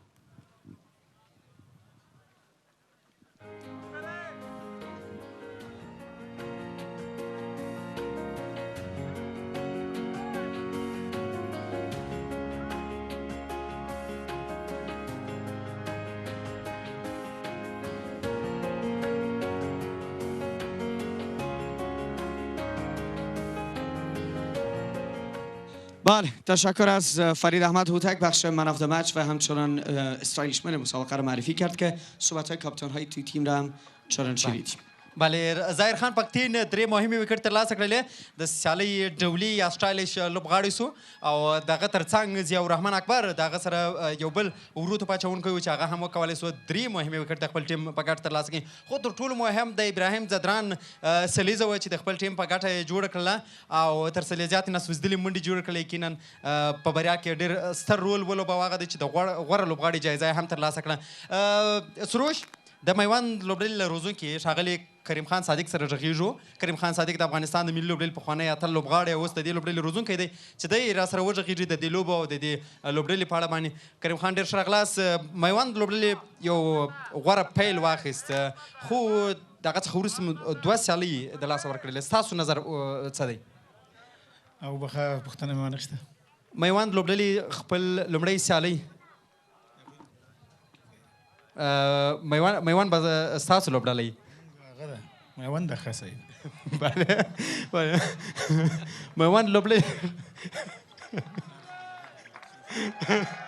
لومړۍ سیالۍ وبایلله البته ویې ګټله دوه سیالۍ مو وبایلله ستاسو نظر په دې اړه څه دی بسم الله الرحمن الرحیم لومړي سر کې دلته ناستو ټولو مینوالو ته او په تلویزیون له لارې ټولو کرکټ مینوالو ته نیک هیلې سلامونه وړاندې کوم اورال دغلته دغه ټورنمنټ د ملي ټیم د پریپریشن تیاری دپاره دغه درې ټیمونو ترمنځ په لاره اچول شوی چې زموږ د ملي لوبډلې چې راتلونکي څو ورځو کې زیمبابوې سره لوبې لري چې دوی ښه تیاری وشي ورته او خوشحالۍ خبره ده چې ښه لوبغاړو ښه پرفارمنس وکړل او میچونه ټول ډېر ټپ ول درې واړه ټیمونه ډېر بیلنس جوړ شوي وو او ښې لوبې وشولې او چې چا هم مسټیکونه کړي بس همدغې نه به بیا زده کړه کوي او ښه اپورچونټي وه چې دلته یې ښه موقع وه چې دلته یې ځان ښودلی وی او انشاءالله ټیلنټ بد نه و ښې لوبې وشولې او خو چې کوم ټیم خواري محنت ډېره زیات کوي هغه یې ګټي بله ځوانان لوبغاړي هم در سره وه کریم خان د کومو ځوانانو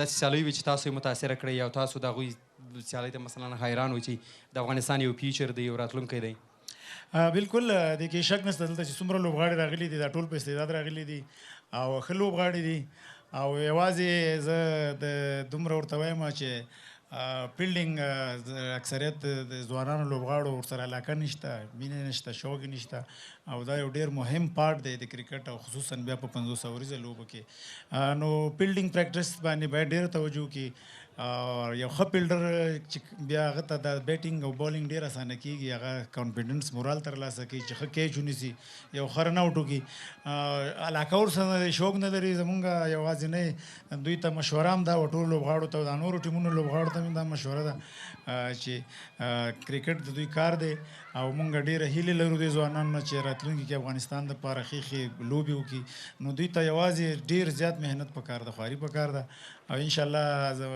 اوس پخوانی وخت نه دی ماشاءالله اوس نوروز منګل غوندې رئیس احمد ځای دولت احمد ځای کریم صادق دا کوچز دی دوی سره نو د مونږ د تجربو نه هم دوی باید ګټه واخلي نو انشاءالله ډېر یو ښه ټورنمنټ و مینوالو ډېر انجوای کو د کرکټ خلکو کرکټ مینوالو په ټي وي باندې ډېر انجوای کو مونږ ته ډېر خوند واخیستلو او افغانستان چې کومه ملي لوبډله دې نه جوړېږي هغې ته بیسټ اپ لک و انشاءالله هغوی تیاری کې به ښه پوره برخه مرسته ورسره کوي احتمالی که تیم فینالیست از میان میوند و یا پامیر باشه را کدامش فکر میکنه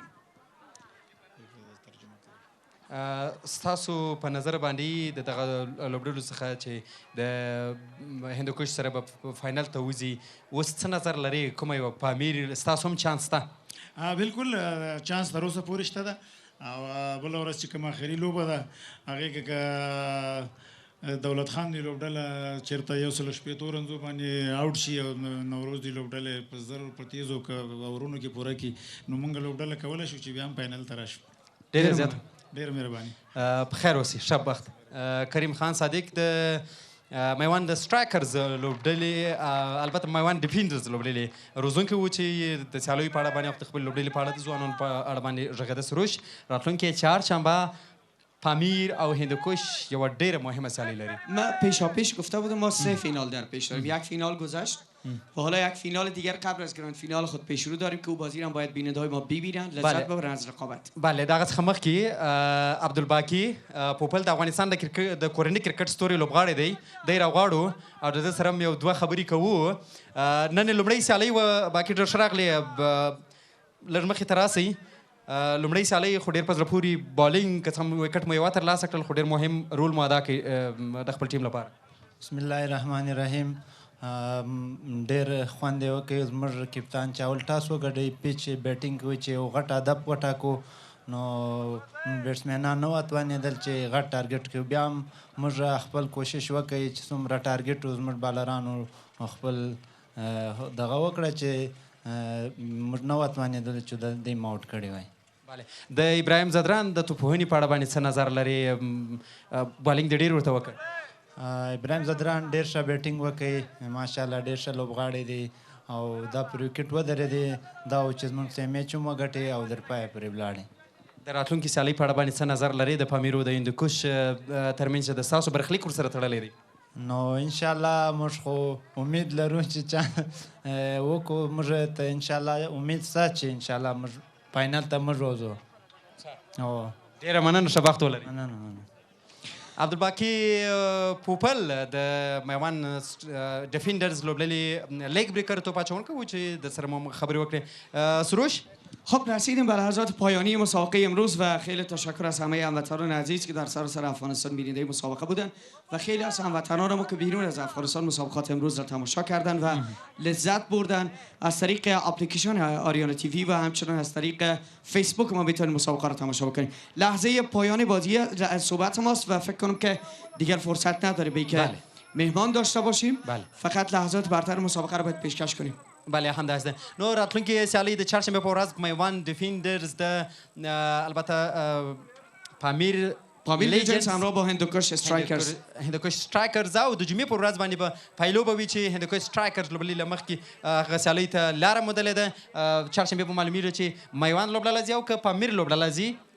او را چه میکنی که چقدر تاثیر گذاشته خدا اینجا ماندم وقتی که باخت است نیست 3 باخت به دې توره جامه کې چې دې ګرمۍ ته ودرېږي نو مشکل نیست 3-0 وقتی آدم ببازه بسیار سخته. نه زما ټیم خو پیاوړی ټیم و میوند پیاوړی ټیم و او پامیر هم پیاوړی ټیم دی او اوس زما لوبډله خو هغه خو دواړې زما لوبډلې دي. تجربه ما بار داری یا نه هنوزم؟ نه تجربه شما که هست خو خیلی بلند است خیلی بالا است و ما احترام داریم برش. کاملا. حالا ما شرط بندی ما تا این لحظه 3-0 به نفع ما شده یعنی 3 بازی رو ما بردیم تا حالا باخت. تیم ما خب فاینل میایه. خب بگذاریم نه برد منظور بود که ما روی برد امروز برد چی میکنی با فاینل میایم خب میبینیم فاینل باز مبارزه خب بازم پیش بینی خود روز مسابقه میکنیم. خیلی تشکر از همه هموطنان عزیز با که برنامه رو دیدن و همه هوادارانی که داخل ورزشگاه اومدن مسابقه را تماشا کردن. با نشر همین هایلایت از حضورتون مرخص میشیم. شما رو تا روز چهارشنبه به الله پاک بی‌نیاز میسپاریم. شو وقت ولرین. خدا نگهدار.